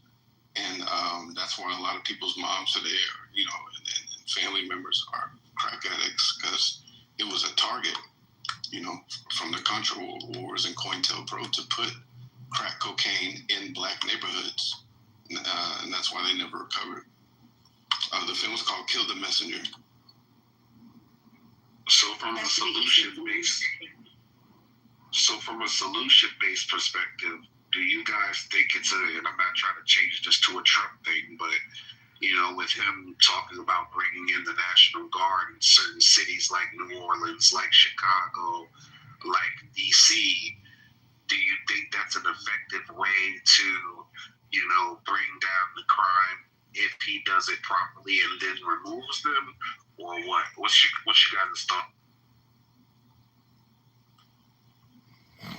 I think it is because the kids are so far gone. You know, it's not like this is Avatar and people are encroaching on an indigenous population that is connected to, you know, the land, and we remember our history, and we're thriving. You know what I mean? Like the kids are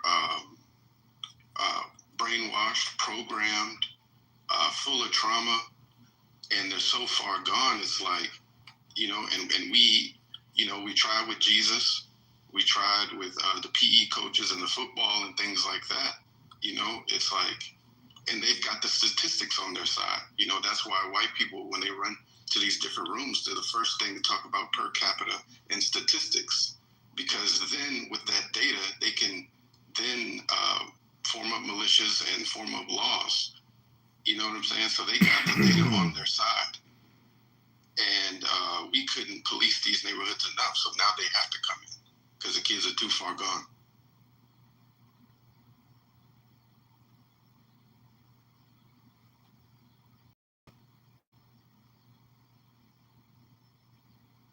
Monica, Naya, are you here? Are both of you here? Yes. It also is. Oh, go ahead. I'm sorry.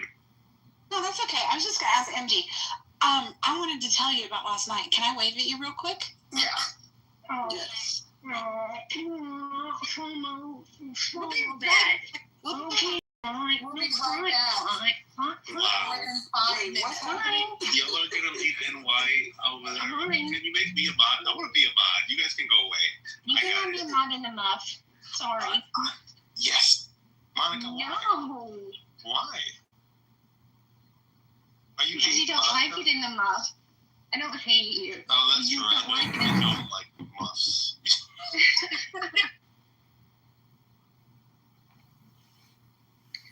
I didn't get so we can buy a man for the societal ills. We can't. So it is interesting. Like, I mean, every country struggles with this situation, right? Like, I have shared this in the past, but like, there is a group like, so the descendants of Spaniards in the Dominican Republic still hold 45% of the wealth in the country, and they can be traced directly to when they were given land by the Spanish colonizers when they left, right? And the problem 200 years later is still a problem because the unequal distribution of assets, like 10% holds 45% of the wealth.